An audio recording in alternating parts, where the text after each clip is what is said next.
Before our modern world, before recorded history, entire civilizations rose to greatness and vanished without a trace. Tonight, we journey to 10 lost worlds that time forgot. From Atlantis, the legendary island empire swallowed by the sea in a single catastrophic day, to Doggerland, a vast land beneath the North Sea where tens of thousands lived before the waters claimed it forever. We'll explore Göbekli Tepe, where mysterious builders erected massive stone temples 11,600 years ago, then deliberately buried them. Walk through Cahokia, North America's forgotten metropolis of 40,000 people, larger than London in its time. And discover Çatalhöyük, where 9,000 years ago people had no streets, no doors, and entered their homes through holes in the roof. 10 civilizations, 4 hours, each one a window into humanity's forgotten past. So settle in, close your eyes, and let these ancient mysteries carry you into the night. This is 10 ancient civilizations that disappeared. Imagine a civilization that had it all. A marvel of engineering with concentric rings of land and water, ruled not by tyrants, but by philosopher kings. An empire whose power was unmatched, wielding technology and wealth that were the stuff of dreams. Their harbors were filled with ships from every corner of the known world. Their temples gleamed with gold and a mysterious fire-like metal they called orichalcum, and their people lived in a state of grace. Now, imagine it all gone, wiped from the map, not over centuries of slow, painful decline, but in a single, terrifying day and night of violent earthquakes and floods. An entire continent, a whole civilization, a perfect society, swallowed by the sea, leaving behind nothing but a story, and perhaps a mystery. This is the story of Atlantis, a legacy left to us over 2 millennia ago by the Greek philosopher Plato. For centuries, we've been told to dismiss it as a simple myth, a moral fable. But what if it wasn't just a story?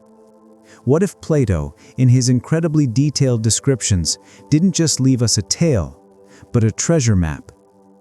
A set of clues that could lead us to a truth far stranger and far more profound than any fiction. Today, we take that ancient account, our only primary source for this incredible legend, and we hold it up against the hard light of modern evidence.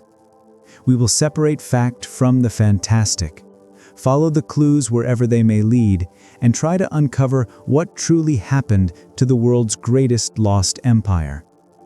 Because the story of Atlantis isn't just about a city that vanished. It's about our own deepest fears of collapse, our fascination with lost golden ages, and the tantalizing possibility that a forgotten chapter of human history is just waiting to be rediscovered. Before our investigation can truly begin, we have to go to the source. Everything we think we know about Atlantis comes from one man, the Athenian philosopher Plato. Around 360 BCE, he wrote 2 dialogues, the Timaeus and the Critias, that would ignite a mystery for the ages. In these texts, a man named Critias tells a story he swears was passed down through his family for generations, originating with the great Athenian statesman Solon. Solon, in turn, was said to have heard it from Egyptian priests, who kept historical records stretching back thousands of years. This is a critical detail. Plato doesn't present this as a fable he cooked up. He gives it a pedigree, a chain of custody, as if to say, this isn't my story. This is the preserved memory of the world. According to these Egyptian records, the events took place 9,000 years before Solon's time. That would place the destruction of Atlantis at roughly 11,600 years ago, a date that strangely coincides with the dramatic end of the last ice age. The tale begins with the gods dividing up the earth. The island of Atlantis was given to Poseidon, god of the sea. There, he fell in love with the mortal woman, Cleito, and, to keep her safe, he reshaped the very land itself. He carved the earth around her home, creating 3 concentric rings of water and 2 of land, a perfect, divinely engineered fortress. This is the image of Atlantis we all know, a city of alternating circles of land and sea. Poseidon and Cleito had 10 sons, the first being Atlas, and from him, the island and the surrounding Atlantic Ocean took their name. The empire was split among these 10 sons, its first kings. For many generations, they ruled with wisdom. Plato paints a picture of a society in perfect balance. The land was a paradise, with 2 springs, one hot, one cold, supplying lavish baths for everyone. The soil was so fertile it produced 2 harvests a year. The plains were filled with animals, including elephants. The city itself was a wonder. A grand canal, 300 feet wide and 100 feet deep, was cut for 50 miles to connect the outer ring of the sea to the central island. The rings of land were joined by bridges, and the rings themselves were lined with great walls. The outer wall was coated in brass, the middle in tin, and the inner wall, the one around the central citadel, flashed with the red light of orichalcum.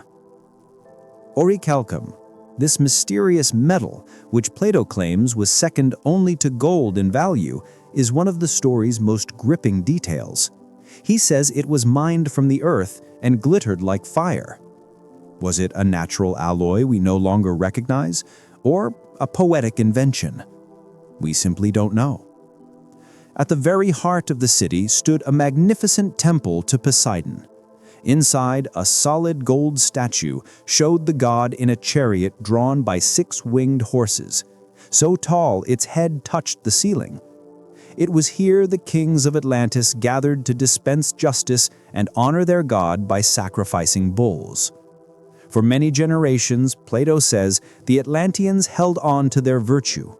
Their immense wealth didn't corrupt them. They bore the burden of their gold and possessions lightly. But as time wore on, the divine spark within them grew faint, diluted by mortal blood.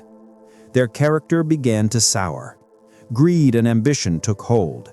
They became, in Plato's words, unseemly. Seeing their arrogance, their insatiable lust for power, the gods decided to act. The Atlanteans had built a massive army and began to conquer their neighbors, pushing into Europe and Africa, as far as Egypt and Tuscany. They aimed to enslave the known world, opposed only by a small, virtuous prehistoric Athens, Plato's philosophical ideal. But before the final battle, a higher power intervened. Zeus, king of the gods, gathered the others to pass judgment. And it is here, right at this cliffhanger moment, that Plato's text, the Critias, mysteriously cuts off, unfinished. To find out what happened, we have to look at the dialogue that came before it, the Timaeus. There, in a brief and chilling summary, Plato delivers the verdict. But at a later time there occurred portentous earthquakes and floods, and one grievous day and night befell them. The island of Atlantis, in like manner, was swallowed up by the sea and vanished. In a single day and night, the dream was over. The perfect city, the global empire, gone. This is the legend that has captivated the world. But is it just a story? Or is it, as Plato insisted, history? That is the question we will now investigate. To solve a 2,400-year-old mystery, we have to think like detectives. We need to treat Plato's account not as literature, but as a report, a series of testable claims. If we break it down into a checklist of concrete clues, we can then compare it to our modern understanding of geology, archaeology, and history. This is our treasure map. Clue number 1, the location. This is maybe the most important clue of all. Plato states clearly that Atlantis was located beyond the Pillars of Hercules. To any ancient Greek, the Pillars of Hercules meant one thing, The Strait of Gibraltar, the narrow channel that separates Spain from Morocco and opens into the vast Atlantic Ocean.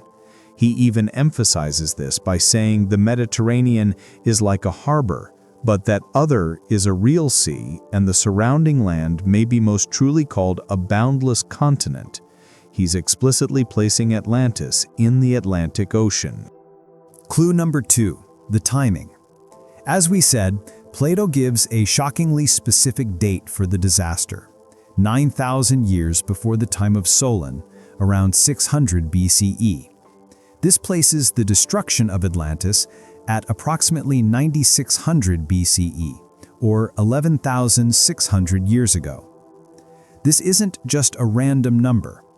This date lands right at the end of a period of dramatic climate change known as the Younger Dryas, a time of catastrophic glacial melting and rapid sea level rise. This has led some researchers to ask a question that mainstream archaeology is not prepared to entertain. Could the story be a preserved memory of these real, world-altering events? The established view is that no civilization with the kind of metallurgy, architecture, and writing Plato describes existed anywhere on Earth that long ago. Clue number 5, the size. Plato describes Atlantis as an island larger than Libya and Asia together. In his day, that meant North Africa and modern-day Turkey. He's describing a landmass on the scale of a continent. For many, this is where the theory sinks. An entire continent can't just vanish in a day. The geology doesn't work like that. This has led many to wonder about a translation error. A popular theory suggests that when Solon got the story from the Egyptian priests, someone somewhere mistook the Egyptian symbol for 100 for 1,000, dividing all of Plato's numbers by 10. It's an intriguing idea, but we have to be honest, there's no direct historical proof for this. It's a convenient fix, but one without evidence. Clue number 4, the topography and layout. Here the clues get incredibly specific. The capital city was made of alternating concentric rings of land and water. The central island was about half a mile across. Surrounding the city was a vast oblong plain, roughly 340 by 230 miles, protected by mountains to the north that shielded it from cold winds. Clue number 5, the resources and culture. Plato gives us a checklist. The island was rich in metals, including gold, silver, and the mysterious orichalcum. They had advanced engineering, building massive canals and harbors. They had writing, with laws inscribed on a pillar of orichalcum. They practiced complex rituals involving bulls. And, importantly, the island was home to elephants.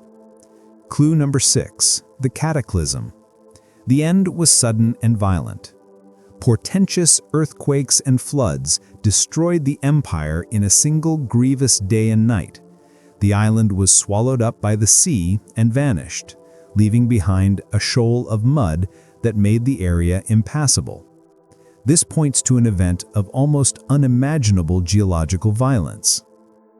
So, this is our checklist.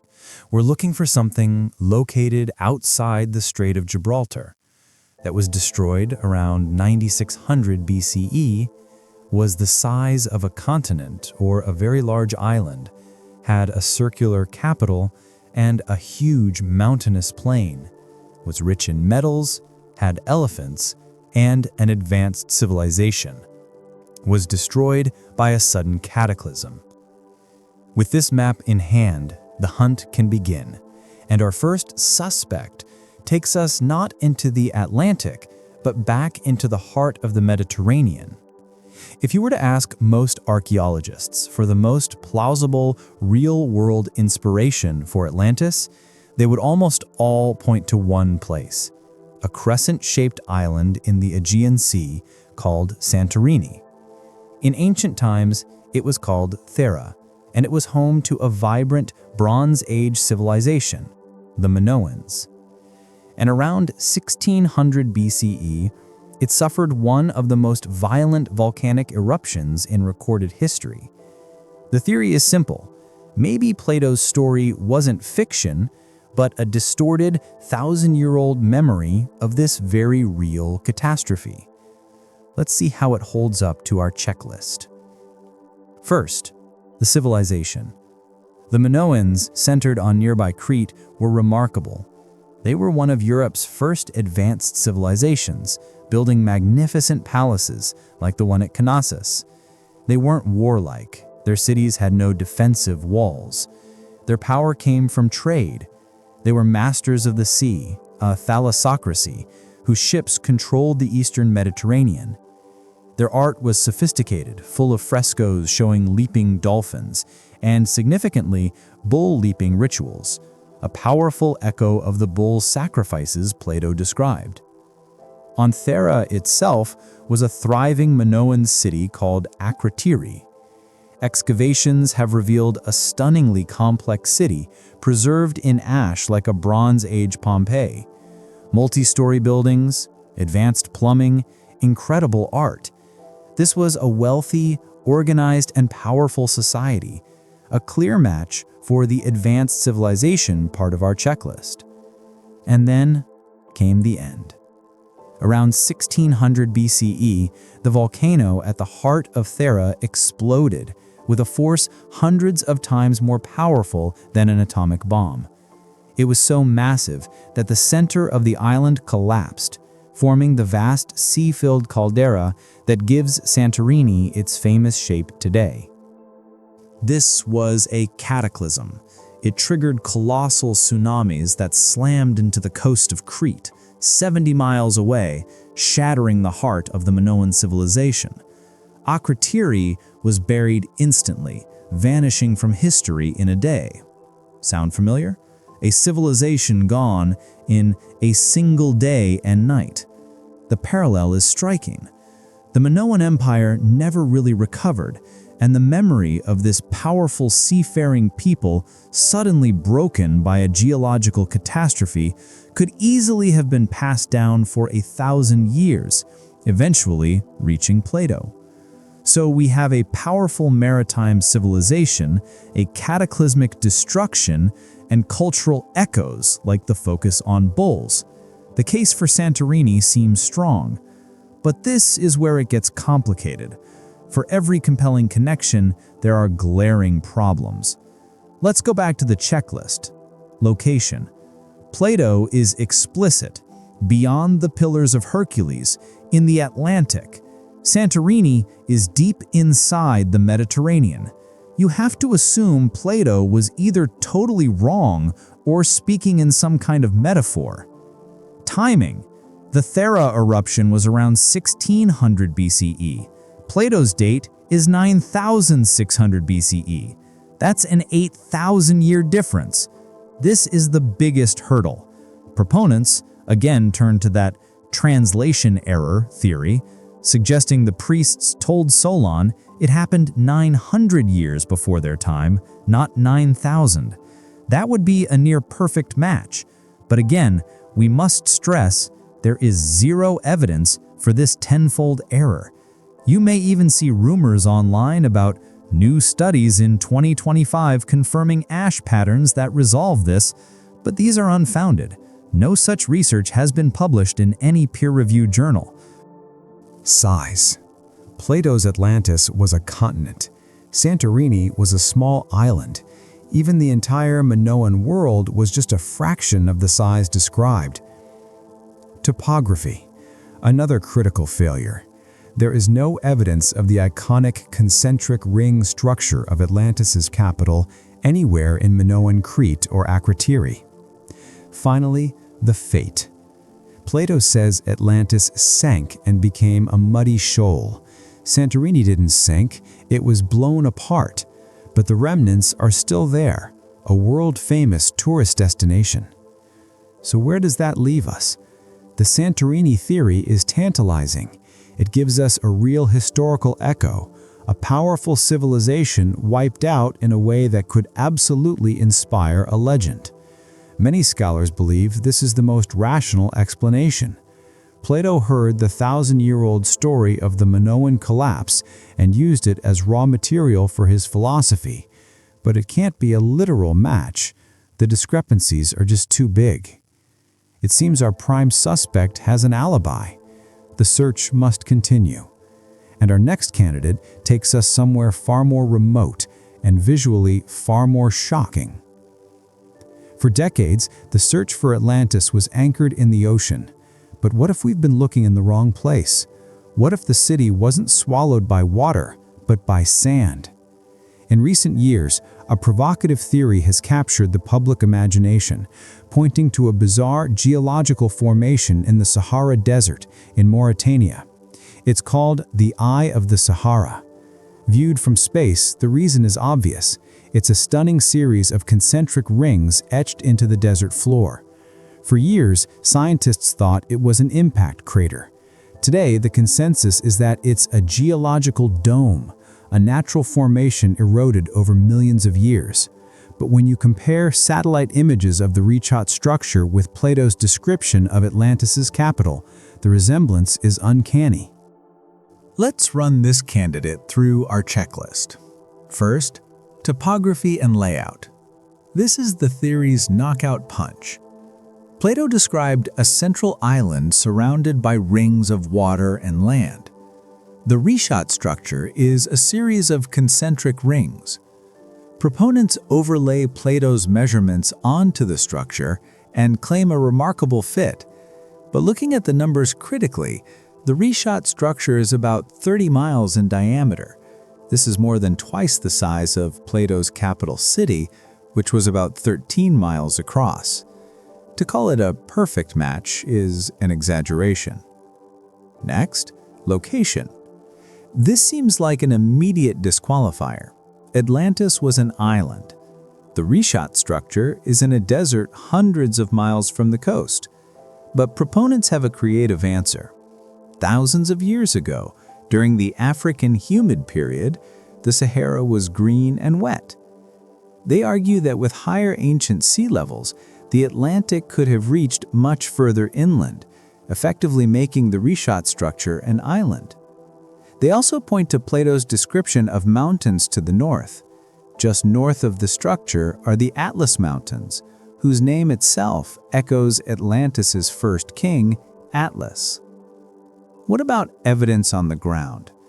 If a massive city stood here, there should be ruins. And this is where the theory hits a wall.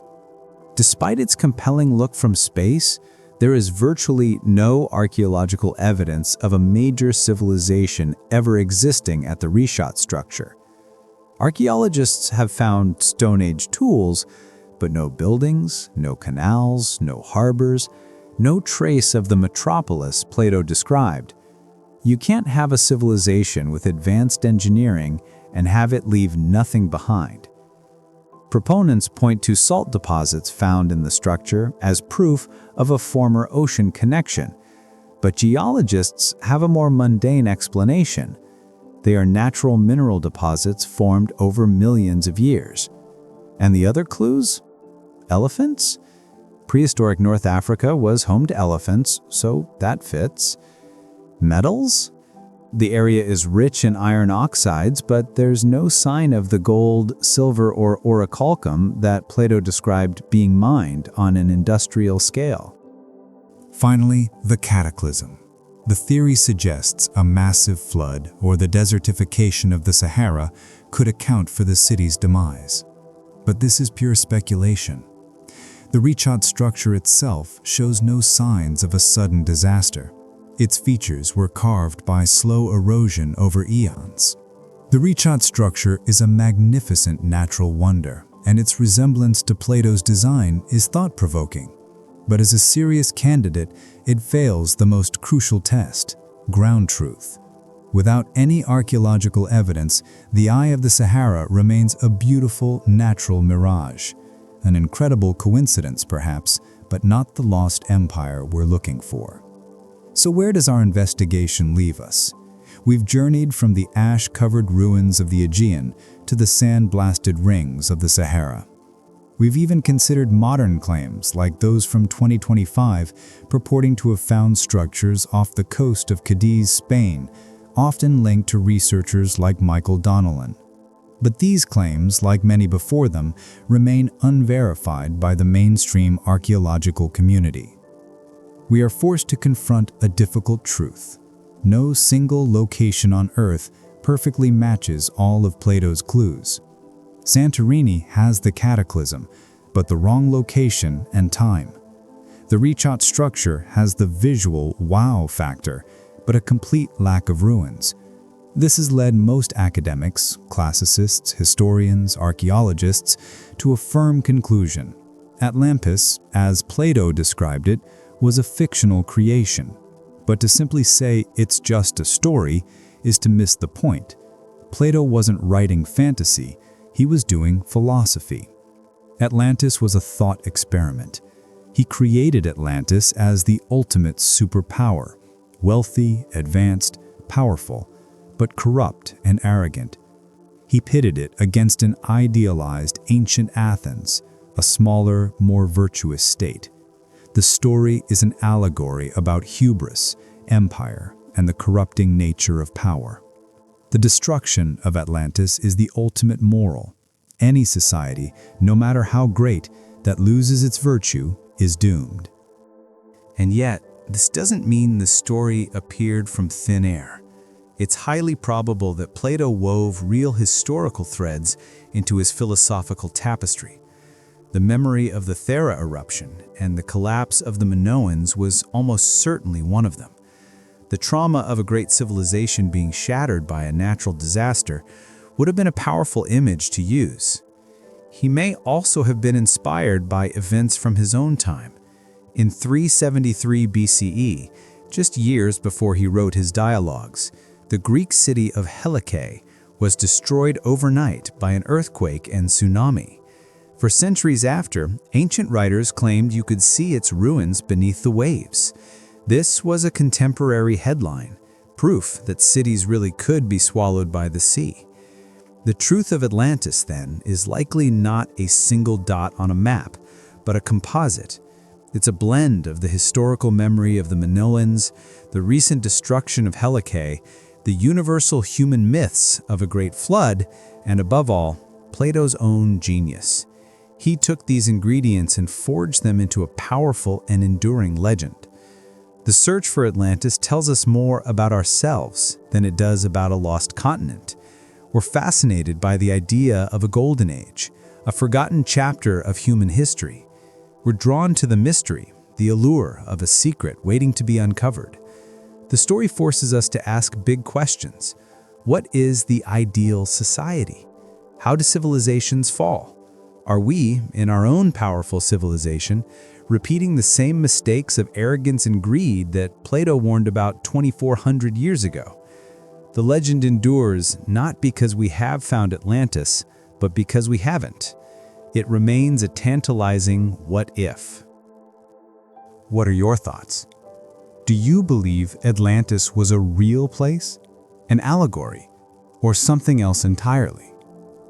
Which theory do you find most compelling? Let us know in the comments. So, did the world's greatest empire vanish in a single day? If we are looking for a literal, continent-sized civilization in the Atlantic 11,600 years ago, then the answer is almost certainly no. The Atlantis that Plato described, with its impossible timeline and geography, likely never existed as such. But perhaps that's the wrong question. Perhaps Plato's story isn't a literal history, but an echo, a ghost of a real catastrophe, a memory of a lost chapter in the human story that our conventional history has yet to find a place for. Civilizations do fall. Hubris does lead to destruction. The forces of nature can and do erase societies from existence. The Minoans on Thera learned this. The people of ancient Helike learned this. Atlantis is the symbol of this terrifying fragility. Plato created a myth, but he tapped into a deep historical memory and an even deeper human fear. The story of Atlantis isn't a treasure map to a physical place. It's a philosophical map, leading to a timeless warning. It's the ghost of a real catastrophe transformed into a lesson for all of humanity. That the greatest empires are not destroyed by outsiders, but by a rot from within. The world's greatest empire vanishes every time a society forgets the virtues that made it great in the first place. And that is a mystery far more relevant than any lost city. What if the story of humanity as we know it is not the whole story? What if long before the first words of our recorded history were ever written, a truly ancient, spiritually advanced civilization existed and was lost? A civilization so in tune with the planet that it has been almost entirely erased from our collective memory. They called their home Mu, the motherland, a vast paradise born from the Pacific Ocean itself. And while the waves may have swallowed their cities whole, their wisdom, it said, was never truly lost.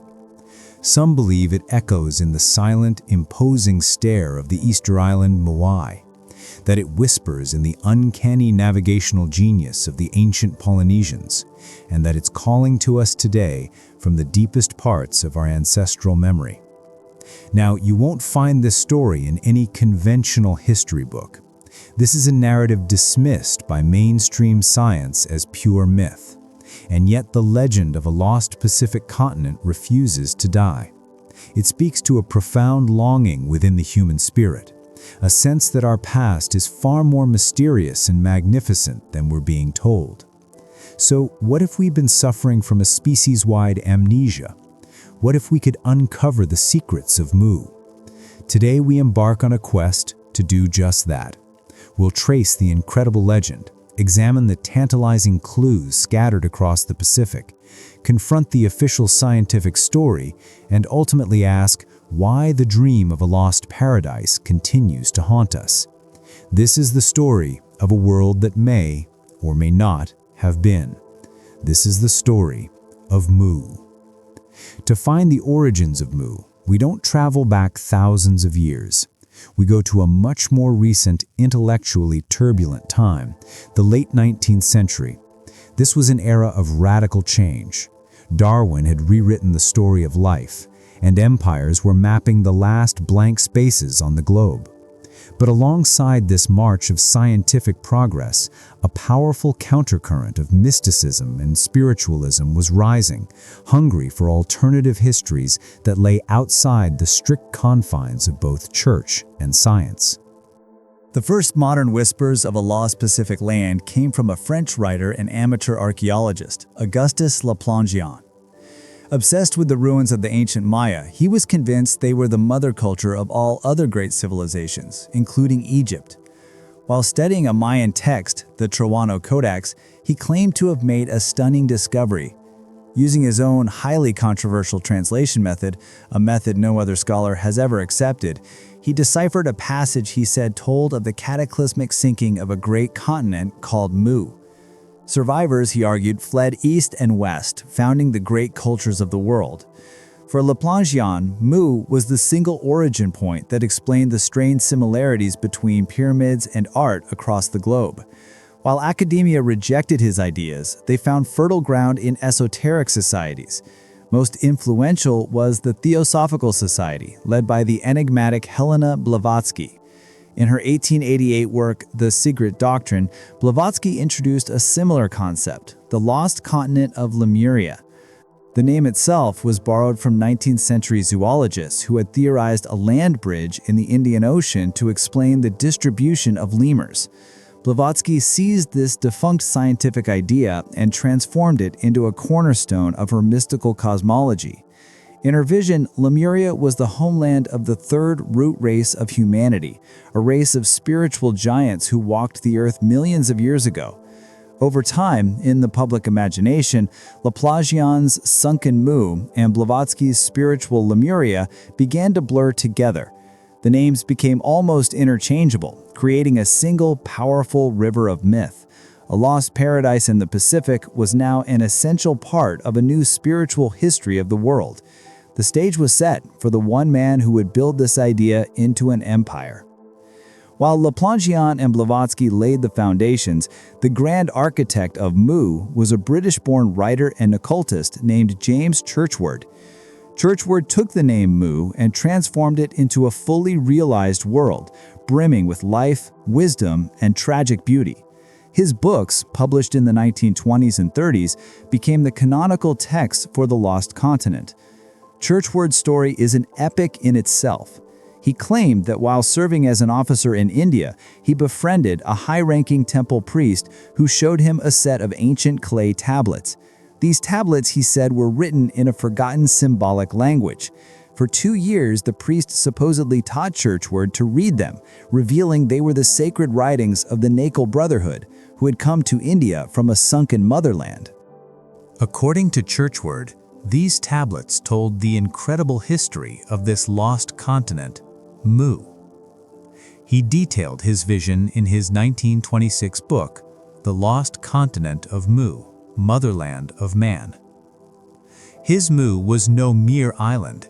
It was a vast continent larger than South America, stretching from north of Hawaii down towards Fiji and Easter Island.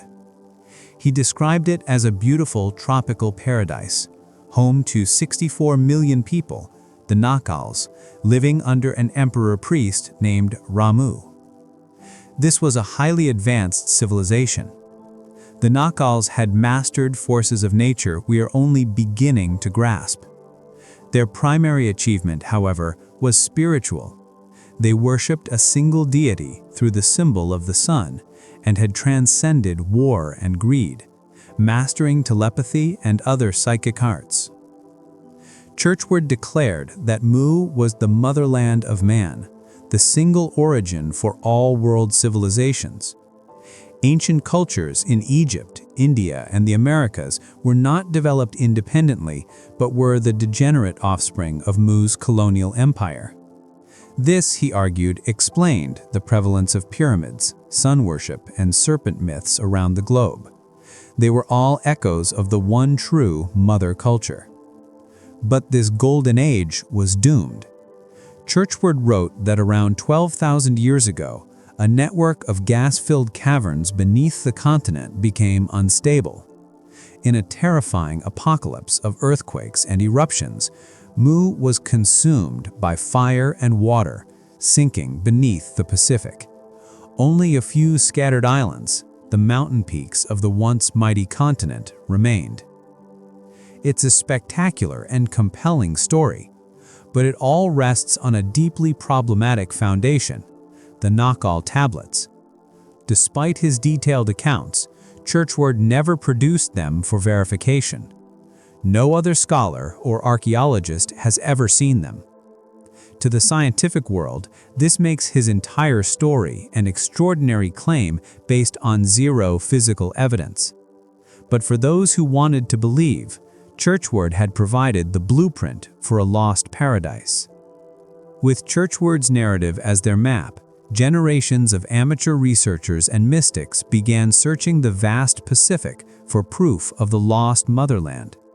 While mainstream science found nothing, these seekers started connecting dots, weaving a tapestry of evidence from some of the world's most enduring mysteries. The most iconic of these are the Moai of Rapa Nui, or Easter Island. Here, on one of the most remote islands on Earth, stand nearly 1,000 colossal stone statues.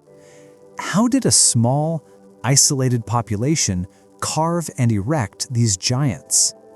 Proponents of the Mu legend offer a dramatic answer. They are remnants of Mu's culture. In this view, Easter Island is a surviving mountain peak of the sunken continent. The statues weren't just built by the islanders we know from history. Their construction was a legacy of the high science of the Neanderthals, a memory of a lost technology. The Moai become silent mourners, forever gazing over a land that is no longer there. Then there is the mystery of the Polynesian people, arguably the greatest open ocean navigators in human history. Long before European explorers, they settled a vast triangle of the Pacific. To believers in Mu, This unparalleled mastery of the sea isn't a skill developed over time, it's an inheritance. It's the lingering cultural memory of a seafaring people whose homeland was a continent at the heart of the ocean. Seekers also point to physical ruins that seem to defy conventional explanation. The most compelling is Nan Madol in Micronesia. Here lies an ancient city built on over 90 artificial islets in a shallow lagoon, constructed from massive, multi-ton logs of basalt rock. The question that hangs over Nan Madol is not just who built it, but how. Local legends speak of twin sorcerers who levitated the stones into place with the help of a flying dragon. For Mu theorists, this magic is a placeholder for forgotten technology, perhaps a sonic science inherited from the Neokal Empire. While archaeologists attribute the city to the local Çatalhöyük dynasty, built over centuries, the sheer scale of the work leads others to ask if there's more to the story. Finally, and perhaps most dramatically, is what lies beneath the waves. In 1986, off the coast of Japan's Yonaguni Island, a diver discovered what appeared to be a massive stepped pyramid rising from the seabed.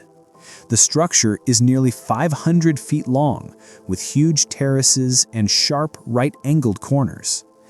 An intense debate erupted.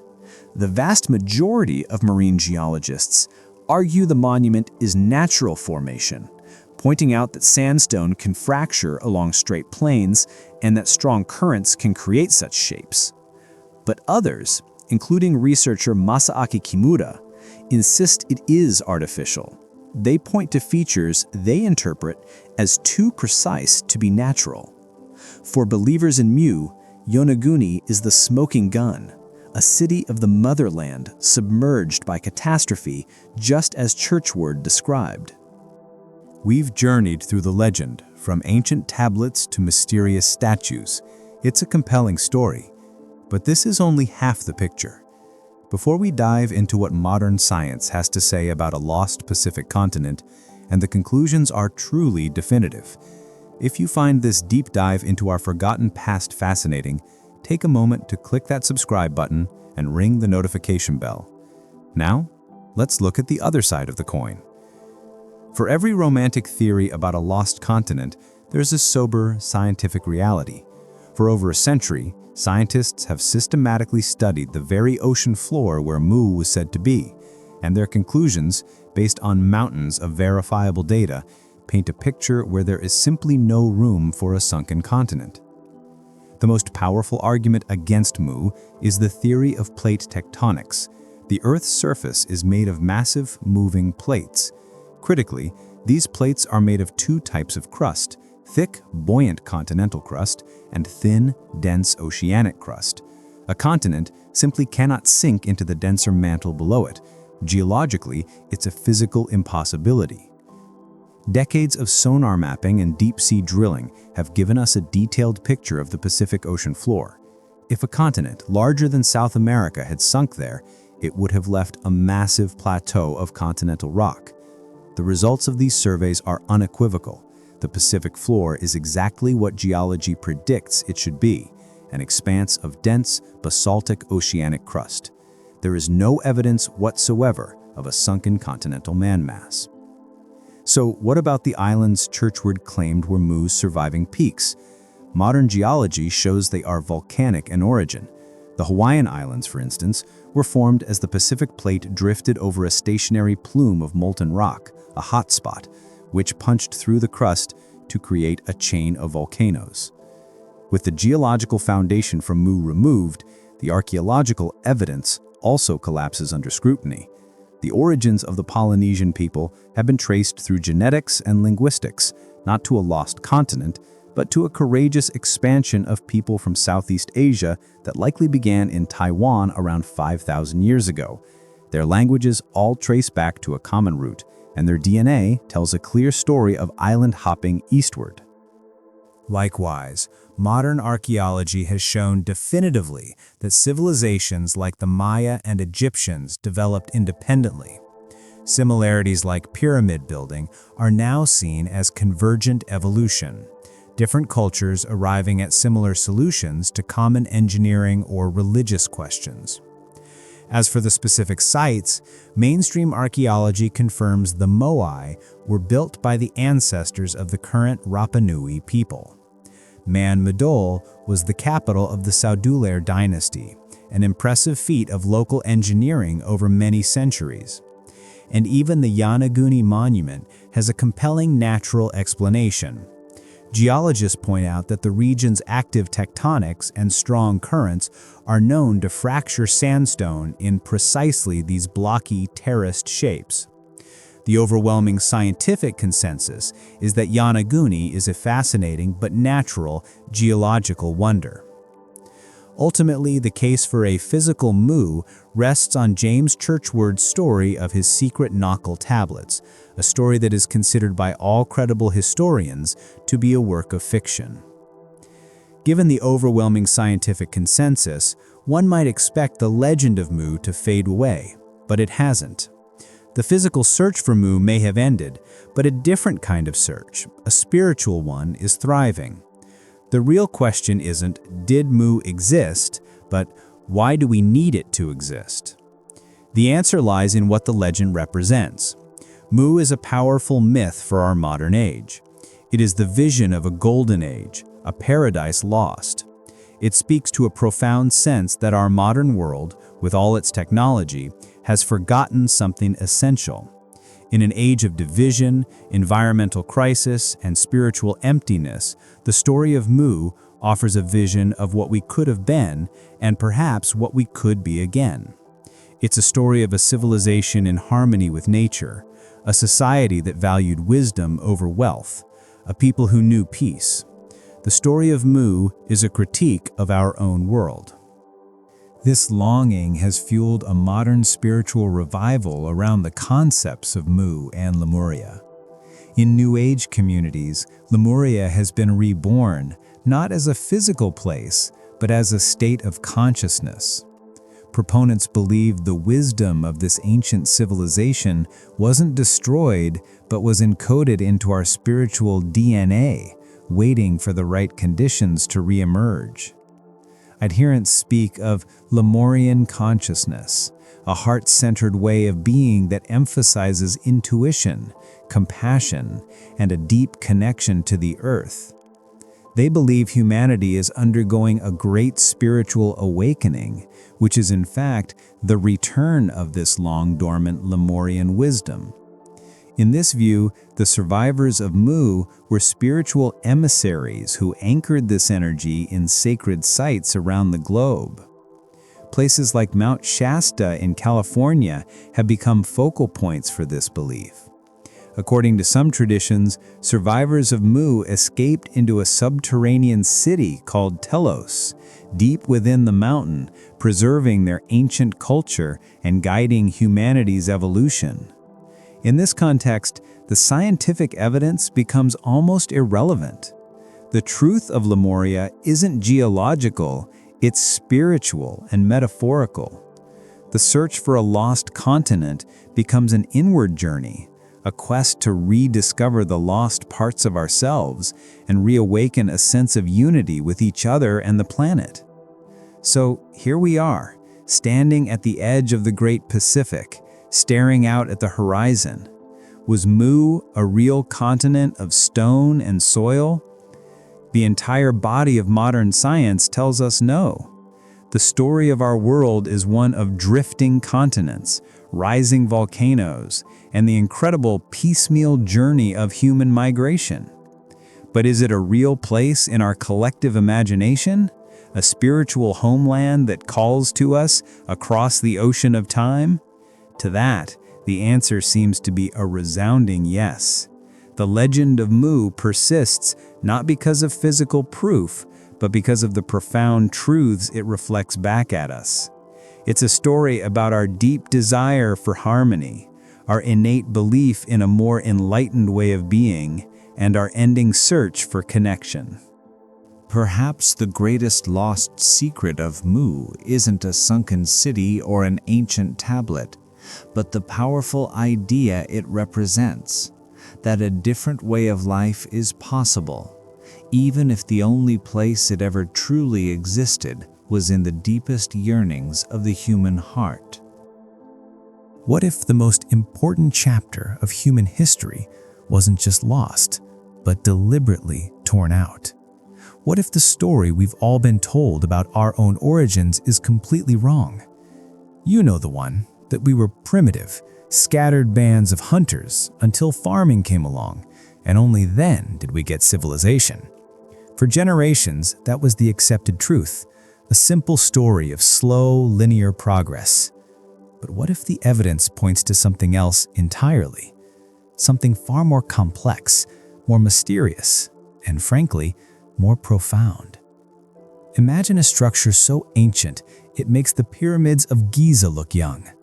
A monument built 6,000 years before anyone even thought of Stonehenge. This place wasn't constructed by farmers in settled villages. It was built by hunter-gatherers living at the very end of the last ice age. It sounds like science fiction, but on a remote hilltop in southeastern Turkey, it is a stunning reality carved in stone. This place is called Göbekli Tepe, and it's not just what some call the world's first temple. It's a revolution in the human story.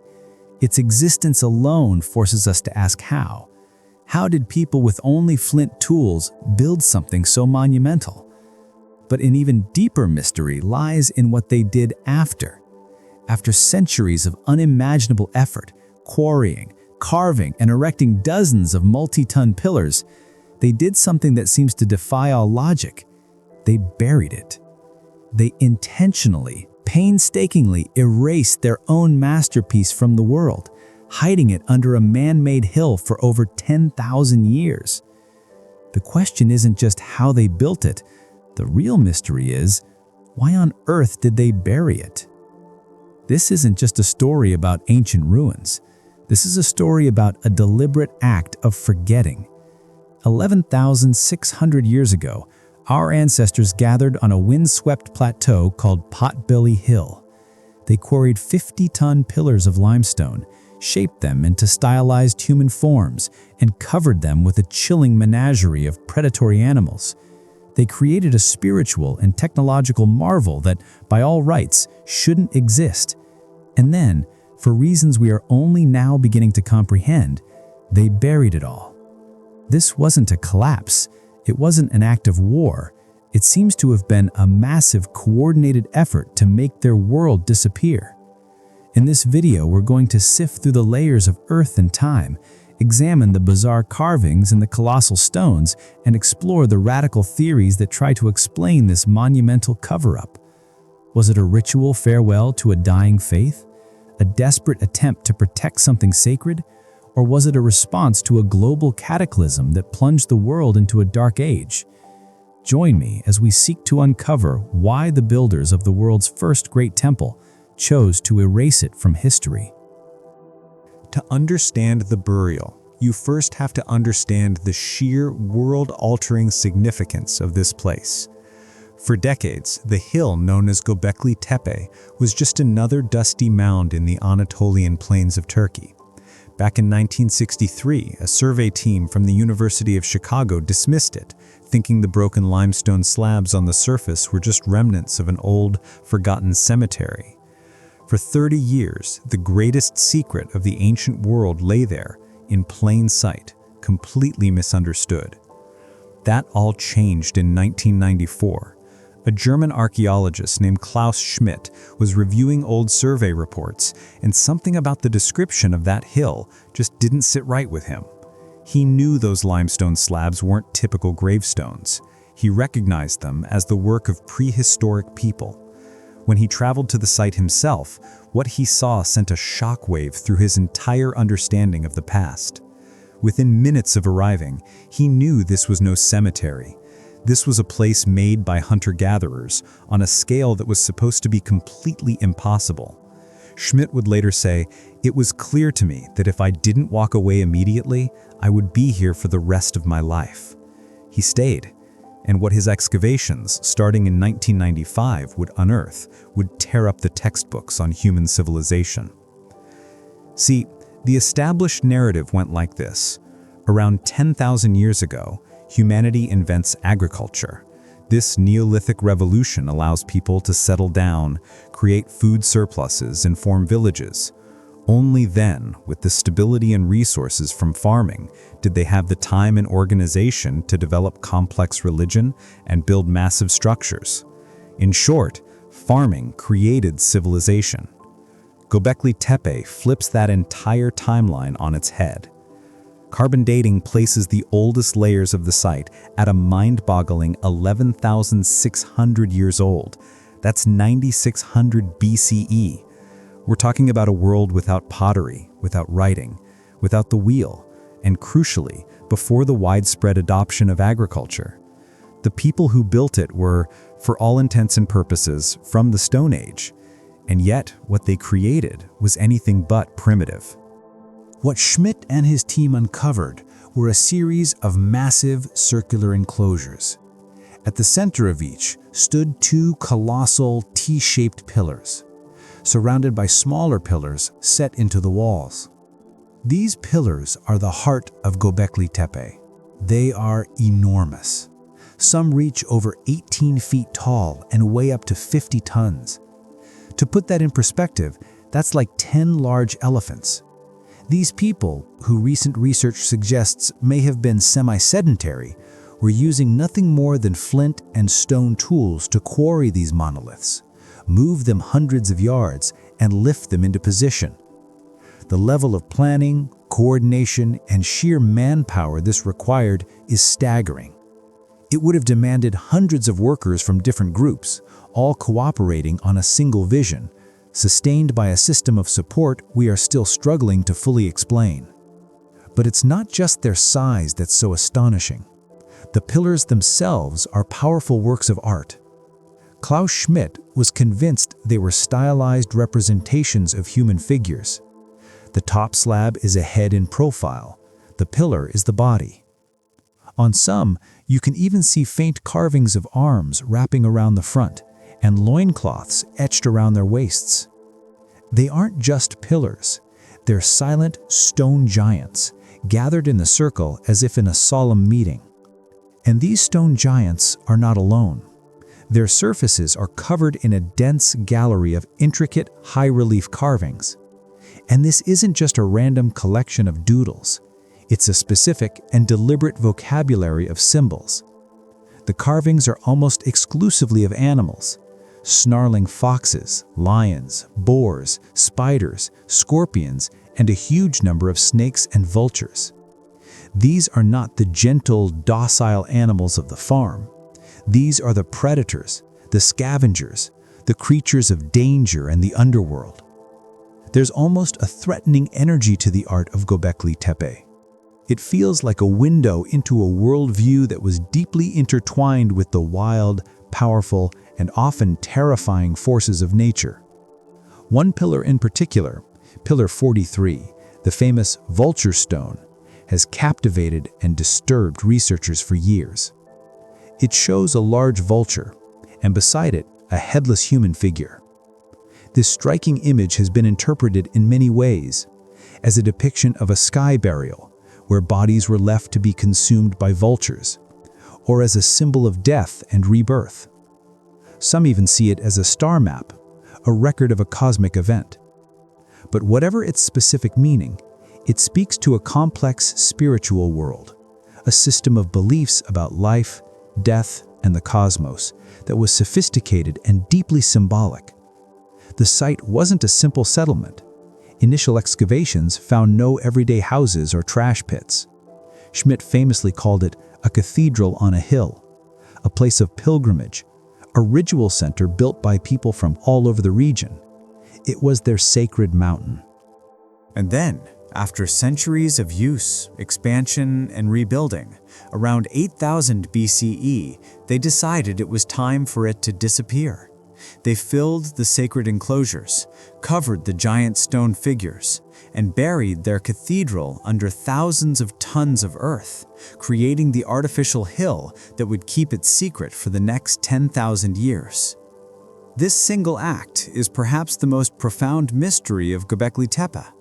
The effort of the burial was a monumental project in itself. Why would a society spend centuries, generation after generation, building something so magnificent, only to then spend generations burying it? The idea that Göbekli Tepe was intentionally buried isn't just a wild theory. For a long time, it was the mainstream interpretation, based on compelling archaeological evidence. When Klaus Schmidt's team excavated the enclosures, they didn't find the chaotic debris of a city that had slowly crumbled. Instead, they found the circles packed to the brim with a remarkably uniform mix of material. Millions of limestone fragments, most about the size of a fist, all mixed with flint tools and a truly staggering number of animal bones. This just doesn't happen naturally. A hill is a place of erosion. Things don't spontaneously pile up on a summit. If the site had simply been abandoned, it would have weathered away. The pillars would have toppled and been worn down by the elements. A landslide might explain some of it, but not this specific mixture found carefully packed inside every single enclosure. The fill material also seemed to have been deliberately brought in from elsewhere. The sheer volume is hard to wrap your head around. Enough to fill multiple Olympic-sized swimming pools, all moved by hand. Plus, the way the structures were filled suggested real care. It wasn't just dumped in. The debris was packed around the pillars, preserving them in a stable cocoon that protected them from collapse. The late Klaus Schmidt was convinced this was a deliberate ritual act. He argued that after a century or so of use, each enclosure was ritually buried, maybe accompanied by a massive feast, which could explain the tons of wild animal bones. In his view, the entire hill of Göbekli Tepe was formed by this cycle of building, using, and then burying one sacred circle after another, over and over for more than 1,000 years. However, like everything at Göbekli Tepe, the story is getting more complicated. More recent analysis by the team that took over after Schmidt's death, led by Lee Clare, has challenged this narrative. They've pointed to evidence suggesting natural landslides and erosion might have played a much bigger role than previously thought. They noted that many pillars lean in the same direction, as if pushed by a single powerful mudslide. In this updated view, much of the fill might be debris from collapsing roofs and walls, mixed with material that washed down from the slope. But this new interpretation doesn't get rid of the human element. The builders were clearly aware the hill was unstable. There's evidence of retaining walls being built, perhaps in a futile attempt to hold back the encroaching earth. So the burial may not have been a single grand ritual, but a long, slow process, a losing battle against geology. The inhabitants might have repeatedly cleaned up their sacred spaces after smaller collapses, until finally, a few major events made it impossible to carry on. The final abandonment could still have been marked by a closing ceremony, a final act of covering what nature was already taking back. And interestingly, clear evidence for deliberate burial is showing up at other nearby sites. At Karahan Tepe, a contemporary and possibly even older site with similar T-pillars, some structures were clearly and intentionally backfilled. This suggests that the act of burying sacred spaces was a known practice in this ancient culture, even if the exact process at Göbekli Tepe itself is now debated. So we're left with a spectrum of possibilities. At one end, the grand symbolic narrative, a ritual burial to close a chapter of their history. At the other, a more practical story, a community fighting against natural decay and landslides, finally giving up and leaving their monuments to be swallowed by the earth. The truth most likely is somewhere in between, a dance of natural events and human intention. But no matter the exact mechanism, the question remains, why did it end? Why did this vibrant world, this center of immense spiritual and creative energy, finally go dark? To solve the riddle of Göbekli Tepe's burial, we have to try to think like its creators. We have to step into a world without writing, a world where symbols, ritual, and the cosmos guided everything. Why would they hide their most sacred creation? The investigation leads us down 4 main paths. Theory 1. The ritual farewell, a funeral for a world. The first and perhaps most poetic theory is that the burial wasn't an act of destruction, but of reverence. Imagine Göbekli Tepe as the physical body of a belief system. The pillars were its gods, the enclosures the heart of its culture. But what happens when that culture changes? When the gods go silent, or when a new truth appears? According to this theory, the burial was a ritual decommissioning. It was a funeral. You don't just throw away something that was once sacred, you give it a proper burial. Filling the enclosures could have been a way to respectfully put the old gods to rest as a new era dawned. For over 1,500 years, this site was the center of their universe. But by 8000 BCE, the world was changing dramatically. The Ice Age was a distant memory, the climate had stabilized, and the first experiments with farming were taking hold all around them. This was the dawn of the Neolithic Revolution, a fundamental shift in humanity's relationship with nature. A religion built for hunter-gatherers, focused on wild animals, may have simply lost its relevance. The predators on the pillars, the lions, boars, scorpions, may have become symbols of a dangerous past, while new gods of fertility and the soil were being born. The burial, in this sense, was a monumental act of closure. It was the hunter-gatherer world performing its own funeral rites, respectfully closing the door on one epoch to allow the next to begin. It wasn't erasure out of hate. It was preservation through burial, a way of honoring the past while making way for the future. Theory 2. The time capsule, protecting the sacred. An alternative idea suggests the burial wasn't an ending, but an act of preservation. What if they weren't burying it to put it to rest, but to protect it? The question then becomes, protect it from what? Or for whom? One possibility is a human threat. The rise of settled communities could have led to new conflicts. Perhaps a rival group with different beliefs was gaining power, and the people of Göbekli Tepe chose to bury their sacred site rather than see it fall into the wrong hands. It would have been a kind of cultural scorched earth policy, hiding their holiest of holies so it couldn't be co-opted or profaned. But another version of this theory is even more profound. What if they were protecting it not from people, but for people? What if they were creating a time capsule? Some researchers speculate that the knowledge encoded what Göbekli Tepe and its symbols and its potential astronomical alignments was considered so vital that it needed to be safeguarded for a distant future. Maybe they believed a dark age was coming, a time when this knowledge would be lost, and chose to entomb their temple in the earth, the safest vault they could imagine. They buried it with the hope, or the faith, that one day a future generation would be ready to unearth it and understand its message. If so, their plan worked perfectly. We are that future generation, now faced with the immense task of deciphering the message they left for us. Theory 3. The cataclysm, burying a trauma. Perhaps the most dramatic and controversial theory is that the burial of Göbekli Tepe was a direct response to a terrifying global cataclysm. The timeline is what makes this idea so compelling. The construction of Göbekli Tepe began around 9600 BCE.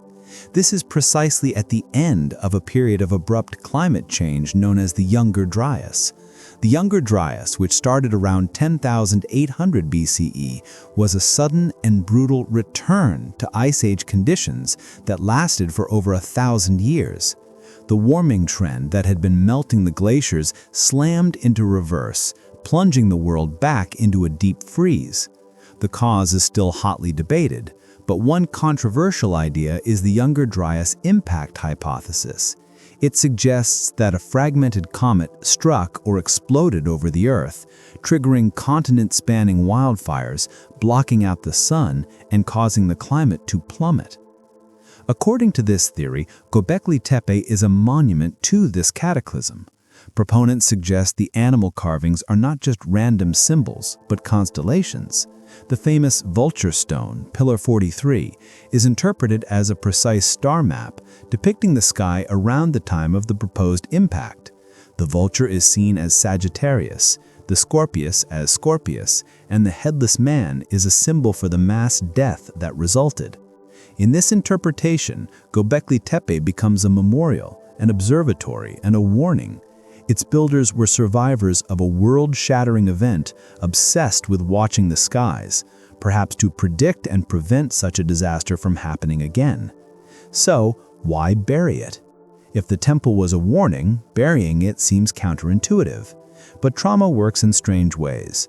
Perhaps the religion born from the cataclysm became too terrifying to bear. The sky, once a source of wonder, had become a source of existential dread. Burying the temple could have been an attempt to appease angry sky gods or to sever their connection with a hostile universe. It could have also been a way of burying the memory of the trauma itself, a corrective attempt to forget the worst day in human history. They were sealing away the sky-watching cult that had defined them for a millennium, hoping to start anew, with their eyes fixed firmly on the earth, not the heavens. Theory 4. The Social Revolution. Erasing the old order. The final theory is less dramatic on the surface, but may be the most revolutionary of all. It suggests the burial of Göbekli Tepe was all about social engineering. It was the deliberate destruction of an old way of life to make way for a new one. Building and maintaining Göbekli Tepe required a colossal effort from hunter-gatherer societies. It forced mobile groups to come together and organize on an unprecedented scale. This process would have inevitably created powerful social structures, a priestly class, chiefs, master builders. It was, in effect, the birth of hierarchy. For centuries, this system may have worked, but it may have also become oppressive.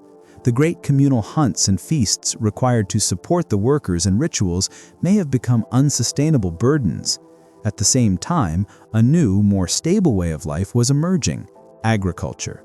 Small-scale farming offered a path away from the demands of the ritual-centric society that Göbekli Tepe represented.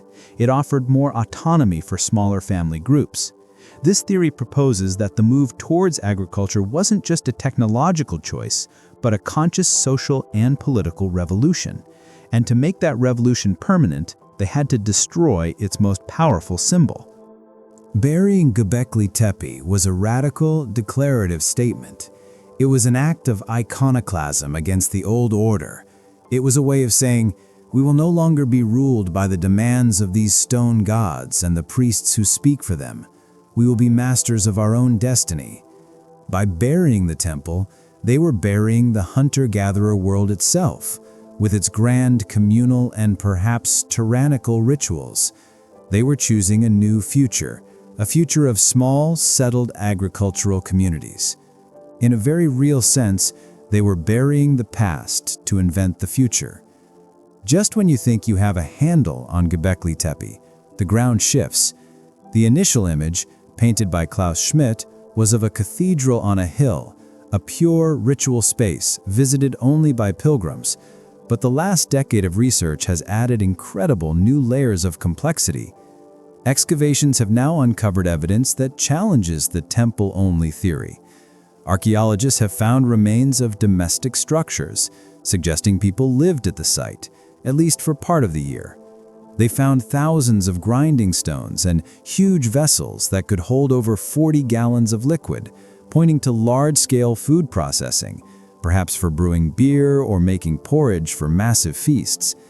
They've even found an extensive rainwater harvesting system cut into the bedrock, essential for supporting a resident population. These discoveries don't diminish the site's ritual importance. If anything, they make it even more profound. Göbekli Tepe wasn't a remote, empty sanctuary. It seems to have been a bustling, living settlement, the heart of a complex society. It was a place where the sacred and the everyday were woven together.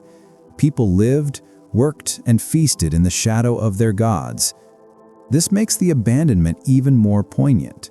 They weren't just leaving a church, they were burying the center of their world. And this world was artistically rich.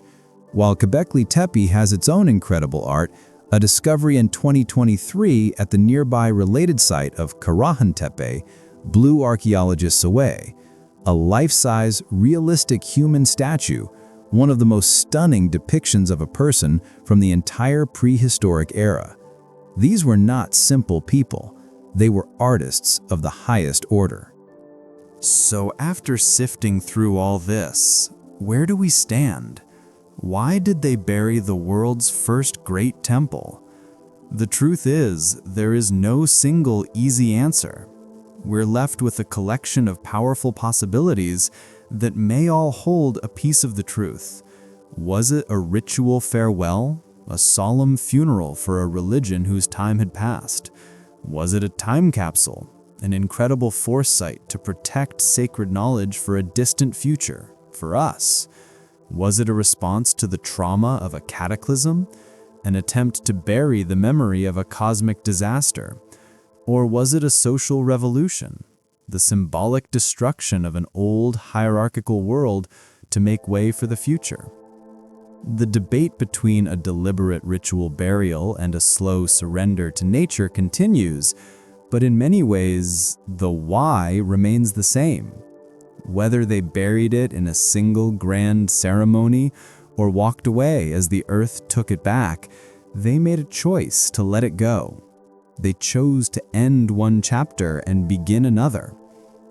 What Göbekli Tepe tells us with absolute certainty is that our ancestors were not the simple, primitive people we once imagined. 11,600 years ago, hunter-gatherers possessed a spiritual life, a capacity for symbolic thought, and an organizational skill that was breathtakingly complex. They proved that it wasn't farming that sparked civilization. It was the other way around.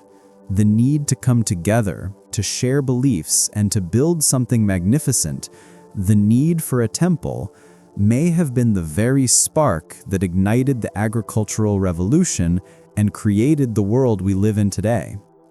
They spent generations raising these stones from the earth, and then they put them back. They left us with a silent, monumental question mark buried under a hill. And maybe the greatest legacy of Göbekli Tepe isn't an answer, but the enduring wonder it inspires. It reminds us that our history is far deeper and more mysterious than we ever knew. The final question is for you. What do you think happened here? What does it say about our ancestors that they would build something so incredible only to then erase it from the world? Let me know your theories in the comments below. History is filled with ghosts, empires that rose and fell, kings whose names are now dust, and entire cities buried beneath the sands of time. But some ghosts are larger than others. Some mysteries are so profound they challenge our very understanding of the past. We're all taught a familiar story of the ancient world: the pyramids of Egypt, the ziggurats of Mesopotamia, the philosophies of Greece, the legions of Rome. But what if I told you that at the exact same time, and in some ways even before them, there existed another world, a sprawling civilization that was home to an estimated 1 to 5 million people, a civilization that engineered cities so perfectly planned they almost defy belief, and a civilization that disappeared from the face of the earth so completely that its very memory was erased for nearly 4,000 years. Imagine a society with millions of citizens living in perfectly planned cities with indoor plumbing thousands of years before the Romans even dreamed of it. A civilization that stretched over 1.3 million square kilometers, an area vaster than ancient Egypt and Mesopotamia combined. Now imagine that this entire world, with its bustling cities and sophisticated people, simply vanished. leaving behind a language we still can't read and a puzzle that baffles historians to this day. This is the story of the Indus Valley civilization and the enigma of their sudden and complete disappearance. It's a story we are still piecing together, one brick at a time. For millennia, the story of the Indus Valley civilization wasn't just unknown, it simply didn't exist in our history books. Its memory had been utterly erased. There were no epic poems singing of its heroes, no king lists chronicling its dynasties, no mention in the records of its famous neighbors in Egypt or Mesopotamia. There was only silence and the enigmatic, flat-topped mounds that dotted the plains of modern-day Pakistan and northwestern India. The first whispers of this forgotten world came not from an archaeologist, but from a deserter. In the 1820s, a British soldier of fortune named Charles Mason, having abandoned his post, was wandering through the Punjab region. He stumbled upon vast ruins near a village called Harappa. He saw immense mounds of weathered, reddish brick, which he mistook for the remains of a legendary castle from the time of Alexander the Great. He noted his findings, but the world paid little attention. The mounds slept for another 30 years. Then came the Age of Steam. In the 1850s, British engineers John and William Brunton were tasked with laying a railway line between the cities of Karachi and Lahore. They desperately needed ballast, crushed stone to lay beneath the tracks, but the local landscape was flat and alluvial, with no stone to be found. The engineers were told of a ruined brick city nearby. It was Harappa. Seeing the mounds as little more than a convenient quarry, they ordered their work crews to dismantle them. For months, the railway line was built upon a foundation of countless ancient, perfectly formed bricks. The workers would later report finding small stone seals carved with strange animals and an unknown script, but these were dismissed as mere curiosities. They were in fact using the very fabric of a lost civilization to build the infrastructure of a new empire, obliterating priceless history with every mile of track they laid. The true significance of these ruins wouldn't be grasped for another 70 years. It wasn't until the 1920s that a new era of archaeology began in British India under Sir John Marshall, the Director General of the Archaeological Survey of India. In 1921, an Indian archaeologist, Daya Ramsani, began a formal excavation at Harappa. A year later, another archaeologist, Rakal Das Banerjee, was excavating a Buddhist stupa some 600 kilometers away and found nearly identical bricks and seals at a site known as Mohenjo-Daro, the Mound of the Dead. As reports from both sites flowed back to Marshall, a staggering realization dawned. The artifacts weren't from any known period of Indian history. They were far, far older. The seals, the pottery, the style of the bricks, they were all eerily similar, yet they were found at sites hundreds of kilometers apart. Marshall understood he wasn't looking at two isolated towns. He was looking at the footprint of a single, vast, and previously unknown civilization. On September 20th, 1924, he officially announced the discovery of the Indus Valley civilization to a stunned world. The history books had to be rewritten. The timeline of civilization had been shattered. It turned out that Egypt and Mesopotamia weren't alone. A third, silent player had been on the world stage all along, a lost world of millions waiting patiently beneath the earth to be found. The discovery was one thing. Understanding what had been discovered was another. As archaeologists dug deeper into the mounds of Mohenjo-Daro and Harappa, the true genius of the Indus people began to reveal itself. It wasn't in grand temples or golden tombs. It was in the very layout of their cities. What they uncovered was evidence of urban planning so sophisticated, so methodical, it was unparalleled in the ancient world. The most striking feature is the grid. Indus cities weren't chaotic mazes of winding alleys that grew organically. They were planned and built on the strict grid pattern. Main streets, wide enough for 2 ox carts to pass, ran in perfect straight lines from north to south, while smaller residential streets intersected them at perfect right angles. This orderly layout is found in city after city, from the great metropolises of Mohenjo-Daro and Harappa to smaller settlements hundreds of miles away. This uniformity suggests a level of centralized planning or a shared cultural blueprint that is simply mind-boggling for a civilization that existed 4,500 years ago. And then there are the bricks. While the Egyptians were building with monumental stone and the Mesopotamians with sun-dried mud bricks of varying sizes, the Indus Valley people had mastered mass production. Their cities were built almost entirely from kiln-fired bricks, baked in an oven to make them hard, durable, and water-resistant. But the truly revolutionary part was their standardization. Across a territory larger than modern-day France and Germany combined, builders used bricks of a consistent size and proportion, a perfect 1:2:4 ratio of height to width to length. Whether you were in a massive public building in Mohenjo-Daro or a modest house in distant Lothal, the bricks were the same. This implies a staggering degree of regulation and coordination, a system of shared standards that underpinned their entire society. The cities themselves were typically divided into two main sections: a raised, fortified area on the west that archaeologists call the Citadel, and a much larger lower town to the east where most people lived. The Citadel was built on a massive mud brick platform, designed to elevate it above the surrounding plain and, crucially, above the floodwaters of the Indus River. It housed the city's key public structures, though exactly what they were for is another part of the puzzle. This thoughtful zoning, separating public and private life, is a concept modern city planners would recognize instantly. It shows a society that thought deeply about how a city should function, how to create an orderly urban environment for tens of thousands of inhabitants. Compared to the often jumbled cities of Mesopotamia, or even much later, Rome, the achievement is profound. The people of the Indus Valley were, without a doubt, the first and most accomplished city planners of the ancient world. They didn't just build cities, they engineered them.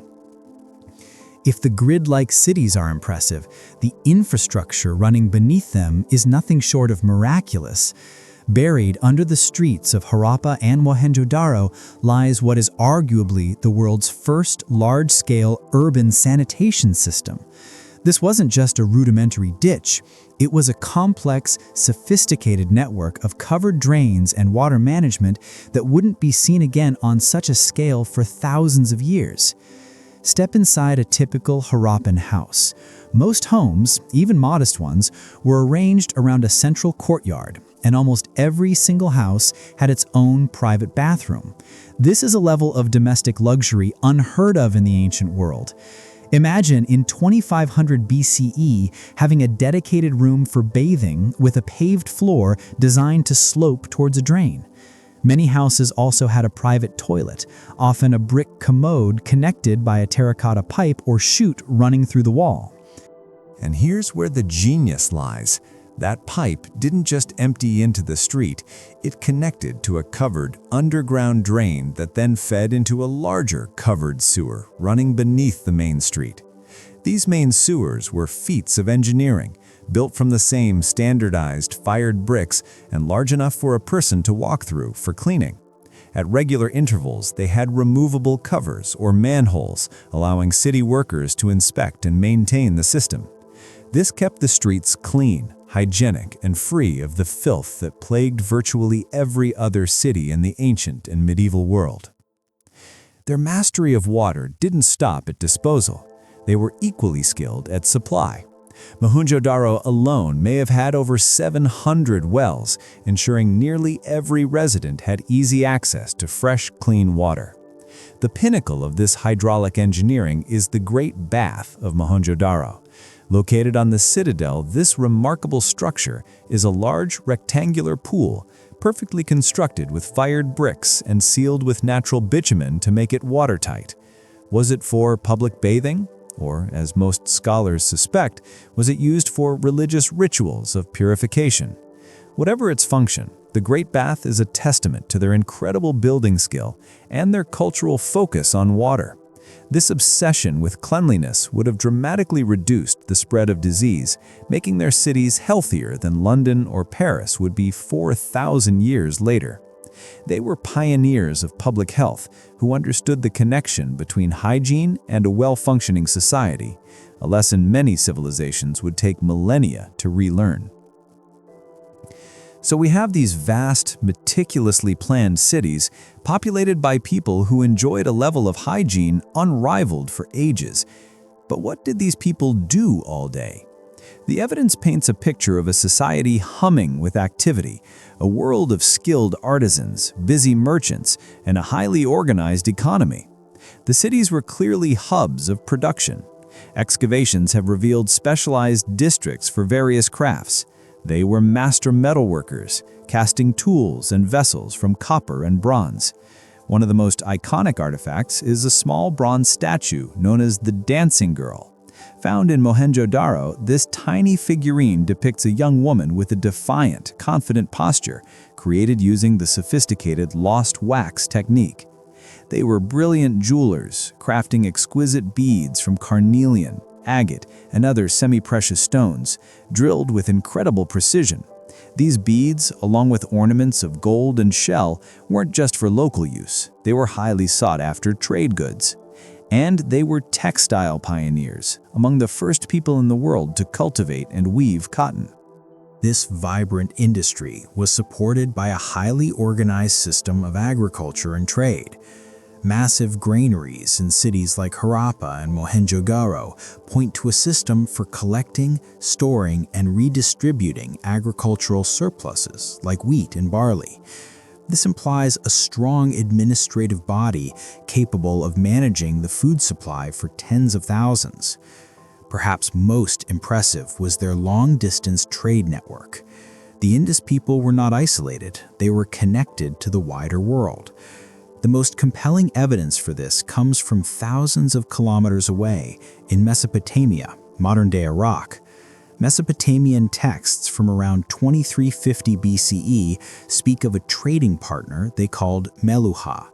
They describe Meluha as a land of exotic goods like carnelian, fine woods, and cotton. Most scholars today are convinced that Meluha was the Mesopotamian name for the Indus Valley civilization. To make all this work, the Indus people developed something crucial: standardized weights and measures. Across hundreds of sites, archaeologists have found sets of carefully cut and polished stone cubes. These cubes follow a consistent weight system, allowing a merchant in Mohenjo-Daro to be certain he was getting the same amount of grain as a merchant 500 kilometers away. It built trust and efficiency into their economy. This system, like their bricks and city grids, speaks to a society that valued order, precision, and fairness. It was the backbone of a thriving commercial world. As we build this picture of a complex, urban, and interconnected civilization, a strange and powerful question emerges: who is in charge? When we look at ancient Egypt, we see the pharaohs who proclaimed their divinity through colossal pyramids. In Mesopotamia, we find grand palaces and towering ziggurats. In the Indus Valley, we find nothing of the sort. This is one of the most profound mysteries of the Indus people. Despite decades of excavations, archaeologists have found no definitive royal palace. There are no grand temples to specific gods, no monumental statues of rulers, and no royal tombs filled with treasure. The very architecture of power we take for granted in other ancient civilizations seems to be completely absent. The largest buildings, like the Great Bath, appear to be public or communal structures. While some houses are larger than others, the difference is more like a large townhouse versus a smaller one, not a palace versus a hovel. This has led to some radical theories. Could the Indus Valley have been a peaceful, egalitarian society without kings? Could it have been governed by a council of elders, merchants, or priests whose power wasn't expressed through personal glory? Of course, a society of millions with such organized cities must have had some form of governance. The standardization of bricks, weights, and city layouts all point to some kind of authority. But what was its nature? One of the few clues is a small steatite statue found at Mohenjo-Daro, known as the Priest King. It depicts a bearded man with a calm, dignified expression, wearing a patterned robe. Is he a priest, a king, an ancestor? The statue is small, barely 17 centimeters high, and was found in the rubble of an ordinary house. It gives us a face, but no answer. The thousands of small, exquisitely carved stone seals might be another clue. Typically featuring an animal and a line of Indus script, they were likely used for trade and administration. The most common animal is a mythical one-horned creature, a unicorn. Perhaps these seals represent different clans or merchant guilds, with power distributed among these groups rather than concentrated in a single ruler. The apparent lack of a military focus is also striking. While some weapons have been found, they are few. There are no great fortifications for battle, no carvings of glorious conquests. This has led many to see them as a uniquely peaceful civilization. We are left with a paradox, a civilization with incredible organizational capacity, yet one that has left no clear sign of who held the power. They were a people defined by collective achievement, not the glory of individual rulers. Of all the mysteries the Indus Valley left behind, one is more maddening than any other: their writing. In the ruins of their cities, more than 4,000 objects have been found bearing the marks of their unique script. They are found on small square seals, on pottery, and on tiny copper tablets. They are the voice of the Indus people, their words, their ideas, their records frozen in time, and we cannot understand a single word. The Indus script remains one of the last major undeciphered writing systems of the ancient world. It consists of over 400 unique symbols. Some look like pictures of fish, jars, or people. Others are abstract shapes. But what do they say? The challenge is immense. First, the inscriptions are incredibly short, averaging only about 5 symbols. This gives linguists very little context. It's like trying to learn a language by reading only license plates. Second, and this is the critical obstacle, there is no Rosetta Stone. The key to deciphering Egyptian hieroglyphs was a stone with the same text in 3 scripts, including ancient Greek, which scholars could read. For the Indus script, no such bilingual text has ever been found. Scholars are left to debate even the most basic questions. Is it a true writing system representing a spoken language? Most believe it is. But which language? One leading theory suggests it belongs to the Dravidian family, which includes languages like Tamil, spoken today mostly in southern India. Other theories have linked it to early Indo-Aryan languages like Sanskrit. But the debate is far from settled and is deeply tied to the politics of identity in South Asia today. Researchers are now using artificial intelligence to analyze the patterns, hoping a computer can find what the human eye has missed. The government of one Indian state has even offered a prize of $1 million to anyone who can crack the code. Until that day comes, the people of the Indus Valley remain silent. We can see the world they built, but we cannot hear their stories, know their leaders, or read their myths. Their thoughts are locked away behind a screen of beautiful, enigmatic symbols. They are a civilization without a voice. For nearly 700 years, from roughly 2600 to 1900 BCE, the Indus Valley civilization flourished. Over 1,000 cities and settlements dotted the landscape. And then, it all began to fall apart. The end was not a single catastrophic event. It was a slow, creeping decline that took place over a century or more. The great cities began to empty out. The once bustling streets grew quiet. The sophisticated drainage systems fell into disrepair and were filled with garbage.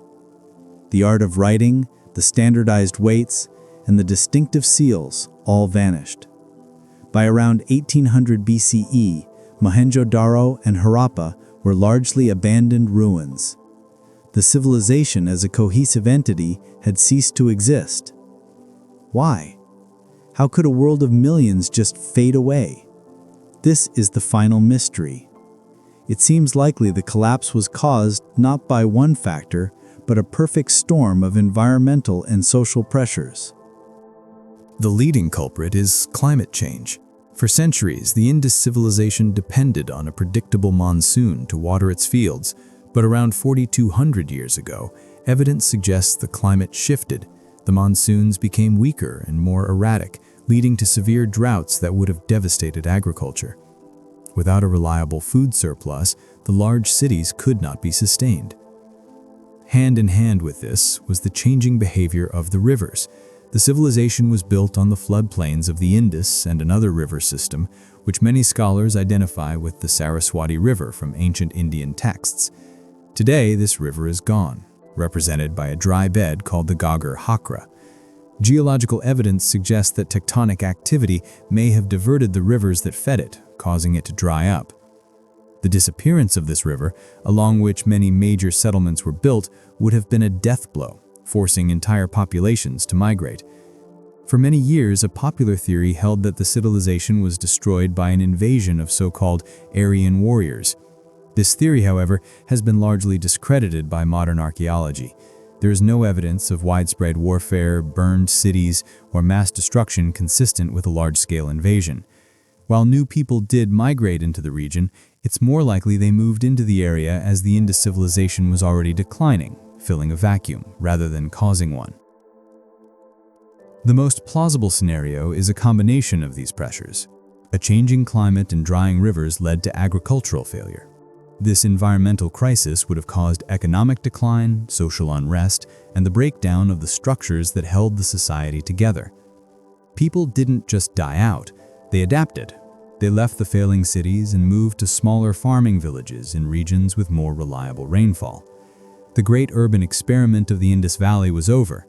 The memory of their grand cities, their silent script, and their unique way of life faded into legend and then into oblivion.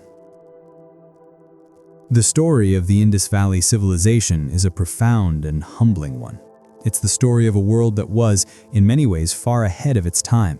A world of master planners who engineered cities of unparalleled sophistication. A world of artisans who created objects of delicate beauty. A society that valued order, hygiene, and perhaps even a form of collective governance, choosing to build great cities rather than great monuments to powerful individuals. And yet, it is also a ghost story. A story of how this entire world, with its millions of people and 7 centuries of stability, could vanish from collective memory. Their disappearance is a stark reminder of the fragility of civilization. It shows us how even the most advanced societies are ultimately dependent on the stability of their environment. The very climate and rivers that gave them life eventually became their undoing. We are left with more questions than answers. Who were they really? What did they believe? What is the meaning of their beautiful, silent script? Their ruins are a vast, 4,000-year-old puzzle, and we have only just begun to assemble the pieces. They are a lost chapter in the book of human history, a testament to a world that achieved greatness and then was lost to the sands of time, leaving behind only the faintest of echoes and the most tantalizing of mysteries. What if I told you that the story of America as we know it is a lie? Or at least a profoundly incomplete version of the truth? What if I told you that long before any European ship dared to cross the Atlantic, a city, larger and more vibrant than medieval London, flourished in the heart of the continent? This isn't a fantasy. This is real history, buried under enormous grassy mounds in what is now Illinois, just a quick drive from the St. Louis Arch. Picture a metropolis whose spiritual and political power was felt for 1,000 miles in every direction. A city built around a colossal pyramid whose base was larger than the Great Pyramid of Giza. A city of astronomers who built a sophisticated cosmic observatory capable of tracking the sun and stars with breathtaking precision. This place was Cahokia. At its peak, it was the largest urban center north of the great civilizations of Mexico. It was, in no uncertain terms, America's first city. And its very existence forces us to reconsider everything we were taught about the continent's pre-Columbian past. So, why have most of us never even heard of it? Why was this sprawling, sophisticated beacon of civilization abandoned and so completely forgotten? This is the story of Cahokia, the great lost city of North America. And in unearthing its secrets, we have to start rewriting the history of an entire continent.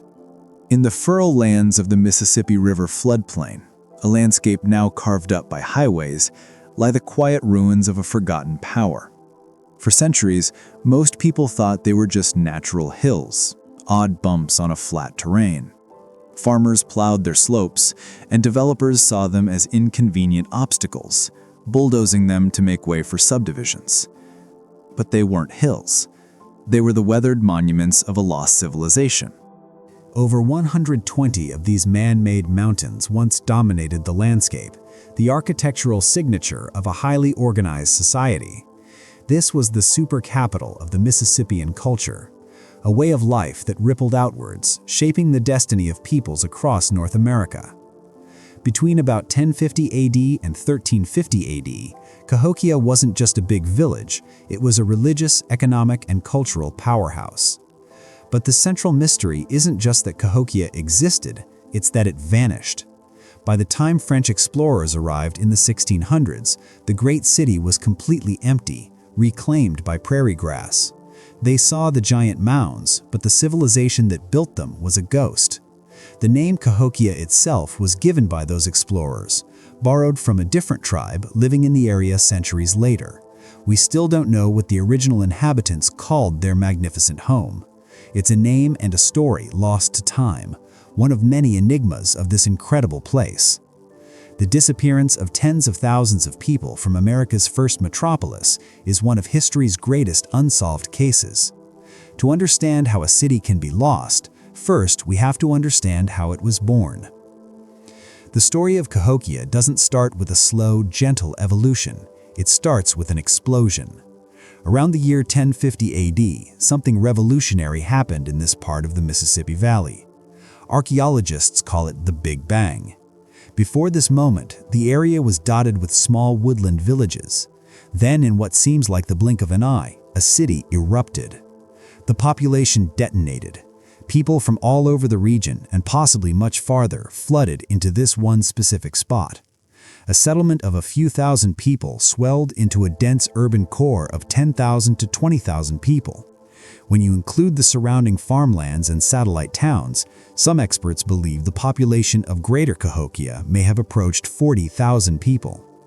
Let's put that in perspective. At its zenith in the 12th century, Cahokia was larger than London was at the same time. In fact, based on those estimates, no city within the modern United States would grow larger than Cahokia until Philadelphia finally surpassed it in the late 1700s. So what powered this sudden, unprecedented urban boom? The answer comes down to a single transformative crop: maize, corn. For millennia, native peoples had cultivated local plants, but the arrival and perfection of maize, a crop first domesticated in Mesoamerica, changed everything. The Mississippians became master botanists, engineering new strains of corn that thrived in the shorter growing seasons of the Midwest. This was advanced horticulture, and it created a food surplus so massive and reliable that for the first time in North America, it could support a dense, permanent city. This agricultural wealth was the engine of Cahokia. It freed a huge portion of the population from the daily grind of producing food. People could now specialize. They could become priests, artists, traders, astronomers, and architects. Society became layered. A complex and powerful hierarchy emerged, with a godlike chief at the top, capable of commanding the labor of thousands. And command they did. This new social order and population boom were channeled into one of the most ambitious construction projects in human history. The people of Cahokia began to literally reshape the world, moving an estimated 55 million cubic feet of soil, one basket load at a time, to construct the city's defining monuments, its iconic mounds. The Big Bang wasn't just a population surge, it was the dawn of a new cosmic and political order built on a foundation of corn and clay. A new sun was rising over the Mississippi, and its heart was Cahokia. Let's step back in time, 1,000 years, and walk through the avenues of this Mississippian metropolis. What would you have seen? The city was immense, sprawling over nearly 6 square miles, an intricate network of plazas, neighborhoods, and colossal earthen structures. And it was no accident. This was a planned city, laid out on a grid aligned with cardinal directions and key cosmological principles. This was urban design on a grand scale. At its core, dominating the entire city, was the structure known today as Monk's Mound, named for Trappist monks who settled nearby in the 1800s. Monk's Mound is the largest prehistoric earthwork in the Americas. It rises 100 feet into the air, built in 4 massive terraces, from a base covering more than 14 acres. To be perfectly clear, its footprint is larger than that of the Great Pyramid of Giza. This wasn't a tomb like the Egyptian pyramids, it was a platform. And on its summit stood the most important building in the city, a huge wooden temple, perhaps 5,000 square feet in size, that was the palace of the paramount chief.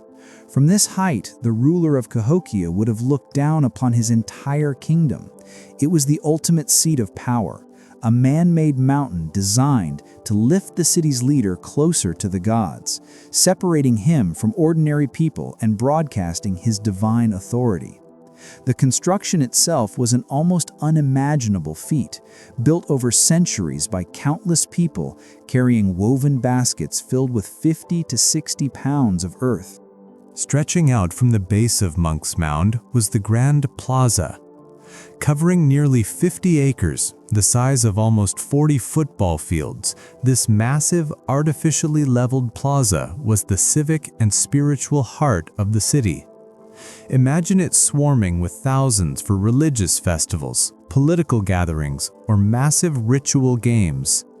One such game, called Chunky, involved rolling a polished stone disc at high speed across the plaza while warriors threw spears to see who could land closest to where it stopped. It was a major spectator sport, likely involving high-stakes gambling. But perhaps the most stunning feature of the city lay to the west, a series of giant timber circles known today as Woodhenge. Much like its famous stone cousin in England, Woodhenge was a sophisticated astronomical observatory. Large, evenly spaced red cedar posts formed perfect circles up to 410 feet across. Archaeologists have found evidence for at least 5 of these circles built and rebuilt over time. Woodhenge was a celestial clock. From a central observation post, a priest could watch the sunrise align with specific outer posts to mark the summer and winter solstices and the spring and fall equinoxes. This wasn't just a hobby. This calendar was the key to their entire way of life. It told them when to plant their corn, when to harvest, and when to hold their most important religious ceremonies. And in a stroke of pure symbolic genius, at the equinoxes, the sun would rise due east, appearing to emerge directly from the front of Monk's Mound when viewed from Woodhenge, a powerful visual statement linking the ruler, the sun, and the cosmic order. Cahokia wasn't an island. It was the beating heart of a cultural phenomenon that archaeologists call the Mississippian tradition. Its ideas and power shaped the lives of people living hundreds, even thousands of miles away. The city was the center of a vast trade network that stretched across the North American continent. Imagine a market in the Grand Plaza filled with goods from unimaginably distant lands. Archaeologists have found materials that paint a breathtaking picture of this network's scale. They found enormous quantities of marine shells carved into sacred objects and intricate beads that traveled over 1,000 miles from the Gulf of Mexico. They found copper, expertly hammered into ceremonial axes and ornaments that was mined near Lake Superior, more than 500 miles to the north.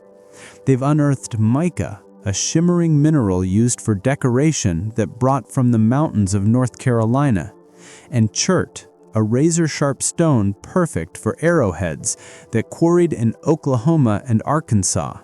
They've even found shark teeth from the Gulf Coast. This wasn't just bartering. It was a highly organized system that brought raw materials to the capital and in return exported Cahokian culture. Pottery made in the Cahokian style, with its distinctive symbols, has been found across the Midwest and Southeast.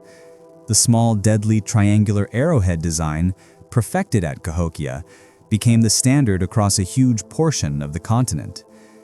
This influence was driven by a shared, powerful religion. The most potent symbols of the Mississippian world either came from or were amplified by Cahokia. The most dramatic evidence of this comes from a burial mound known as Mound 72. Here, around the year 1050, archaeologists uncovered the burial of a supreme leader. He was laid to rest on a cape made from over 20,000 shell beads, arranged in the distinct shape of a falcon, or what is known as the Birdman. This Birdman figure, a constant theme in Mississippian art, represents a godlike being, able to travel between the physical world and the spirit world. But the burial itself tells a much darker story about Cahokia's power. The leader wasn't alone. He was accompanied by caches of over 800 perfect arrowheads, a copper staff, and piles of uncut mica. Most chillingly, he was buried with other people. Around him were the remains of more than 250 individuals, many of whom were young women who appeared to have been ritually sacrificed and buried in mass graves as part of his funeral. A display of this kind is a stark and terrifying testament to the absolute power wielded by the city's elite, who could command not just the labor, but the very lives of their subjects. For nearly 3 centuries, Cahokia reigned, but then it began to die. The vibrant metropolis started to empty out. While not instantaneous, the decline was shockingly fast. By 1350 AD, Cahokia was a ghost town, its grand plazas silent, its mounds left to the elements. The question that has obsessed archaeologists for generations is, why? What could possibly cause a city of this magnitude to simply collapse? There is no smoking gun. The people left no written records.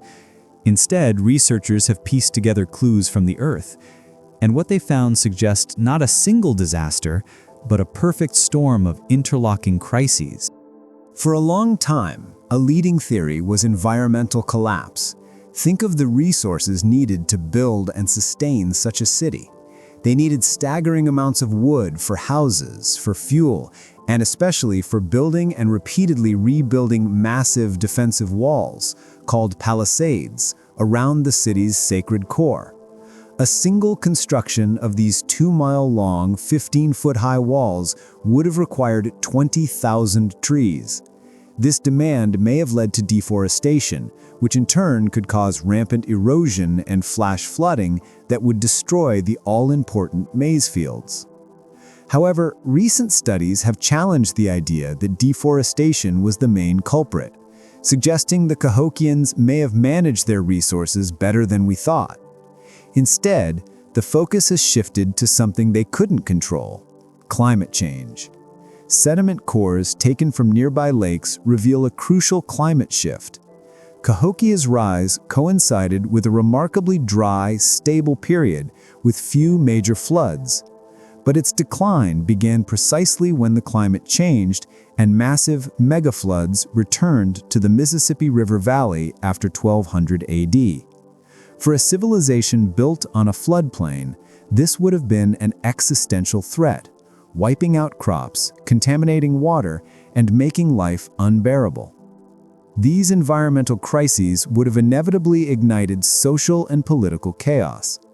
The evidence for this is written in the city's own defenses, those massive palisade walls.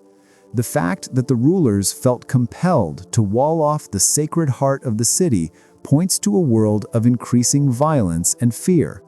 Were they defending against outside enemies who saw a city weakened by floods and famine? Or was the threat internal, with the walls meant to protect the elite from their own starving, desperate people? As harvests failed, and the authority of the chiefs was shattered by their inability to control the floods, the very fabric of Cahokian society unraveled. People began to vote with their feet. The abandonment was likely a slow exodus, with families and clans migrating away to find a better life.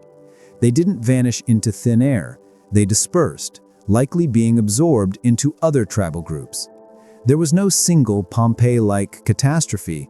It was a slow-motion collapse, driven by a deadly combination of climate catastrophe and social implosion. After the last Cahokians left, the city slept. Grass and forest consumed the mounds. The great plazas became anonymous fields.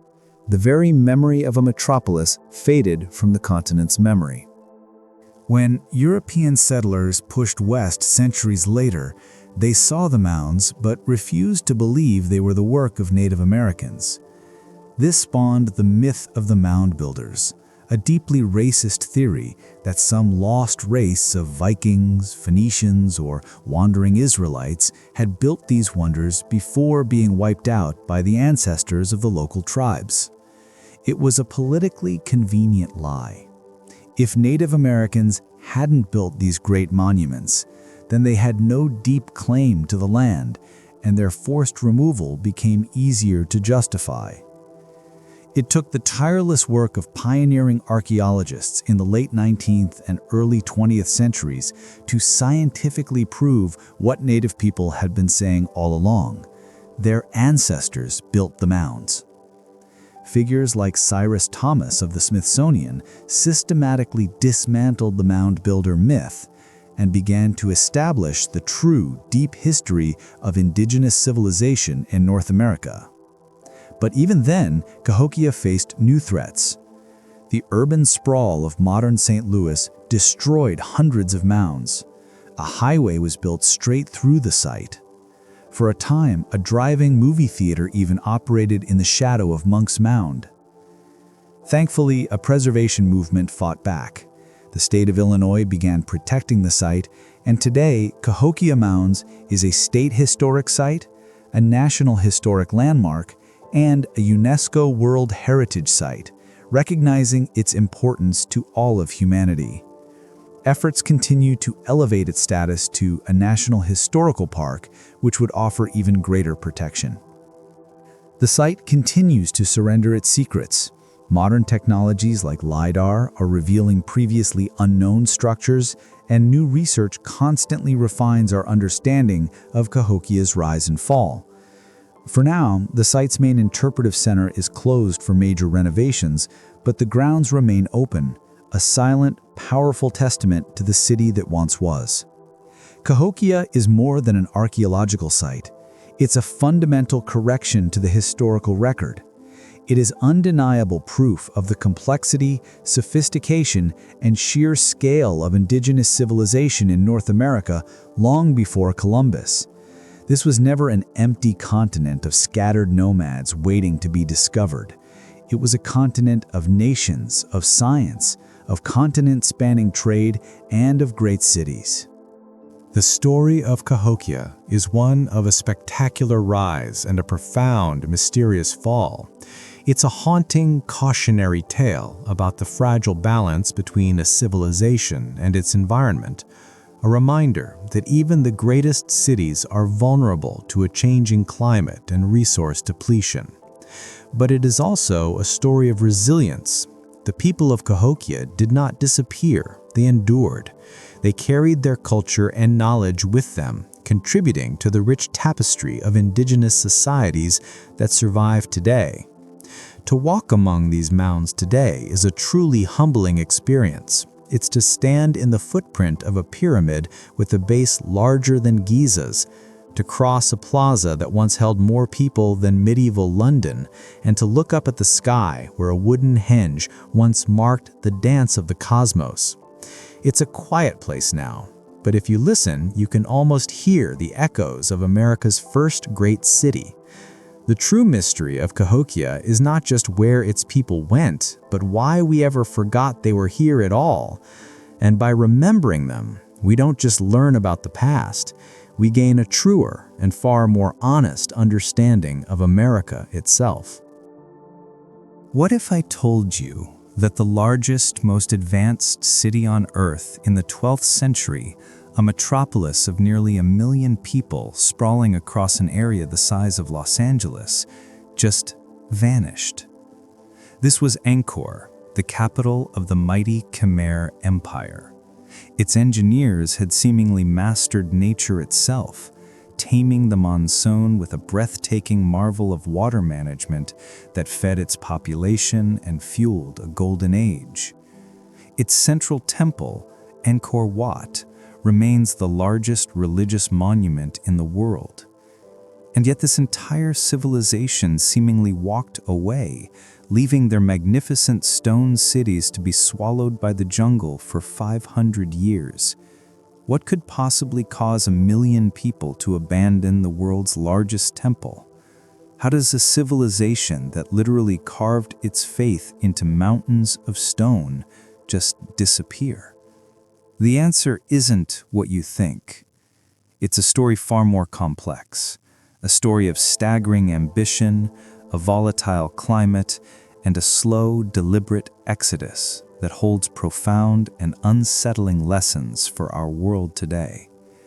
We tend to think of civilizational collapse as a sudden, cataclysmic event. A volcano erupts, an empire is shattered in a single battle. But the story of Angkor is different.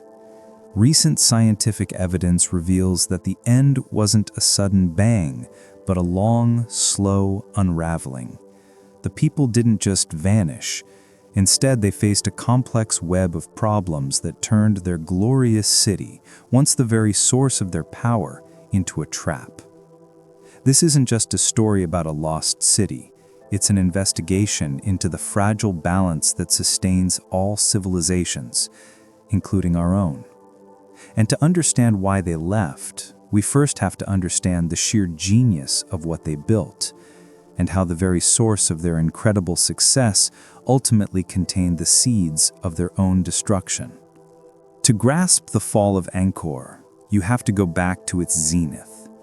The Angkorian period kicks off in 802 AD with a monarch, Jayavarman II, declaring himself a universal monarch, the god-king of a new unified land. This act lit the fuse on a golden age that would burn for over 6 centuries. And at the heart of it all was the capital, Angkor. But this was no ordinary city. It was a vast, low-density urban sprawl, a network of temples, palaces, homes, and farms, all woven together by a revolutionary system of infrastructure. At its peak in the 13th century, Greater Angkor was home to somewhere between 700,000 and 900,000 people. To put that in perspective, London at the same time had a population of maybe 80,000. Angkor was, by an enormous margin, one of the most populous urban landscapes on the planet before the Industrial Revolution. The physical scale is almost impossible to comprehend. The archaeological park we see today is 400 quadrilateral kilometers, but that's just the core. Modern laser scanning has revealed that the full urban and agricultural network was far, far larger. A pre-industrial megacity that dwarfed its contemporaries. And at the spiritual and geographical center of this empire stood the temples, over 1,000 of them. The most famous, of course, is Angkor Wat. Built in the 12th century by King Suryavarman II, it is a staggering feat of human will. It covers more ground than Vatican City. It's not just a temple, it's a map of the Hindu cosmos carved in stone. The 5 central towers represent the peaks of Mount Meru, the mythical home of the gods. The vast moat surrounding it symbolizes the cosmic ocean. To build it, the Khmer moved millions of tons of sandstone from quarries over 25 miles away, a logistical operation that would be a challenge even today. Every surface is covered in intricate carvings, a stone library of the Khmer soul. But Angkor Wat was just one chapter. Kings constantly built upon the work of their predecessors. After a rival kingdom sacked Angkor, the legendary King Jayavarman VII recaptured the capital and launched an unprecedented building spree. He built the walled city of Angkor Thom, the Great City. At its center is the Bayon Temple, where hundreds of serene, smiling stone faces gaze out in all directions, believed to be a portrait of the king himself as a compassionate god on earth. This era saw the construction of not just temples, but hospitals, roads, and rest houses, binding the vast empire together. All of it, the massive population, the monumental architecture, the vibrant culture, was made possible by one thing: water. The Khmer were masters of hydraulic engineering.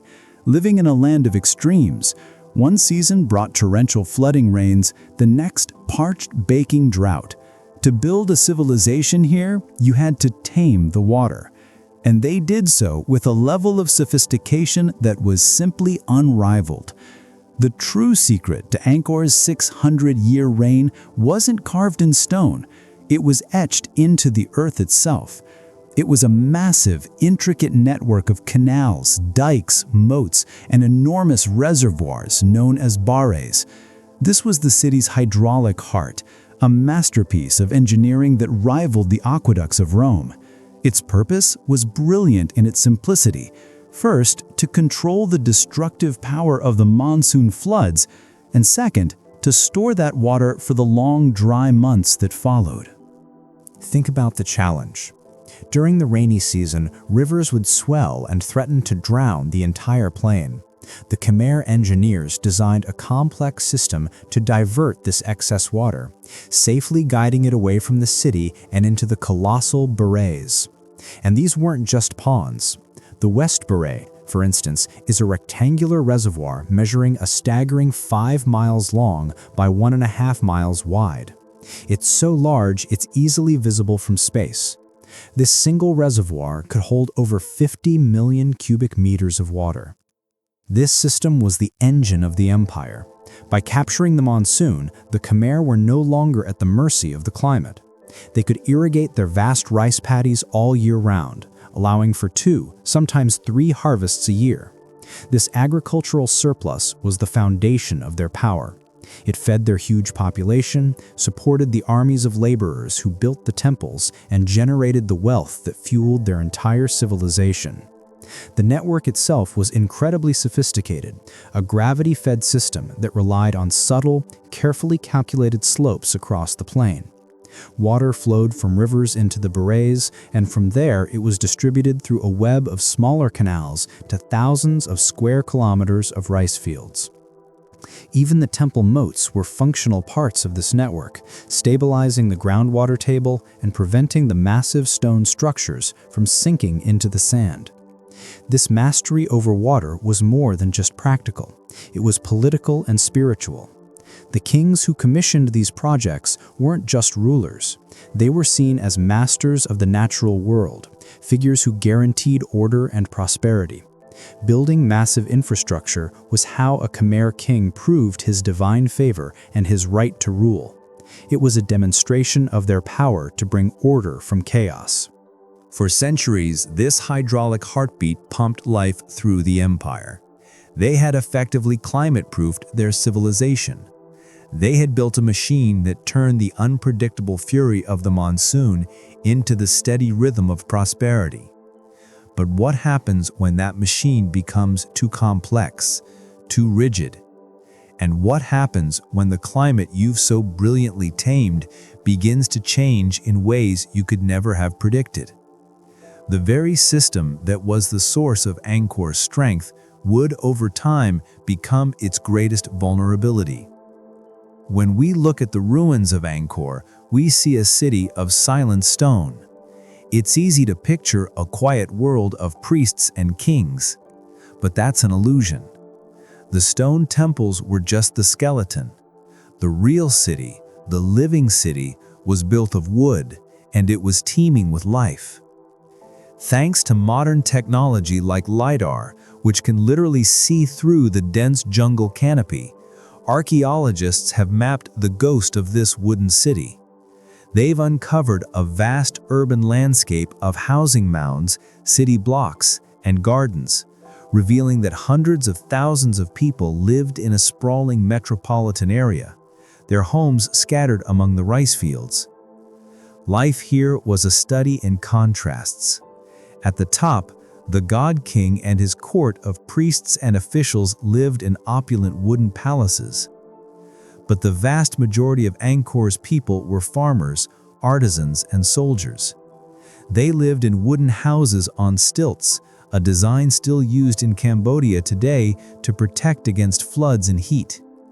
These homes were clustered in communities, each centered around a smaller local temple that was the social and religious heart of the neighborhood.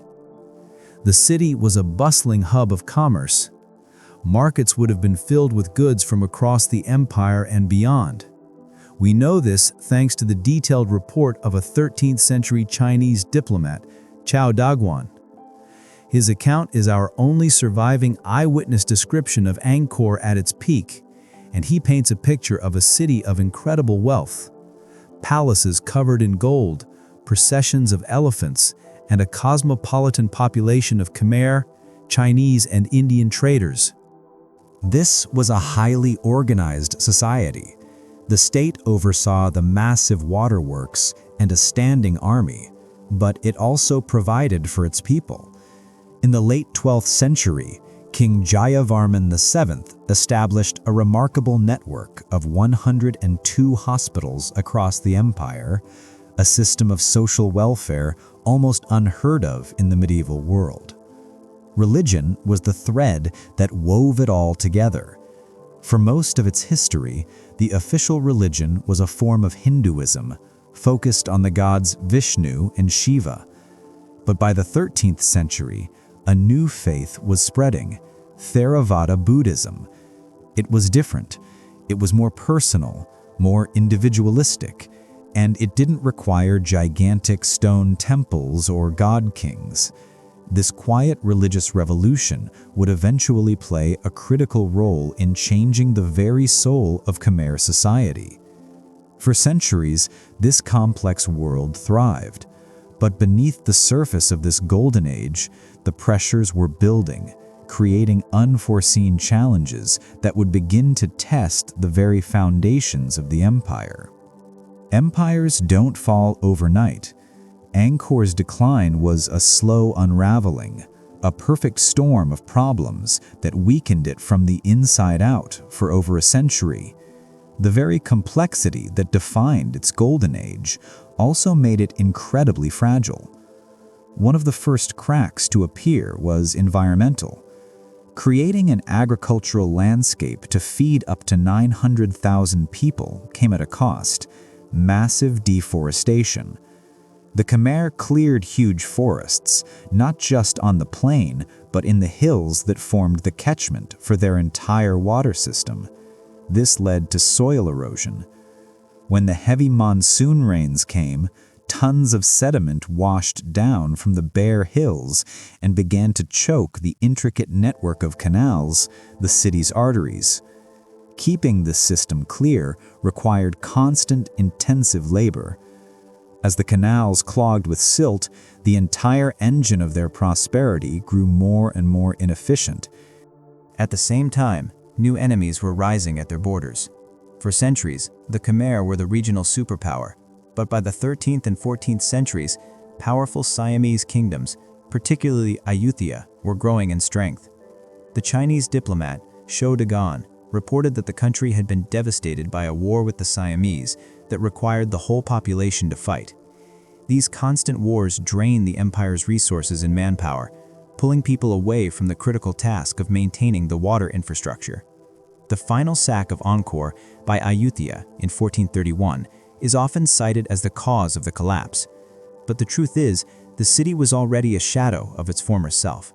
The invasion wasn't the cause of death. It was the final blow to a body already dying from a long illness. Internally, the religious shift to Theravada Buddhism was also having a profound effect.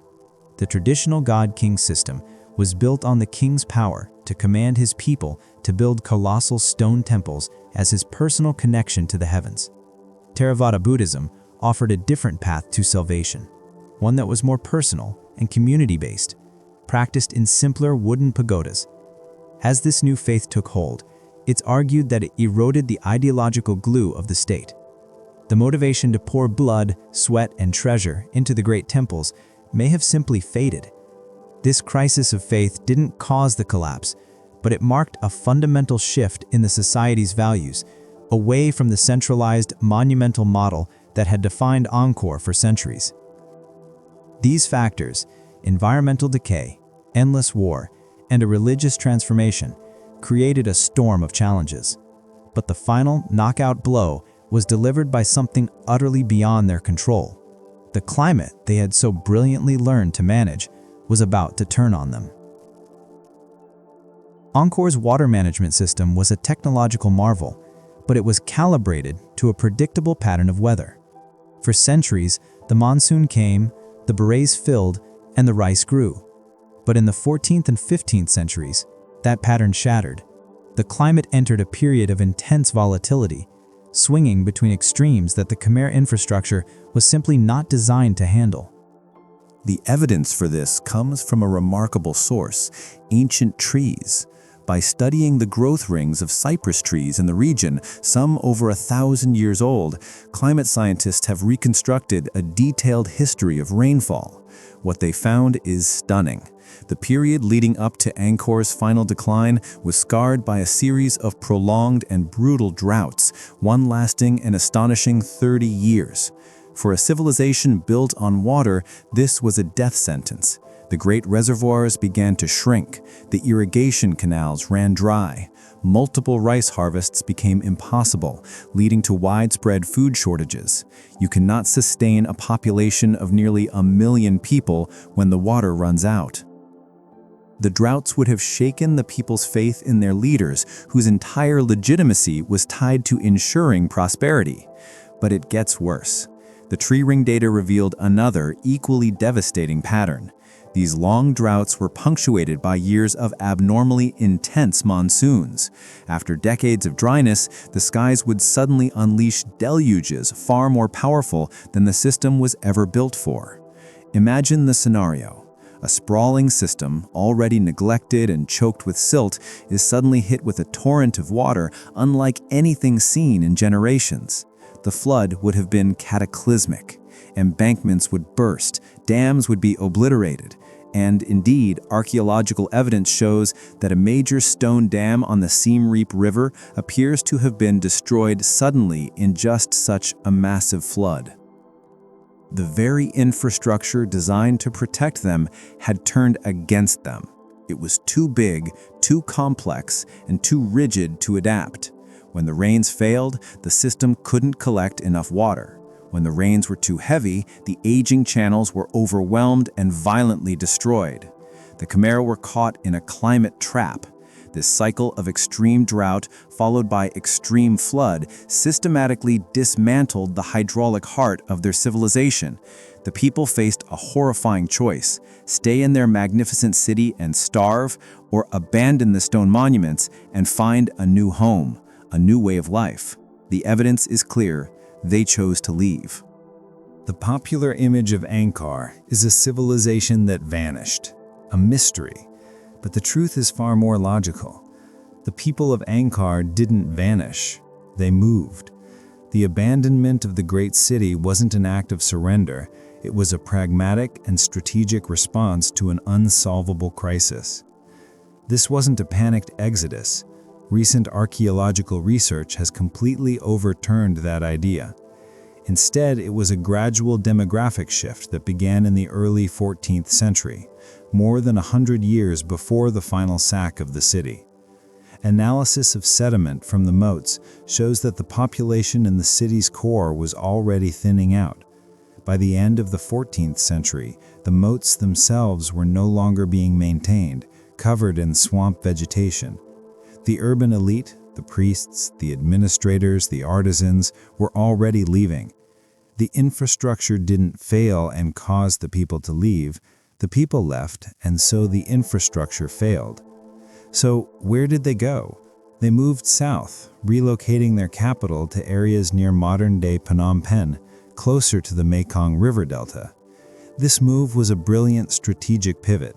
First, the water supply there was more reliable, based on river-based agriculture, not a complex, centralized, and now broken hydraulic system. Second, the economic center of gravity in Southeast Asia was shifting to maritime trade. Angkor, located deep inland, was poorly positioned for this new world. By moving their capital closer to the coast, the Khmer rulers could plug into lucrative trade with China and other nations, replacing the wealth they had once generated from rice.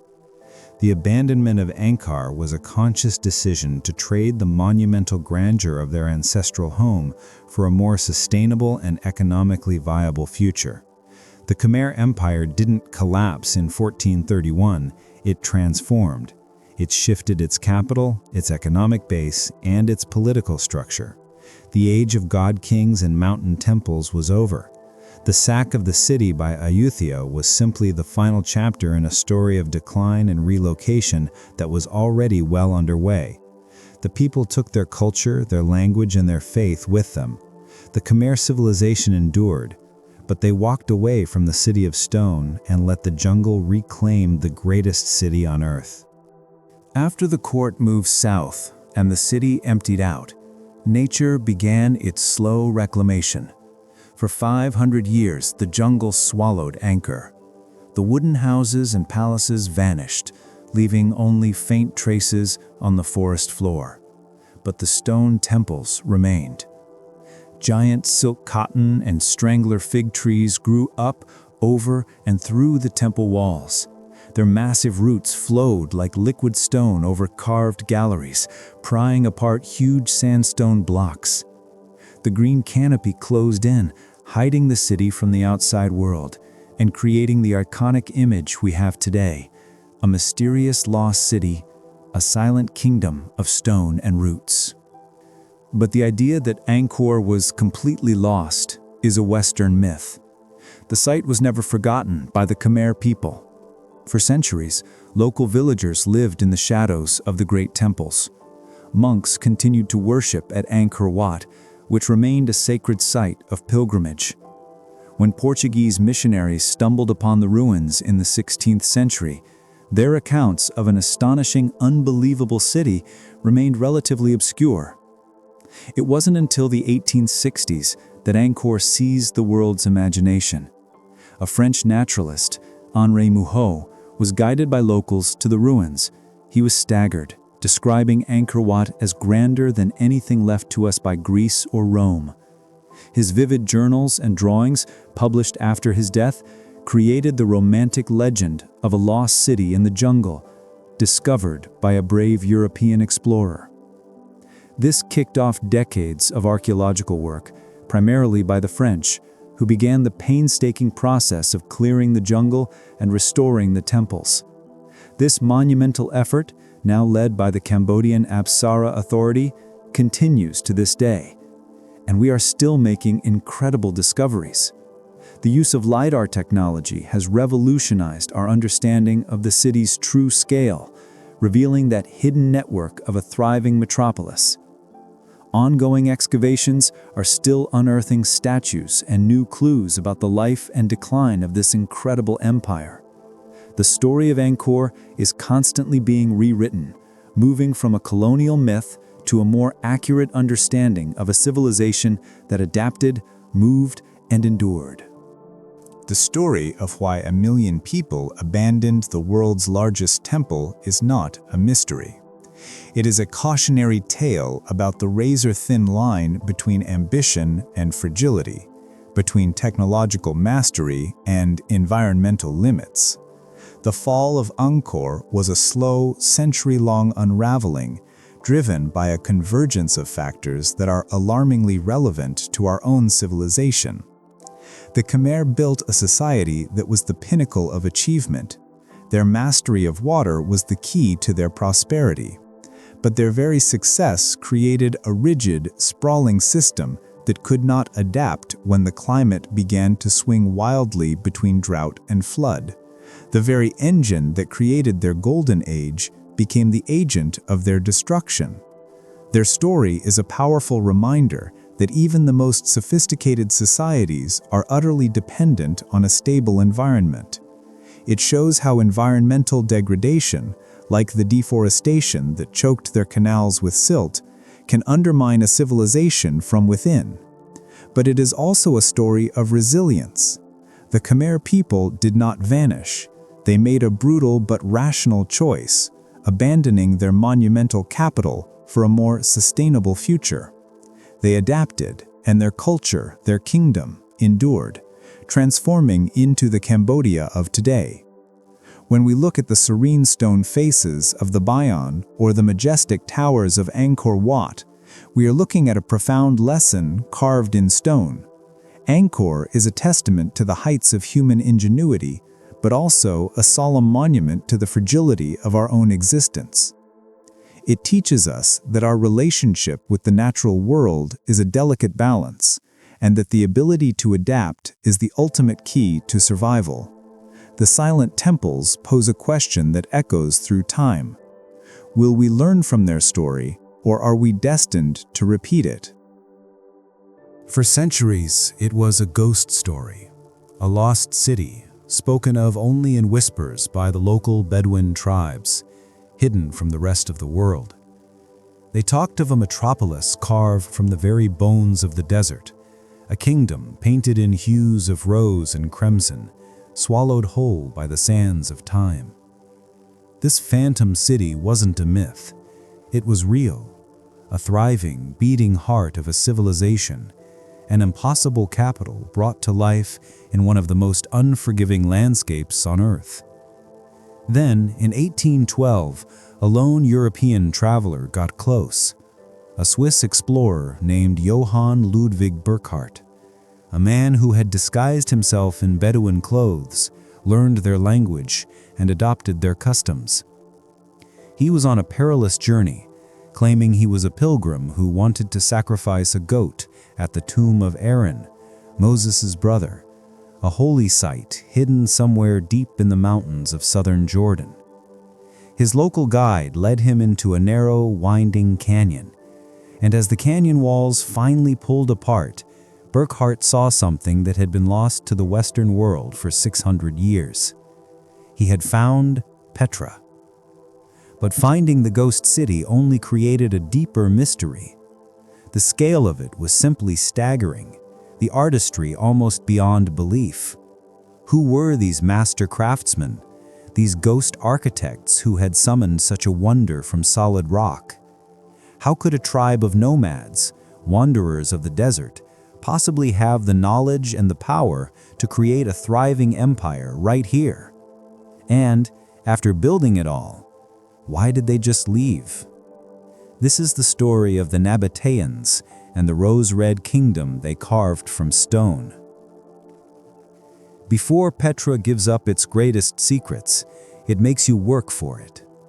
There's no grand gate, no wide avenue. The entrance to the city is a crack in the earth itself. It's called the Sick, a natural geological fissure that winds for more than a kilometer through the sandstone mountains. Walking through it feels like an act of theatrical suspense, an experience engineered by nature and then perfected by the Nabataeans. The walls of the Sick soar up to 80 meters or 260 feet on both sides, so high they almost block out the sky, leaving just a sliver of brilliant blue. In some places, the canyon is only 3 meters, about 10 feet wide. You feel small, humbled by the immense, silent power of the rock. The air grows cool, the sounds of the outside world disappear, and you're plunged into a world of swirling, psychedelic color. The sandstone isn't just one color. It's a marble cake of reds, pinks, oranges, and purples, a palette created by millennia of minerals. As you walk, you start to notice the details the Nabataeans left. Carved into the walls are water channels, the first hint of their genius. On one side, an open channel brought water from a nearby spring straight into the city. On the other, a series of interlocking clay pipes, a testament to shockingly advanced hydraulic engineering, did the same. They were masters of slope and pressure, guaranteeing a steady flow of life-giving water to their desert capital. These pipes ensured the water dropped slowly even as the path went down, a clever trick to keep the pressure just right deep inside the city. The Nabataeans didn't just see a path, they saw a grand procession. You can still spot the faint outlines of carvings, small niches that once held statues of their gods. They were sanctifying the very entrance to their home, turning the journey into something spiritual. The path twists and turns, deliberately hiding what's ahead. Every bend offers a new view of sculpted rock, a new play of light and shadow. It's a masterclass in building anticipation. You know something incredible is coming, you just can't see it yet. The Sick is a sensory journey, forcing you to slow down, to look up, to wonder. And then just when you think the canyon might go on forever, a sliver of impossible architecture appears in the light up ahead. The last turn of the Sick is the most dramatic reveal in the ancient world. You walk out of the dark, narrow canyon into a sunlit opening, and there it is, Al-Khazne, the treasury. It is, without a doubt, one of the most breathtaking sights on Earth. Carved directly out of the solid rock face, it stands nearly 40 meters, or 130 feet tall, a symphony of Greek-inspired design in the middle of the Arabian desert. The name, the Treasury, is a romantic mistake, born from local legends that a pharaoh or maybe even pirates hid their treasure in the stone urn at the very top. You can still see bullet holes cockingly earn where Bedouins for centuries tried to shoot it open to get the gold inside. But archaeologists think its real purpose was far more sacred.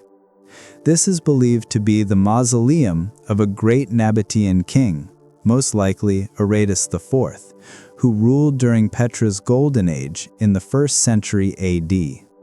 It wasn't a bank. It was a monument to glorify a king on his journey into the afterlife. The sheer audacity of it is what's so hard to wrap your head around. This wasn't built block by block. It was carved, sculpted from the top down. Just imagine it. Nabataean stonemasons hanging from ropes at the top of a cliff, painstakingly chiseling away the excess rock, slowly revealing the columns, the capitals, and the intricate figures from the living mountain. Every detail, from the Corinthian columns to the statues of mythological figures like Castor and Pollux, shows a culture that stood at the crossroads of civilization. The style is heavily influenced by the architecture of Alexandria, a clear sign of the Nabataeans' deep connections to the Mediterranean world. And yet, it is uniquely Nabataean. Flanking the entrance are reliefs of Aluza, the powerful Nabataean goddess. This blending of styles is the essence of their identity, taking the best ideas from everyone they traded with and making them their own.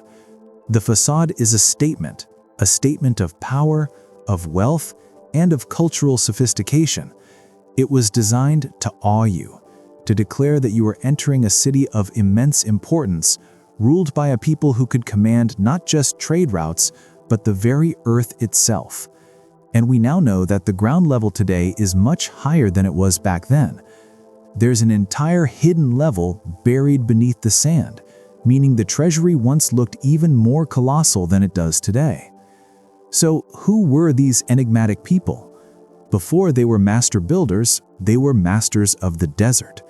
The Nabataeans were an ancient Arab people, a nomadic tribe that likely migrated out of the Arabian Peninsula sometime around the 6th to 4th centuries BCE. For generations, they lived as desert people do, moving with their herds, living in tents, and knowing the arid landscape like the back of their hand. They knew where to find water, how to read the stars, and how to survive where others couldn't. They first pop up in the history books in 312 BC, when a Greek general tried and failed to attack them. A historian of the time described them as a fiercely independent tribe who prized their freedom above all else. But they weren't just simple nomads. They were already clever traders, controlling a resource more valuable than gold in the ancient world: incense. Their genius was recognizing the strategic importance of this hidden landscape.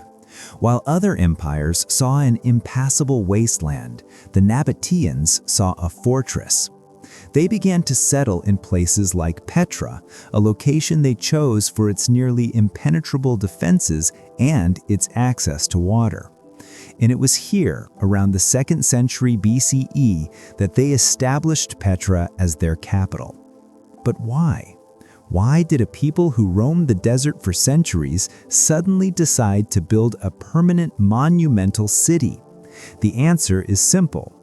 Trade made them rich, and with that wealth came the desire and the ability to create a capital that reflected their power. They were a people of fascinating contrasts. They spoke a dialect of Arabic but used Aramaic for their official writing. Their religion was a mix of their own gods like Dushara and Al-Uzza, but they readily absorbed gods from the Greek, Roman, and Egyptian worlds they did business with. The Roman scholar Strabo even described their society as remarkably democratic, with a king who was accountable to his people. They were, in essence, the ultimate adapters. They took ideas, technologies, and art from East and West and created something entirely new, something distinctly Nabataean. They transformed themselves from desert nomads into cosmopolitan merchants, brilliant engineers, and artists of stone.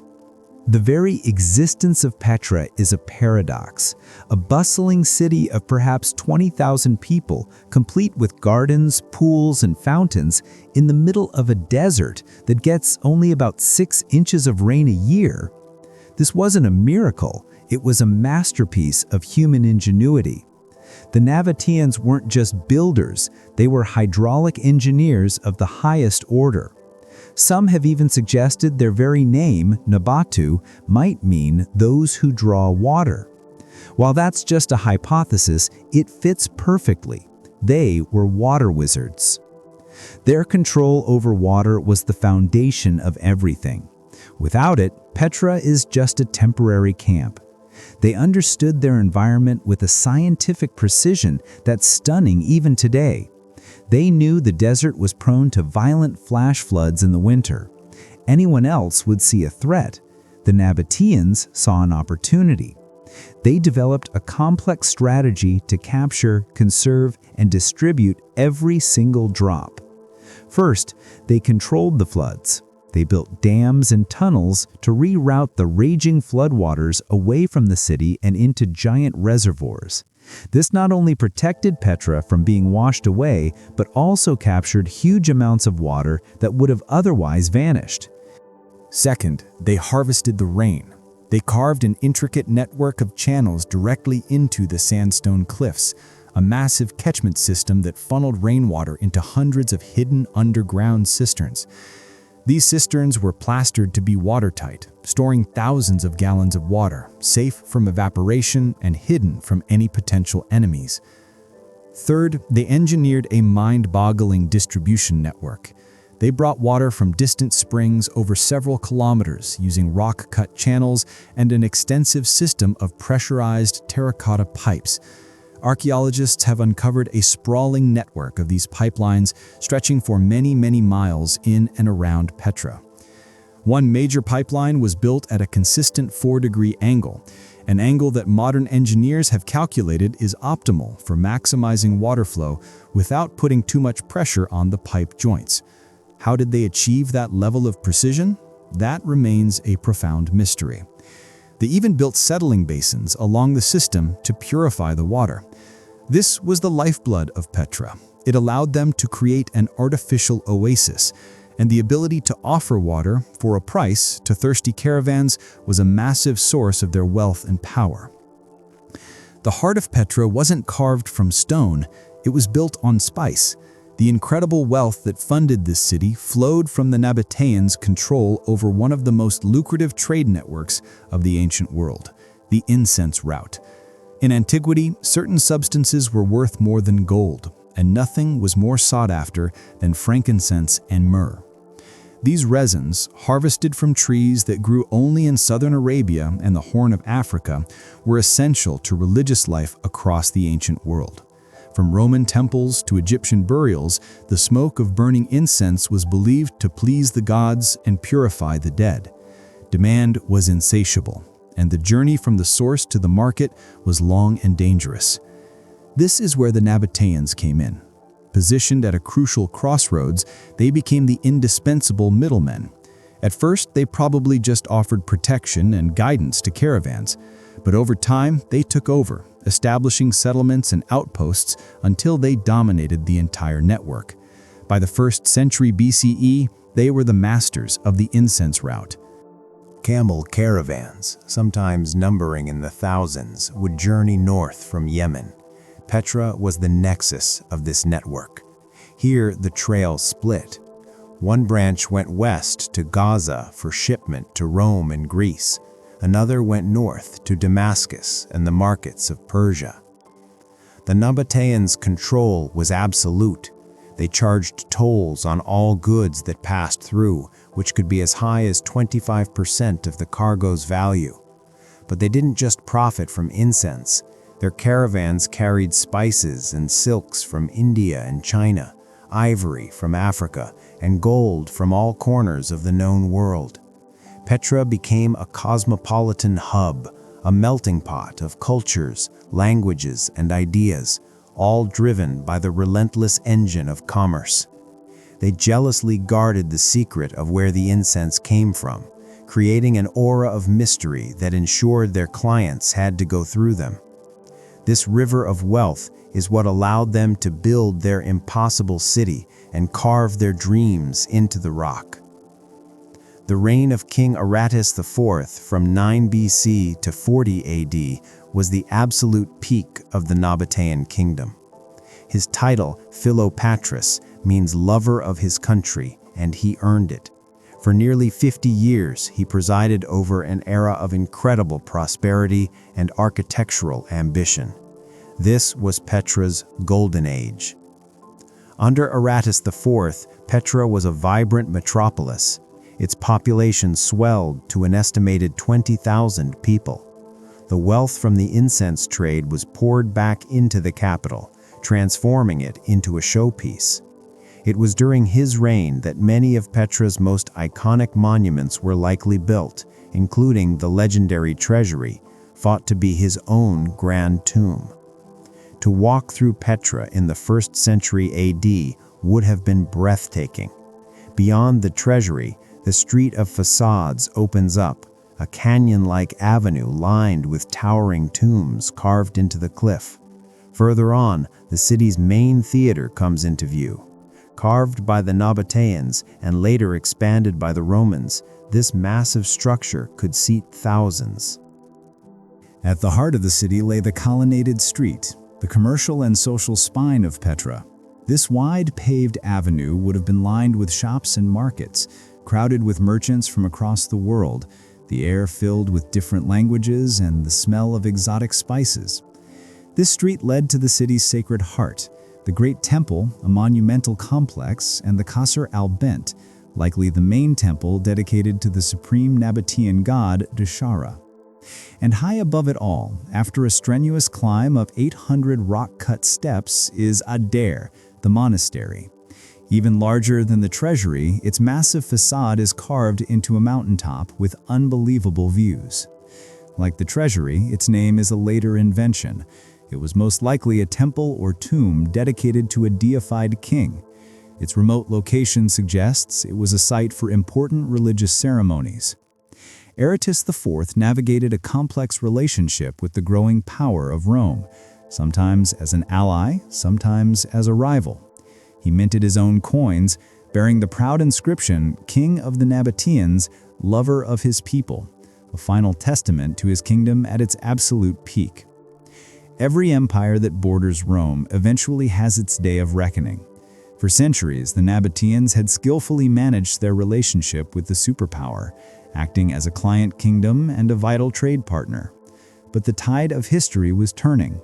As the 1st century AD closed, Rome's desire to control the lucrative eastern trade routes directly was growing stronger. The end of Nabataean independence came not with a bang, but with a whimper. In 106 AD, the last Nabataean king, Rebel II, died.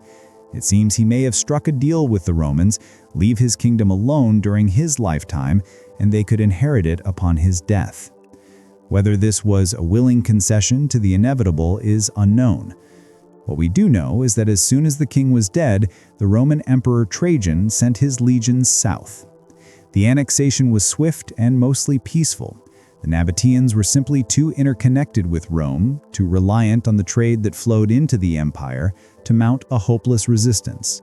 And just like that, the kingdom that had prized its independence for over 400 years was absorbed into the Roman Empire, becoming the new province of Arabia Petraea.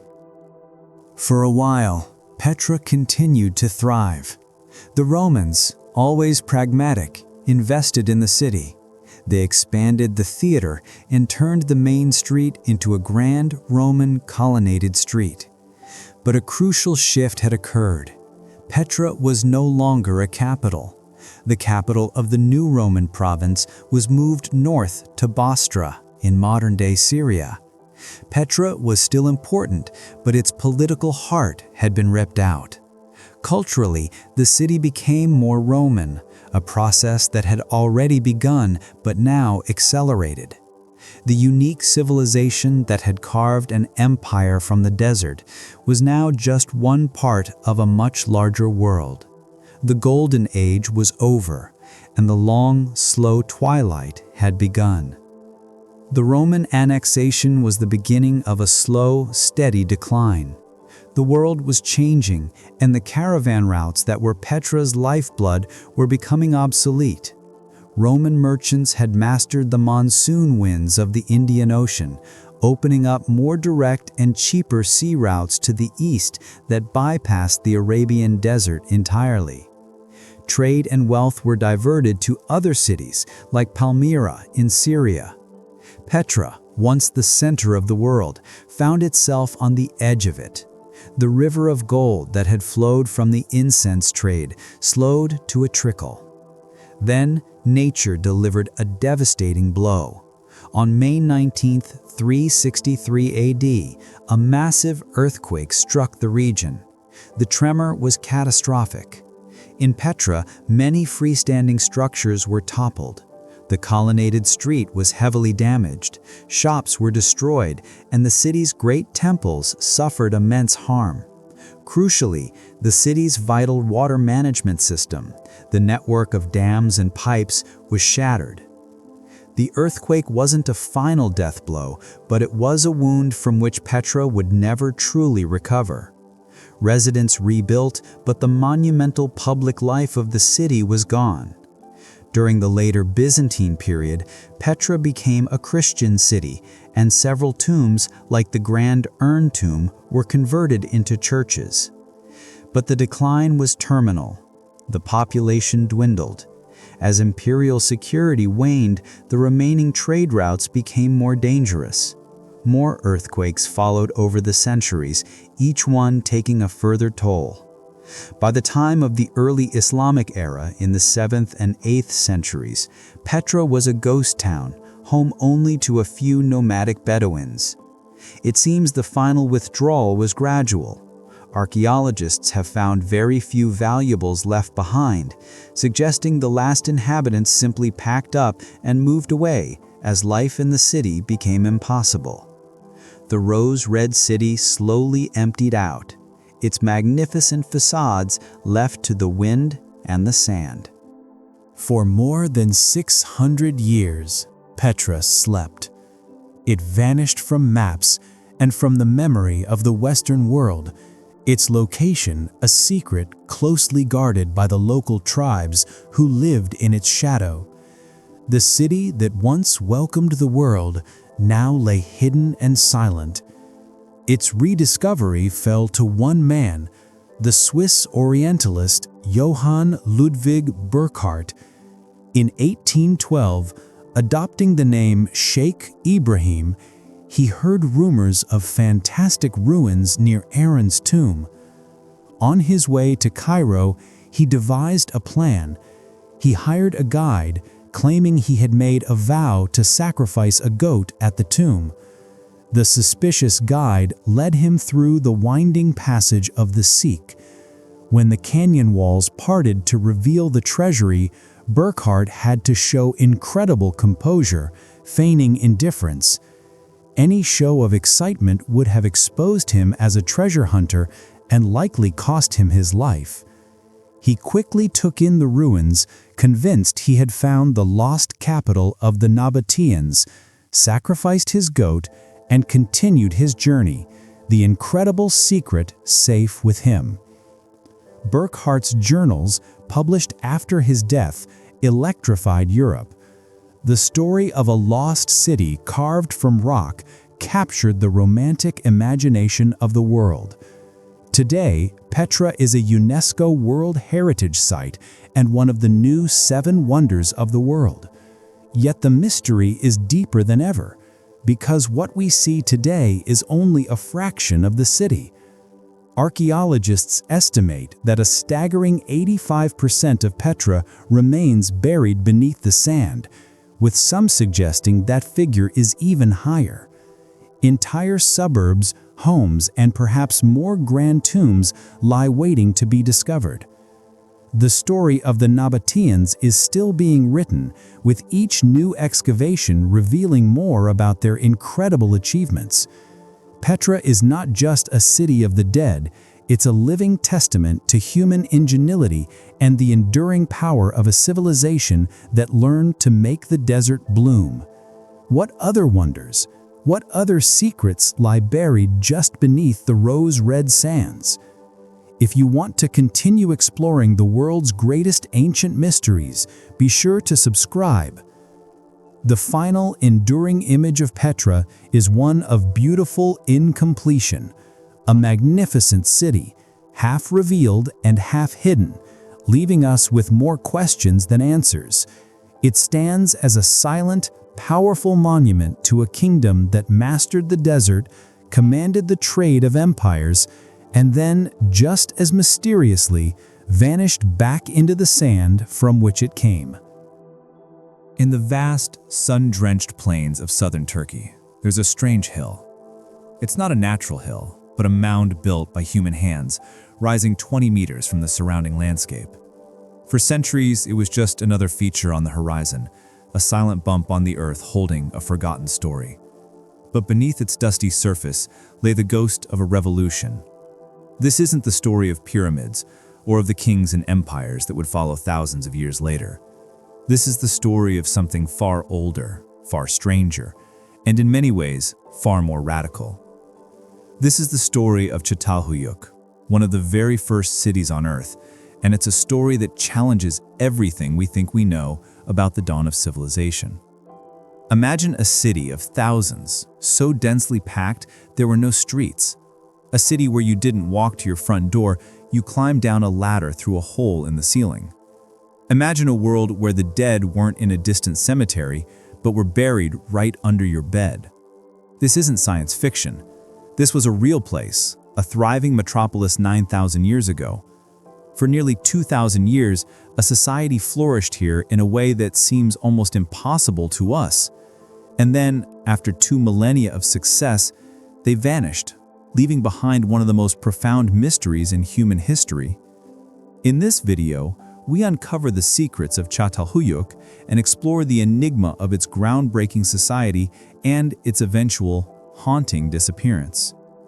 Our story really begins not 9,000 years ago, but in 1958, a British archaeologist named James Mellert was surveying the Konya Plain, a region that was, at the time, a huge blank spot on the map of prehistory.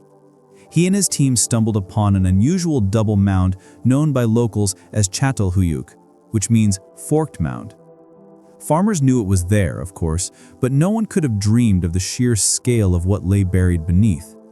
Mellert started his first proper dig in 1961, and what he started to uncover sent shockwaves through the world of archaeology. His team dug into the earth and revealed not a simple village, but a sprawling, jam-packed settlement of mud brick houses. Layer upon layer, they peeled back time, discovering an astonishing 18 distinct levels of occupation. It was a continuous story of human life, stretching from around 7500 BC to 5700 BC. This wasn't just a settlement, it was a proto-city that thrived for nearly 2,000 years, a period of longevity that many modern cities could only dream of. Mellert had found a window into a forgotten world. He'd discovered a place that documented one of the most important transformations our species ever made, the shift from a nomadic life of hunting and gathering to a settled agricultural existence. The initial finds were baffling. He unearthed over 150 rooms, many of them decorated with vibrant murals and strange, powerful sculptures. There were figurines, advanced tools, and evidence of a complex symbolic world. But the most striking thing was the layout. Mellert's excavations revealed a city with no roads, no public squares, and no grand entrances. It was a honeycomb maze, a human hive. The immediate question wasn't just who were these people, but how on earth did they live like this? The discovery of Çatalhöyük was the discovery of a whole new form of urban existence, one that archaeologists are still trying to fully comprehend today. To understand Çatalhöyük, you first have to erase your mental image of a city. Forget avenues, alleyways, and front doors. The defining feature of this place was its radical, almost unbelievable architecture. Houses were built directly against one another, sharing walls with absolutely no space in between. The entire settlement was a single, massive, interlocking block of buildings. This design probably offered excellent insulation, and more importantly, a formidable defense against outsiders or wild animals. So how did people get around in this dense labyrinth? The answer was as simple as it was ingenious. They walked on the roofs. The rooftops of Çatalhöyük were its streets, its courtyards, and its public plazas. This is where daily life would have unfolded in the open air. We can imagine children playing, people crafting tools, preparing food, and gossiping under the Anatolian sun. In the city's later years, evidence suggests large communal ovens were built on these rooftops, turning them into shared kitchens and centers of community life. To get home, you wouldn't walk to your door. You'd find the opening in your roof and climb down a wooden ladder into the main room of your house. This hole in the ceiling was the home's only entrance and its only source of ventilation, letting smoke from the hearth below escape. Stepping down that ladder would take you into a surprisingly complex domestic world.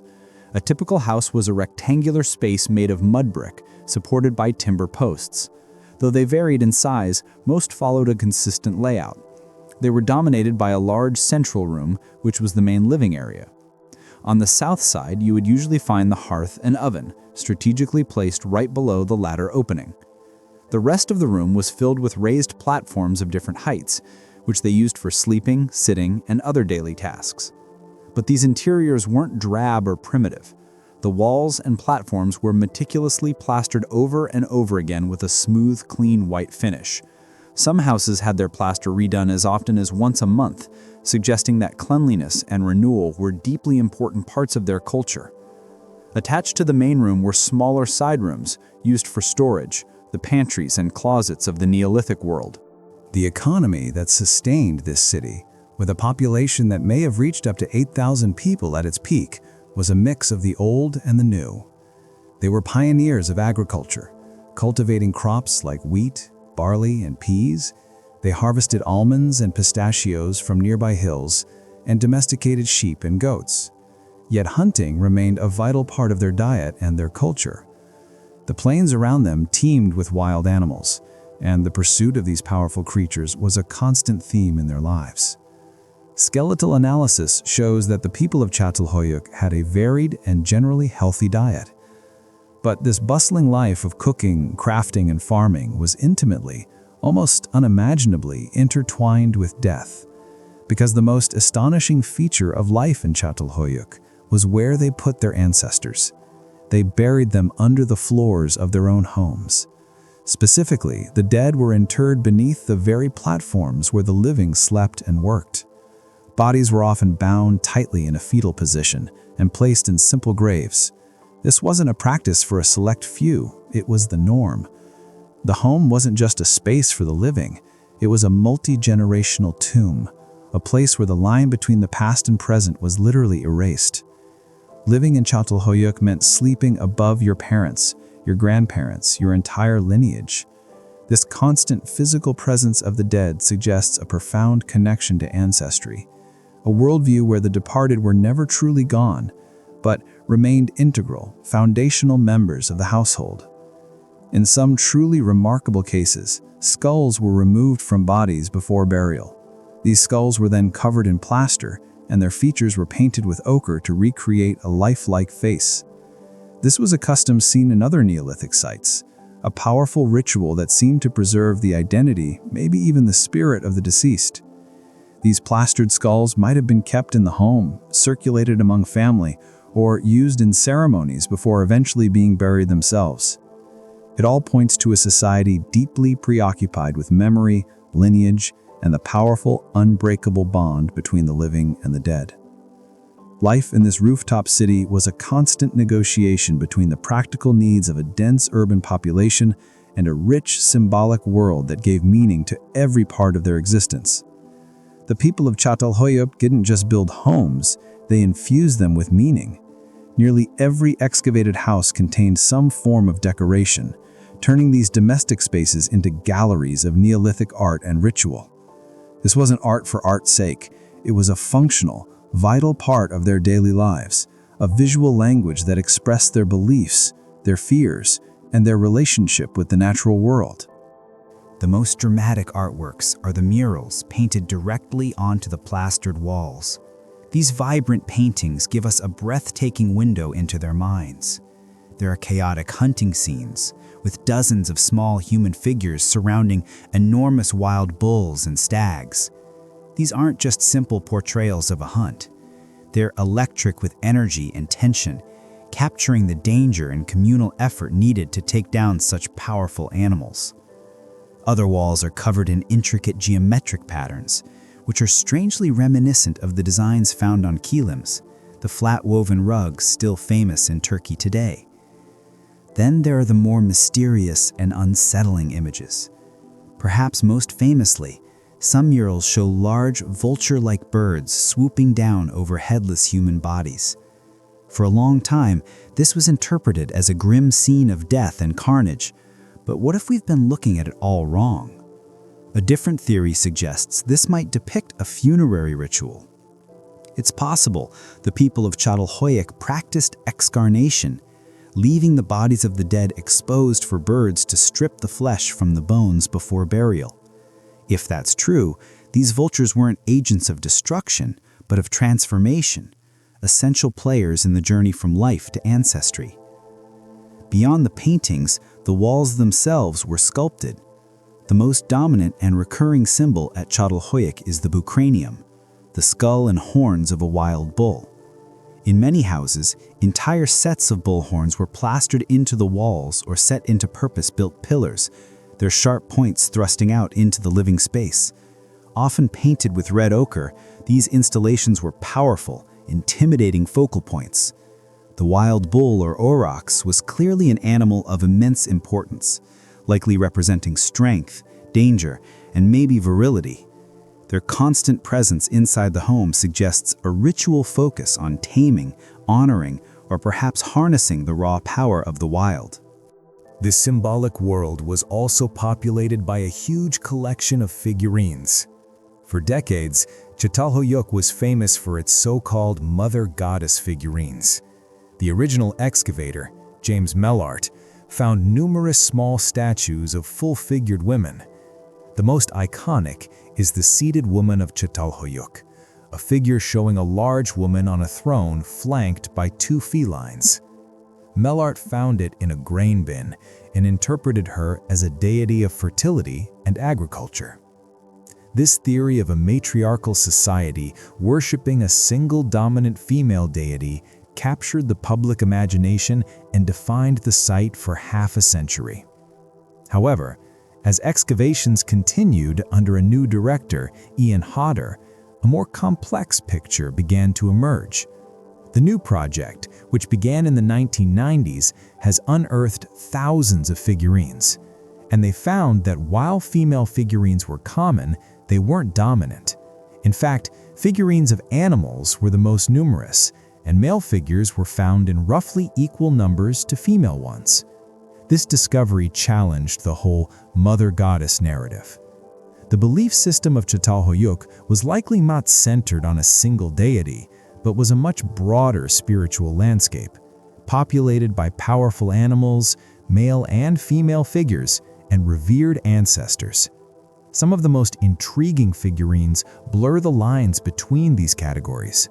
One famous example shows a slender figure, possibly female, that looks skeletal from the waist up, with its ribs and spine clearly defined.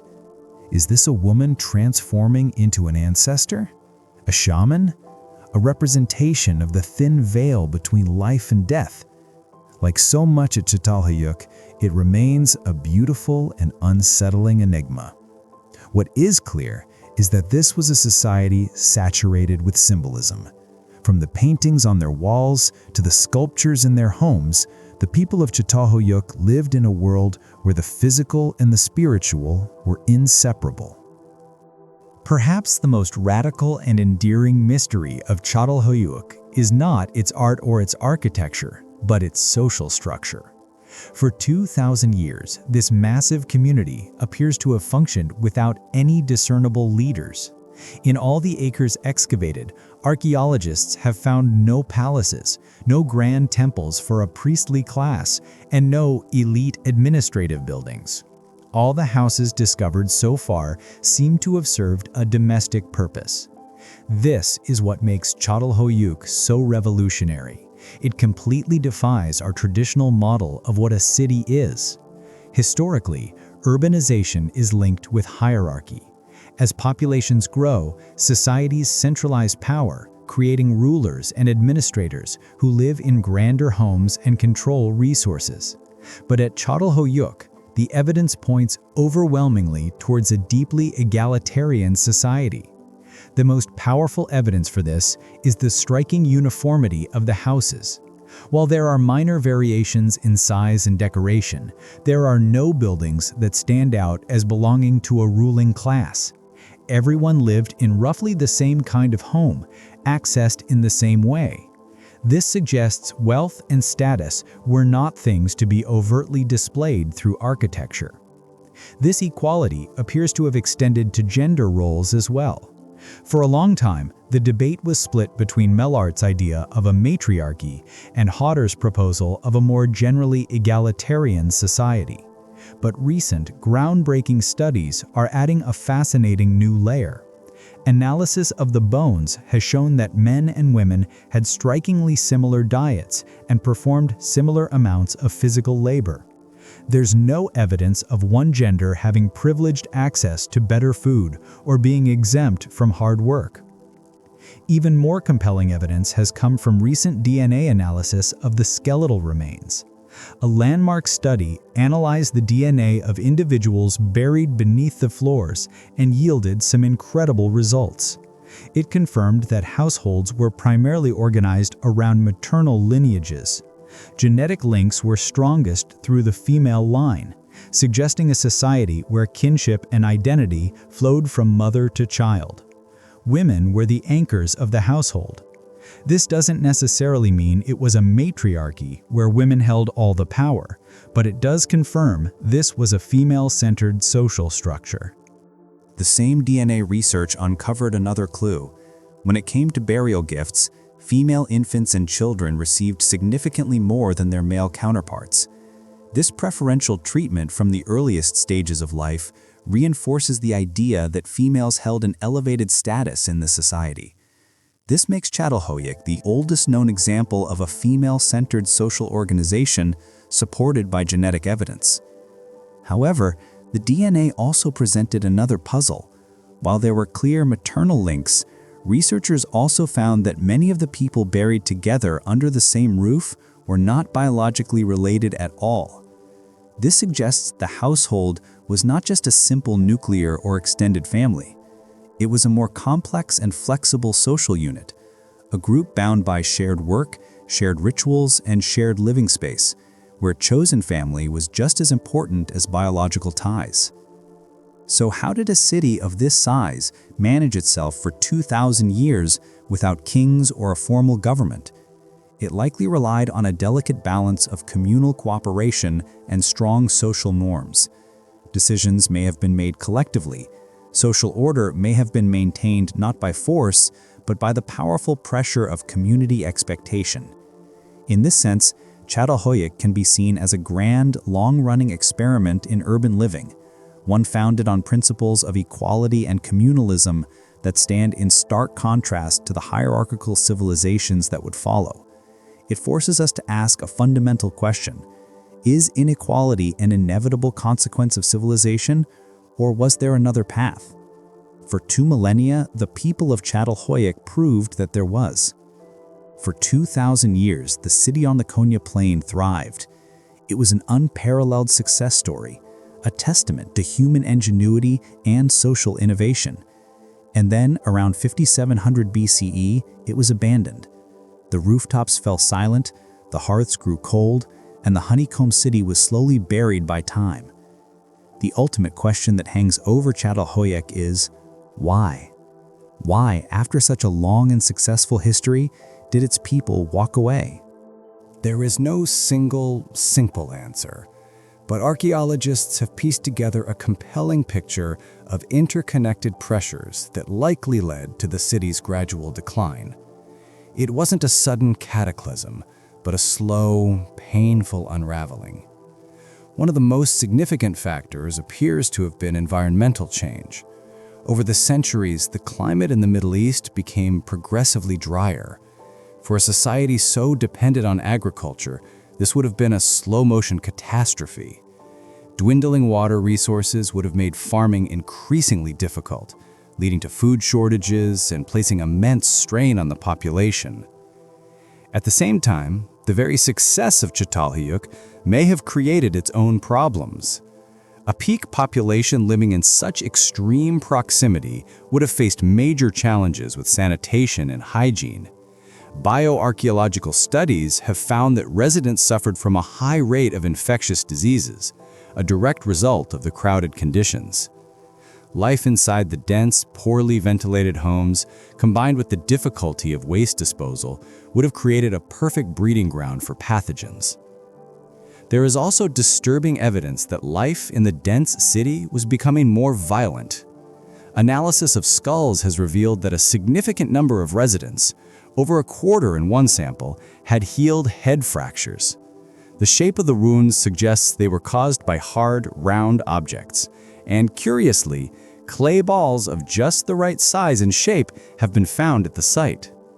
This violence wasn't only directed at men. More than half of the victims were women, suggesting that as resources grew scarcer, internal conflict may have become a serious problem. But perhaps the most profound reason for the abandonment was a fundamental shift in the city's social fabric. That egalitarian ethos that had defined Çatalhöyük may have started to break down. research has highlighted a gradual change in the city's architecture over its final centuries. In the earlier layers, houses are tightly interconnected, but in the later layers, signs of separation begin to appear between buildings. This suggests that social structures were changing, with single households becoming more independent and the community more fragmented. This social transformation may have been the final push. As old communal bonds weakened and inequalities perhaps began to emerge, the social contract that held Çatalhöyük together started to fray. The inhabitants didn't just abandon a place, they may have been abandoning a way of life that was no longer working. The end was a gradual process. The main eastern mound was slowly abandoned around 6000 BCE, with some of the population moving to a smaller western mound, where a new settlement continued for a few more centuries.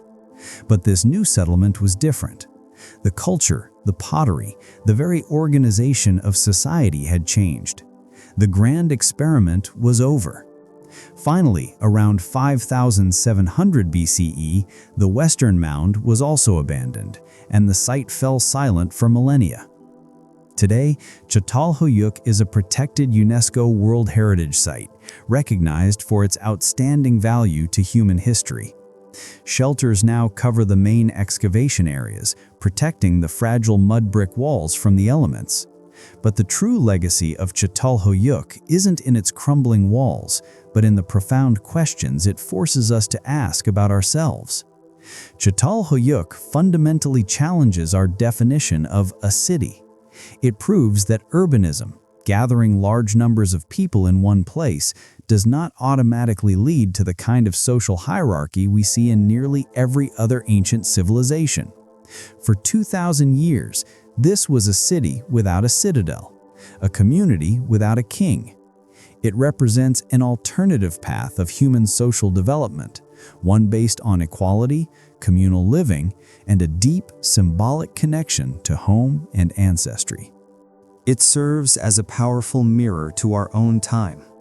The people of Çatalhöyük grappled with the very same issues that dominate our world: urbanization, social inequality, environmental sustainability, and what it means to live as a community. They were pioneers, confronting the challenges of living together in large numbers for the very first time. The story of its decline is also a cautionary tale. It shows the fragility of even the most successful societies in the face of environmental change and internal social pressures. Did the egalitarian ideal of Çatalhöyük contain the seeds of its own destruction? Does a growing population inevitably lead to competition and hierarchy? Or was it simply the victim of a changing climate that its unique social system could no longer withstand? We will likely never know for sure. What we do know is that Çatalhöyük was not a failed experiment. To last for 2 millennia is an incredible achievement. It's a testament to human adaptability and our capacity for creating diverse and complex social worlds. It reminds us that the way we live now is not the only way to live, and that for a very long time in our deep past, another way was not only possible, but was a resounding success. The 9,000-year-old mystery of the rooftop city is, in the end, a story about us. It's a story of community, of innovation, of art, and of the timeless human quest to build a home. From its discovery in the mid-20th century to the cutting-edge genetic research of today, Çatalhöyük has consistently rewritten the first chapter of urban human history. It stands as a powerful monument to a time when the world was being remade, when humanity was taking its first bold steps into a settled future. The secrets buried in its layers of earth continue to teach us about the remarkable diversity of human culture and the enduring power of community. It is a mystery that is 9,000 years old, but its lessons have never been more relevant. What if the story of civilization you were taught is missing a foundational chapter? We're told that the great cradles of humanity were Mesopotamia, Egypt, and the Indus Valley. We picture pharaohs raising pyramids against the desert sun and the first laws being etched into Sumerian clay. But what if I told you that at the exact same time, 5,000 years ago, another civilization was building its own pyramids, composing its own music, and developing a complex society on a continent half a world away? And what if that civilization wasn't forged in war, but was built on peace, trade, and cooperation? This isn't some forgotten myth or a work of fiction. This is the story of Caral-Supe, a civilization hidden in the arid valleys of coastal Peru that predates the great Inca Empire by 4 millennia. It stands as the oldest known civilization in the Americas, a testament to human ingenuity that rose and fell long before anyone had even heard of Chavin de Huantar, the culture once thought to be the region's first. The discovery of Caral didn't just add a new name to a list.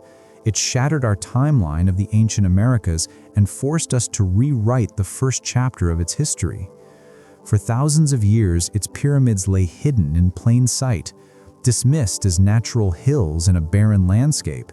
But beneath the dust lies a profound enigma, a society that achieved architectural grandeur and economic complexity without any evidence of warfare. No walls, no weapons, no fortifications. In an age of clashing empires across the globe, the people of Caral-Supe built a world on a different principle. This is the story of that world. A journey into the heart of a lost civilization that challenges our deepest assumptions about the past and leaves us with an enduring mystery. How did they achieve peace in an age of empires? Imagine a desert, a dry, windswept terrace overlooking a thin ribbon of green, the Supe River Valley in Peru. For decades, archaeologists and travelers saw little more than desolate hills here, unremarkable mounds of earth and stone under the harsh South American sun. It was a landscape that seemed to hold no secrets, a place easily passed over in the search for the gold-filled tombs of later, more famous cultures like the Moche or the Inca. The official story was that complex civilization in the Andes began much later, around 900 BCE, with the Chavin culture. Anything before that was believed to be the work of scattered, pre-urban villages. But one archaeologist refused to accept that story. She saw something more in those dusty hills. That archaeologist was Dr. Ruth Shady, a Peruvian scholar from the National University of San Marcos. When she first arrived in the Supe Valley in 1994, she was captivated not by what was known, but by what everyone else had ignored. The sheer scale of the mounds, their deliberate arrangement, it all whispered of something far grander than nature could create. When I first arrived in the valley in 1994, I was overwhelmed, she recalled. This place is somewhere between the seat of the gods and the home of man. With a shoestring budget and a small team, often paying for expenses out of her own pocket, Dr. Shady began the painstaking work of excavation in 1996. Right away, there was a problem. In almost every major ancient city, one of the most common finds is pottery. Ceramics are the durable fingerprints of ancient life. But as Shady and her team dug, they found none. Not a single potsherd. For many archaeologists, the lack of pottery was a deal breaker. It meant the site couldn't be a major organized civilization and was probably much younger than it looked. But Dr. Shady had a different, revolutionary idea. What if the absence of ceramics wasn't a sign of simplicity, but a sign of immense age? What if these pyramids were built by a people who existed before pottery was even invented in this region, a pre-ceramic culture? The key to proving this audacious theory lay in a clever building technique. The builders of Caral had filled woven reed bags called shikras with stones to form the foundations of their monuments. These organic reed bags were a perfect time capsule. In 1999, Dr. Shady sent samples of these shikras for radiocarbon dating. The results, published in the journal Science in 2001, sent a shockwave through the world of archaeology. The reads dated back to 2627 BCE. This wasn't just another ancient site, this was a 5,000-year-old city. It was standing at the same time as the Step Pyramid of Saqqara in Egypt and the great ziggurats of Mesopotamia. Suddenly, the timeline of civilization in the Americas was obliterated, pushed back by more than 1,000 years. Betty Meggers, a respected archaeologist at the Smithsonian Institution, called the discovery almost unbelievable. The world now had a name for the oldest city in the Americas, Caral. It was the heart of a sprawling civilization of at least 18 other urban centers across the Supe Valley, now known as the Caral-Supe or Norte Chico civilization. In 2009, UNESCO declared the sacred city of Caral-Supe a World Heritage Site, cementing its status as one of only 6 places on Earth where civilization arose independently. Dr. Shady's persistence had unveiled a revolution in our understanding of the human story. The dusty hills had given up their secret, revealing a chapter of history that had been silent for 5 millennia. To walk through Caral today is to walk through the ghost of a monumental vision. The city covers over 1,500 acres, a sprawling urban complex that speaks to a society of incredible organization. Dominating the landscape are 6 large pyramidal structures, their weathered platforms rising from the desert floor like man-made mountains. The largest, the Pyramid Mayor, or Great Pyramid, is staggering, nearly 100 feet tall, with a base covering an area the size of 4 football fields. These weren't tombs for kings like in Egypt, they were public centers for ceremony, administration, and watching the stars. They were the heart of the city, where the community gathered and where the power of its leaders, likely priests, was put on display. But the genius of Caral's builders is found not just in the scale, but in their ingenuity. They lived in an earthquake zone. To build structures that would last for millennia, they developed a revolutionary engineering technique. They filled those woven reed bags, the shikras, with stones and used them as structural fill. This wasn't just a way to move rock. The shikra bags acted as built-in shock absorbers. When an earthquake struck, the bags of loose stones could shift and dissipate the energy, leaving the pyramid structure stable. It was an elegant, earthquake-resistant design that predates modern engineering by 5,000 years. Descending from the towering pyramids, you find another signature of Caral's architecture, the sunken circular plazas. These perfectly round, subterranean courtyards sit at the foot of the major pyramids. Grand staircases lead down into these open-air chambers, which likely served as ceremonial amphitheaters. Imagine the scene, the plaza filled with people, the sound of bone flutes echoing off the stone walls as priests performed rituals on the pyramid steps above. These plazas were the communal soul of the city, spaces designed to unify the population through shared experience. The city itself was anything but random. The layout of Caral reveals a highly sophisticated level of urban planning. It's organized into a high town and a low town, with the Great Pyramids and elite homes in the upper sector, showing a clear social structure. Buildings were deliberately aligned with the Supe River, and very likely with celestial bodies. They built the city on the arid terrace above the valley, preserving the precious fertile land for farming. This wasn't just a place to live, it was a carefully designed cosmos in miniature, where every structure had its purpose. The pyramids reaching for the sky, the plazas sinking into the earth, it was architecture as a worldview, connecting the heavens, the earth, and the underworld. The monumental architecture of Caral was a product of the mind. The civilization's builders possessed a profound knowledge of science and math. Their precise alignment of their pyramids and plazas suggests a sophisticated understanding of astronomy. These structures weren't just randomly placed, they were giant instruments for tracking the sun, moon, and stars. For a society dependent on farming, this knowledge was power. By marking solstices and equinoxes, the priests of Caral could create a precise calendar, predicting the seasons and telling people the exact right times for planting and harvesting cotton, squash, and beans. This celestial clockwork governed their lives and reinforced the authority of the priests who held the keys to this sacred knowledge. Perhaps the most startling discovery at Caral is evidence of a complex record-keeping system that appeared thousands of years before the famous Inca. Archaeologists have unearthed knotted cotton strings that look like an early form of the quipu. The quipu, which the Incas perfected millennia later, was an intricate system of knotted cords used to record everything from census data and tax obligations to histories and astronomical information. By using different knots, colors, and placements, the quipu acted as a kind of three-dimensional spreadsheet.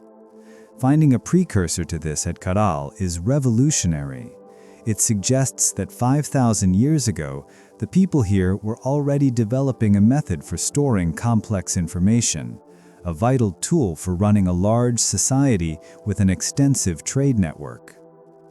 But life in Caral wasn't all science and administration. It was also filled with music.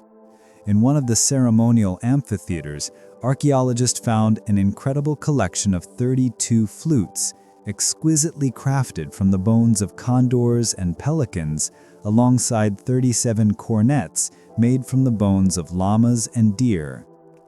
These are some of the oldest musical instruments in the Americas.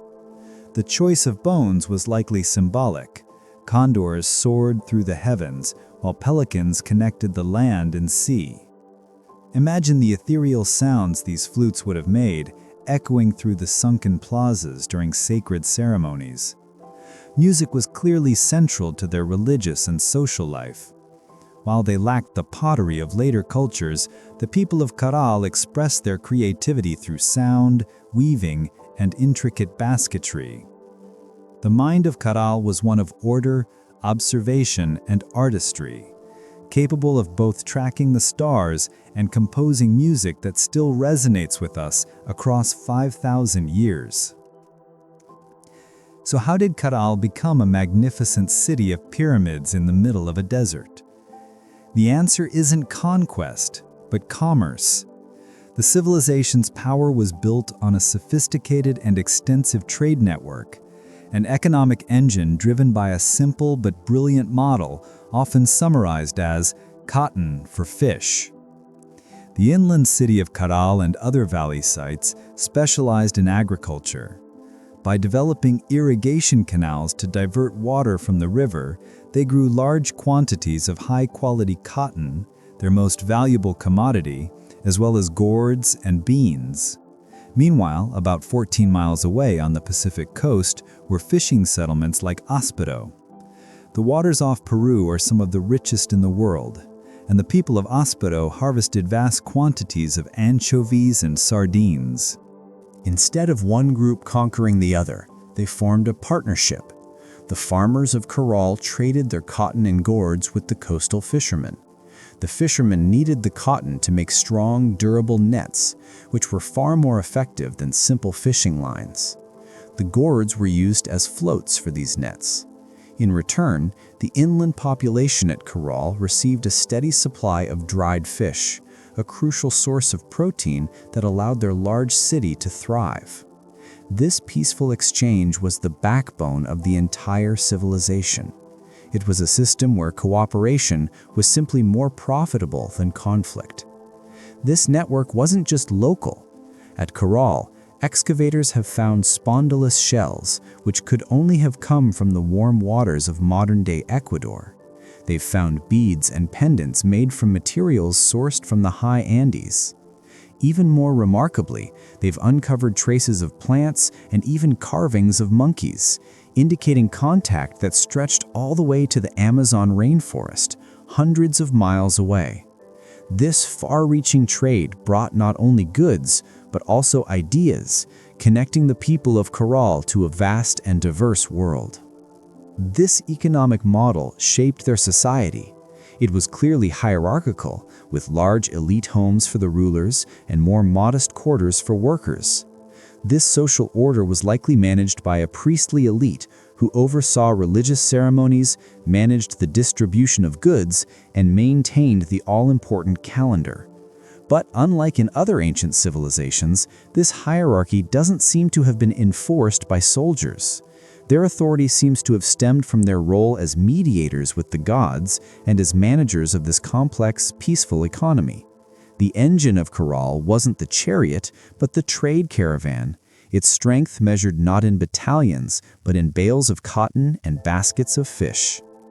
In the grand story of human history, a common thread runs through the rise of early civilizations: conflict. In Mesopotamia, city-states clashed over land and water. In Egypt, pharaohs led armies to expand their empire. The fortress and the sword are often seen as inseparable from the birth of cities. And then there is Caral. Here lies the most profound mystery of this ancient civilization. In over 3 decades of excavation, archaeologists have found a startling lack of evidence for warfare. There are no defensive walls, no battlements, no fortifications. The city was built in the open, yet its builders felt no need to protect it. Digging deeper, the mystery only grows. No weapons of war, no maces, no spear points, no shields have ever been found.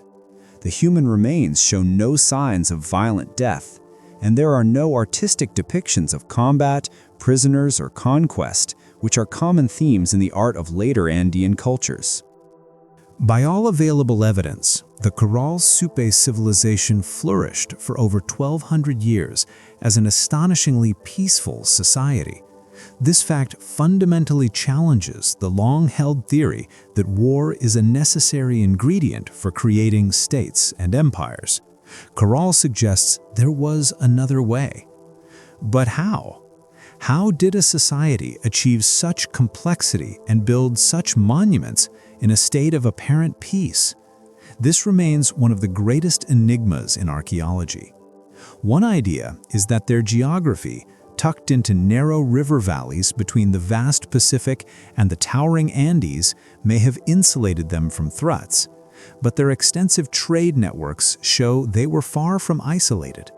A more compelling theory is that their unique economic model made peace a requirement for survival. The cotton for fish system created a state of mutual dependence where war would have been disastrous for everyone. Cooperation was simply the more logical strategy. A third theory points to the power of religion.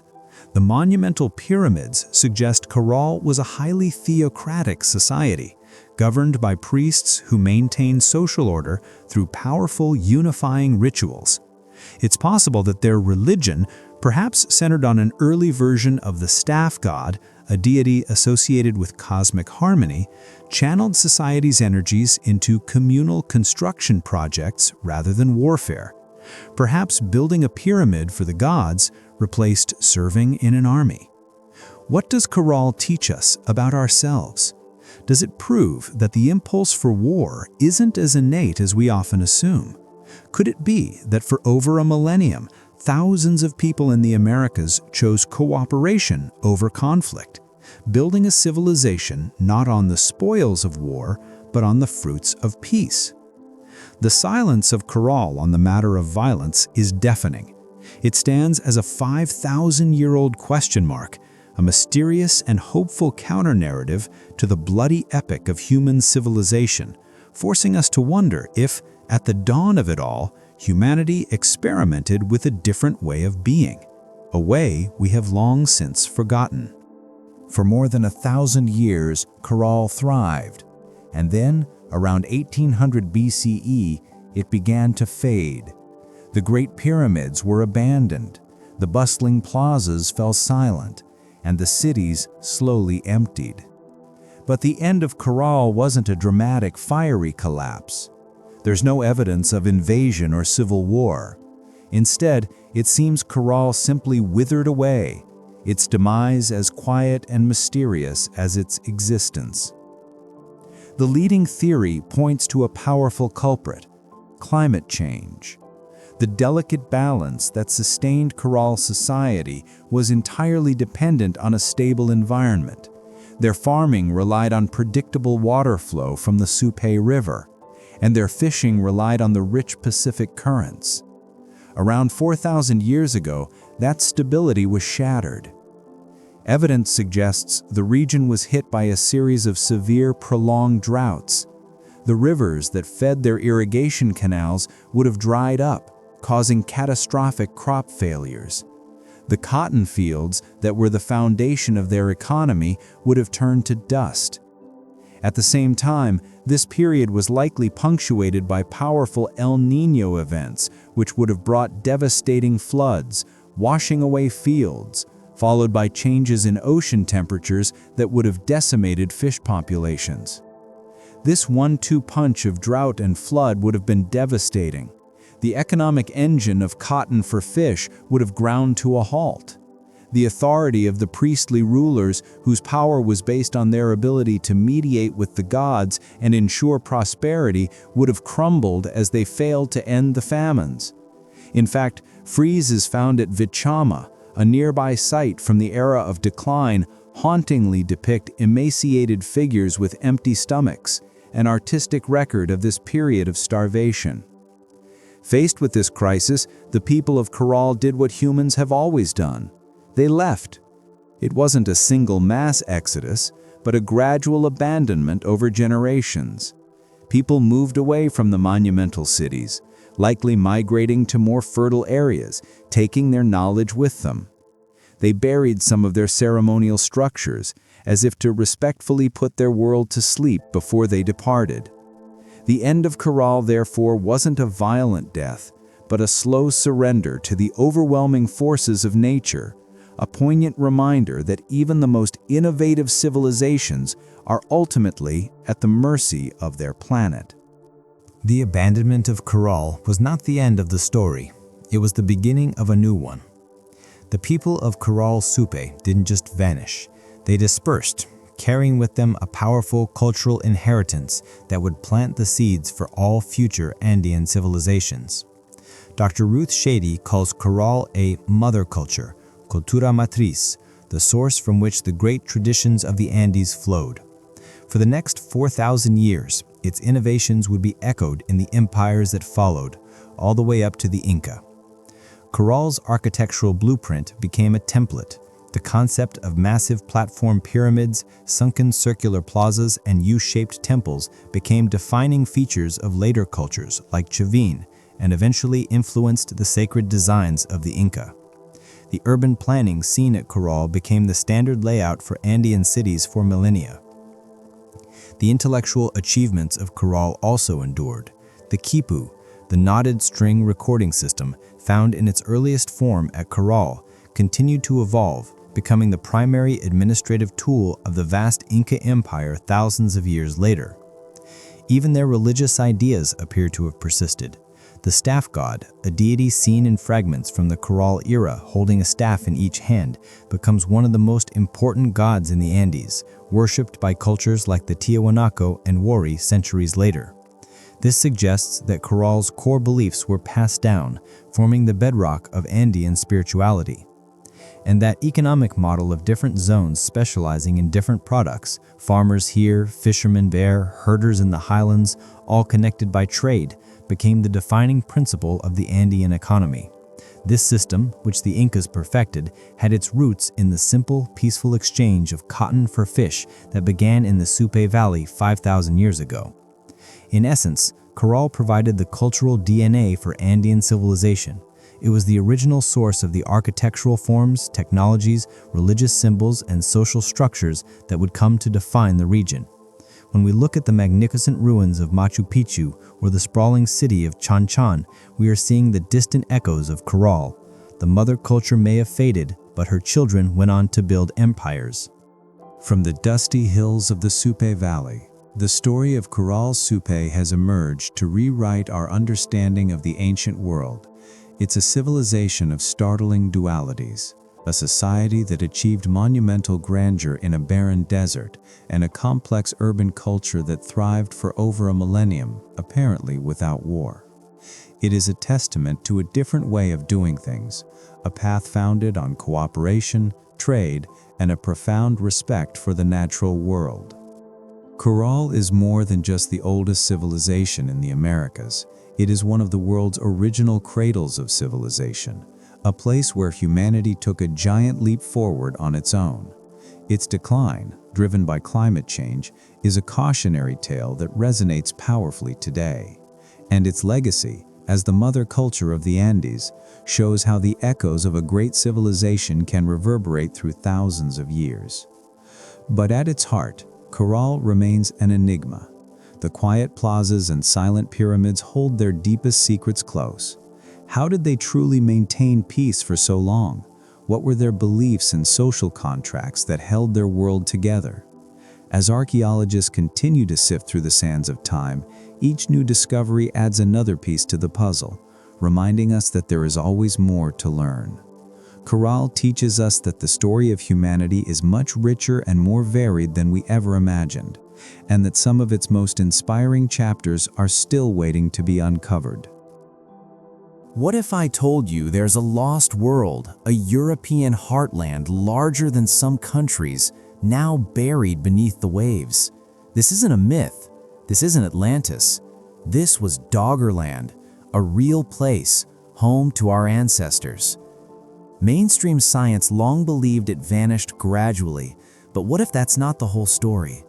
What if the final, terrifying chapter of Doggerland was written not over centuries, but in a single, cataclysmic day, when one of the largest undersea landslides in history sent a wall of water to erase a kingdom from the face of the earth? Beneath the cold, gray chop of the North Sea lies a secret. It's a secret written in mud and sand, in the bones of colossal beasts, and in the faint traces of a lost human world. Today, this water separates Great Britain from mainland Europe, a stormy channel plied by ferries and trawlers. But if we could turn back the clock 10,000 years, the sea would vanish. In its place, a vast country, a living land bridge would emerge. This was Doggerland. To see it, you have to forget the maps you know. Picture a territory stretching from England's east coast all the way to the Netherlands, Germany, and Denmark. We're talking about an immense plain of rolling hills, wooded valleys, and sprawling marshlands. And this was no frozen wasteland. After the last ice age ended around 18,000 years ago, the great ice sheets were retreating, and life was roaring back into these newly exposed lands.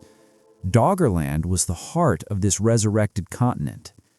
Using seismic data first gathered for oil and gas exploration, geologists and archaeologists have begun to map this drowned world with astonishing detail. They've revealed a landscape shaped by mighty rivers, now long gone. A great river system, which scientists have nicknamed the Schotten River, flowed from the high ground of the Dogger Bank.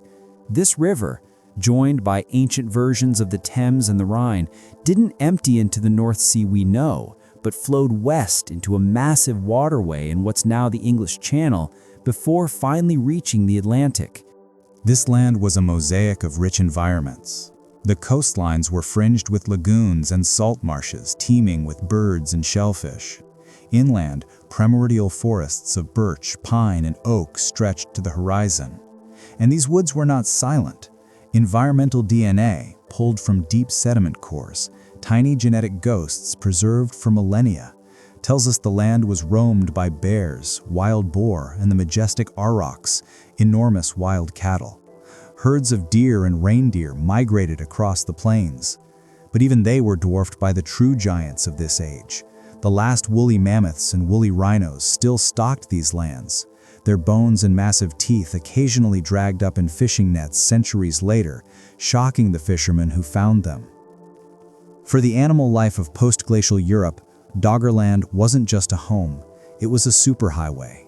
It was the main route for species to recolonize the freshly ice-free lands of Britain. For a time, this may have been the single most productive hunting and fishing ground in all of Europe, a Mesolithic paradise. A land of almost unimaginable plenty. It felt permanent, solid, eternal. But it was built on borrowed time, a world caught between the melting ice of the past and the rising seas of the future. It was a perfect world, poised on the brink of two apocalypses, one slow and one terrifyingly fast. This bountiful land was not empty, far from it. Doggerland was home to a thriving population of Mesolithic people, our direct ancestors. Some estimates suggest tens of thousands of hunter-gatherers lived across this plain, making it one of the most densely populated regions of Europe at the time. These weren't brutish cavemen. They were intelligent, adaptable people with a deep, encyclopedic knowledge of their environment. They understood the rhythm of the seasons, the tracks of animals, and the use of every plant and stone. Their lives were woven from the land's abundance.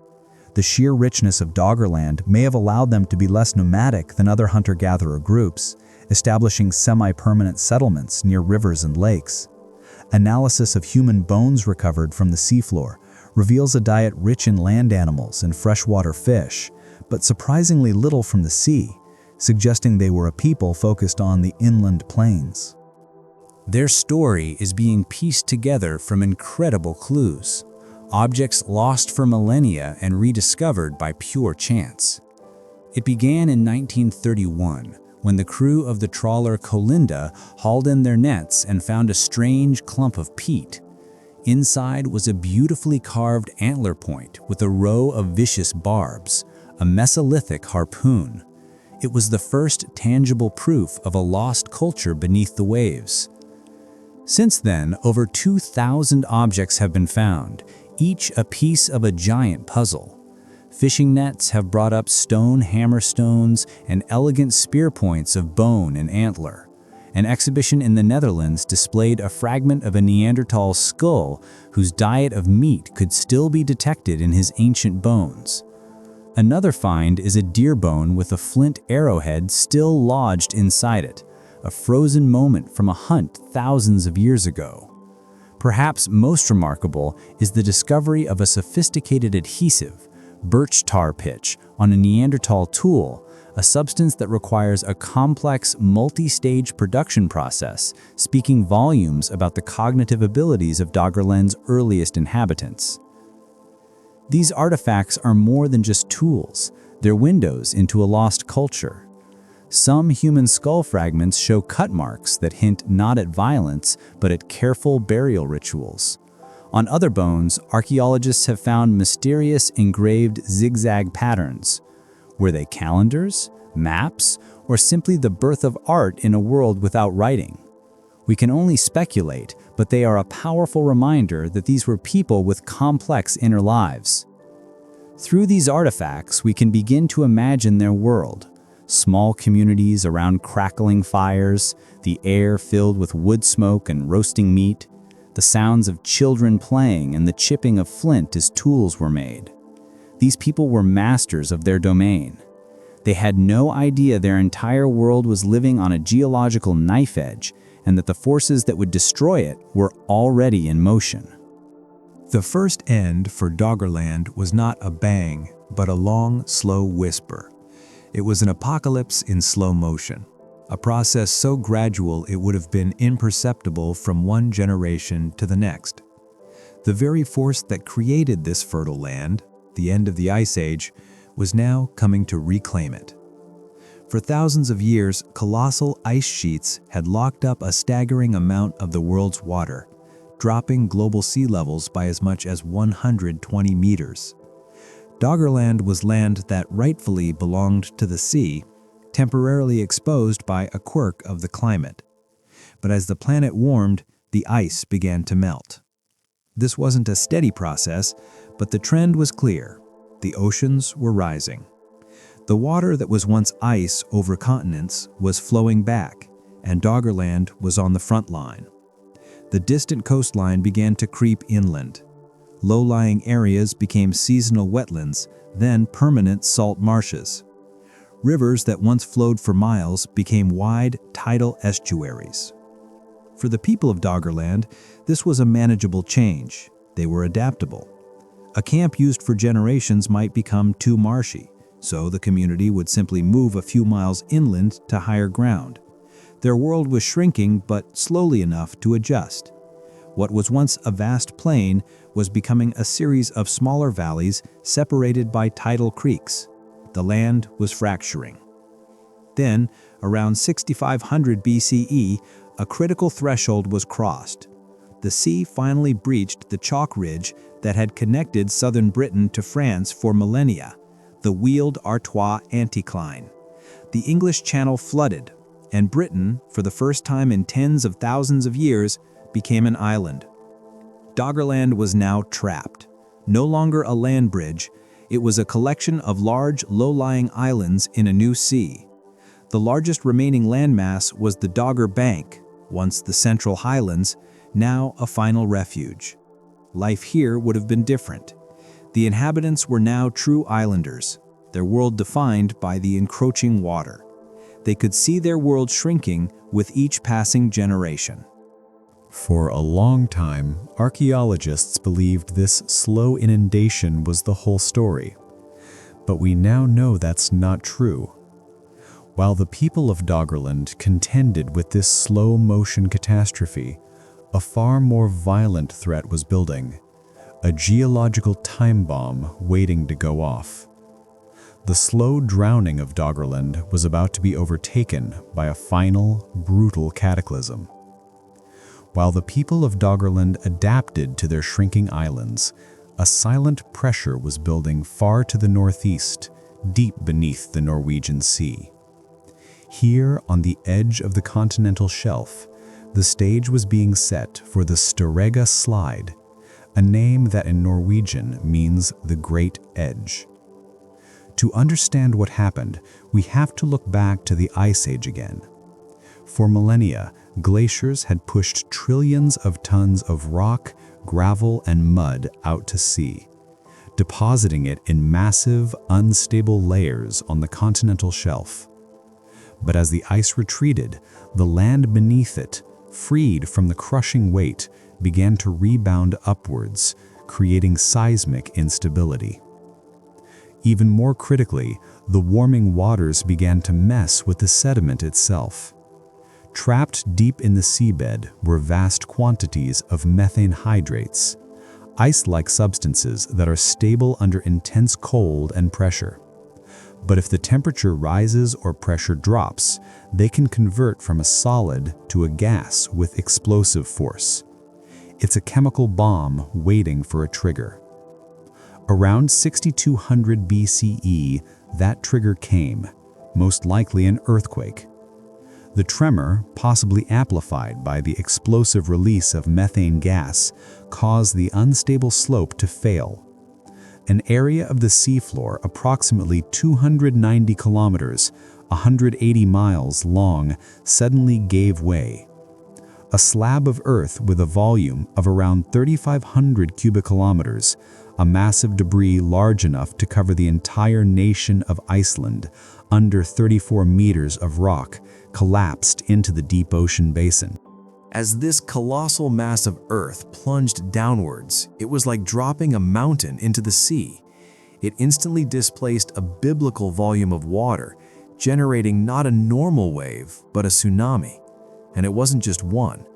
The chaotic slide generated a series of colossal waves that began to radiate outwards at the speed of a modern jet airliner. The wave raced south, directly towards the Faroe Islands, the Shetlands, Scotland, and the low-lying archipelago that was all that remained of Doggerland. For the hunter-gatherers living on those fragile islands, there was no warning.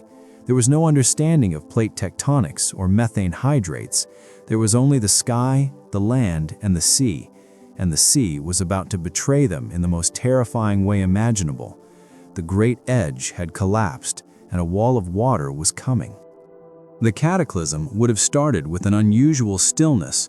For a hunter on the coast of Doggerland, the first sign of doom wouldn't have been a sound, but a sight, the sea itself vanishing. The tide wouldn't just go out, it would drain away with terrifying speed, exposing a muddy, alien-looking seabed littered with flapping fish. This is tsunami drawdown, the sea pulling back to feed the monstrous wave gathering offshore. Minutes later, a low, distant rumble would begin. Then on the horizon, it would appear. Not a curling wave of white foam, but a dark, straight line, as if the horizon itself were rising, a moving wall of water, advancing relentlessly. The Storegga tsunami was a series of massive waves. Geological evidence shows that when they hit the nearby Shetland Islands, the waves reached a staggering run-up height of over 20 meters, 65 feet. Along Scotland's coast, the tsunami left sediment deposits up to 80 kilometers, 50 miles inland. A 2021 study estimated that 600 kilometers of Scottish coastline were devastated. But for Doggerland, the impact was exponentially worse. Unlike the rocky cliffs of Scotland or Norway, the last remnants of Doggerland were flat, sandy islands and marshlands. There was no high ground. There were no cliffs to blunt the wave's force. When the tsunami hit, it was an unstoppable force meeting no object. The wave, still possibly several meters high, would have swept over the islands in minutes. This wasn't a flood. It was a violent, churning torrent of water, mud, and debris, ripping trees from the ground and scouring the soil down to bedrock. The huts of the Mesolithic people would have been obliterated in an instant. To be caught in such a wave is not to drown, but to be pulverized by the sheer energy of the moving water. For the exposed populations of Doggerland, the devastation would have been near total. For a long time, this was just a theory, but in 2020, researchers found the smoking gun, the first direct evidence of the tsunami within the bounds of ancient Doggerland. In sediment cores taken from the seabed, they found a distinct chaotic layer of sand and broken shells that could only have been deposited by a massive, high-energy wave. This location was 40 kilometers, 25 miles, from the sea at the time, proving how far inland the destruction spread. For a few terrifying hours, the world was water. The waves washed over the land, receded, and then struck again. When the sea finally returned to its normal level, what was left would have been unrecognizable. A few of the highest points of the Doggerbank might have survived as battered, desolate islets, stripped of soil, but the last habitable remnants of Doggerland had been dealt a final, brutal blow. In the wake of the tsunami, a profound silence would have settled over the North Sea, and the survivors on the low-lying islands of Doggerland would have been few, their world gone. But the long-term consequences were just as profound. The tsunami didn't cause the final submergence of Doggerland. That was the work of gradual sea level rise, which continued for another 1,000 years or so. In fact, DNA evidence suggests that in some areas, the floodwaters withdrew and ecosystems tried to recover. However, the tsunami was a massive accelerant. It poisoned freshwater sources with salt and shattered the communities that had called this land home for millennia. Survivors would have become refugees, forced to abandon their ancestral lands for the new coastlines of Britain and Europe, perhaps carrying with them a traumatic memory of a great flood. This event marked a turning point. The catastrophic blow to Doggerland cemented Britain's isolation. The last physical ties to the continent, already fragile and fragmented, were now functionally severed. With the land bridge gone, the flow of people, ideas, and technology between Britain and Europe was drastically reduced, putting the British Mesolithic cultures on their own distinct path. For thousands of years, the story was lost. It existed only as a layer of sand in the geological record. Its rediscovery is a modern scientific detective story. The Europe's Lost Frontiers project, led by the University of Bradford, has been at the forefront of this work. Using seismic data, they have digitally mapped over 85,000 square kilometers of the prehistoric landscape, revealing ancient rivers and lakes in stunning detail. Armed with these maps, Researchers have used ships to retrieve sediment cores from the most promising locations, like ancient riverbeds where settlements were likely located. These cores act as time capsules. By analyzing the pollen and environmental DNA within, scientists can reconstruct the ancient world with incredible precision. In 2019, this led to a breakthrough: the discovery of a hammerstone on the seabed, the first artifact found by deliberate searching rather than by accident. We are, for the first time, reading the history of a world that was erased. The story of Doggerland is more than just a chapter in prehistory. It resonates with a powerful and urgent relevance for us today. It's a stark reminder of the relationship between humanity and a changing climate. The fate of Doggerland was sealed by two forms of climate change: the slow, relentless rise in sea level from a warming world, and the sudden, catastrophic event triggered by those same changing conditions. The people of Doggerland were witnesses to a world in transition. They saw their lands shrink and their coastlines retreat. Then, a single event reshaped their geography in hours. As we face our own challenges of climate change and rising sea levels, the story of Doggerland serves as a ghost from the past, proving that coastlines are not permanent and that entire worlds can be lost to the waves. But could the legacy also be cultural? Is it possible that the traumatic memory of this great flood, passed down through generations, became the seed for the deluge myths so common in Northern European folklore? While it is impossible to prove a direct link, the sheer scale of the event, a cataclysm that devastated populations across a huge area, makes it a compelling candidate for the origin of these ancient stories of a world washed clean by the gods. The exploration of this lost world has only just begun. Every new artifact dredged from the sea adds another sentence to the story. Projects are now using machine learning and AI to search for the faint signatures of human settlement hidden beneath the silt. Doggerland is one of the largest and best preserved prehistoric landscapes in Europe, and it remains one of the last great frontiers of archaeology. Doggerland stands as a powerful testament to the fragility of our world. It was a thriving heartland of Mesolithic Europe, home to our ancestors for thousands of years. It was a world of vast forests, mighty rivers, and skilled hunters, and it was all erased, first slowly, by the rising waters of a warming planet, and then dealt a devastating blow by the colossal force of the Storegga tsunami. It's a story that challenges our perception of the world, reminding us that the maps we take for granted are just a snapshot in geological time. Beneath the waves lie hidden landscapes and lost worlds, filled with the untold stories of our ancestors.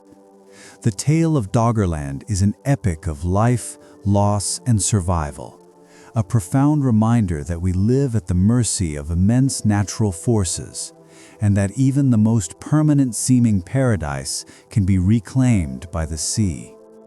If you are captivated by this story of a lost world, please consider subscribing to our channel and giving this video a like and a hype. And let us know in the comments what other historical mysteries you'd like to see us explore. Thank you for watching.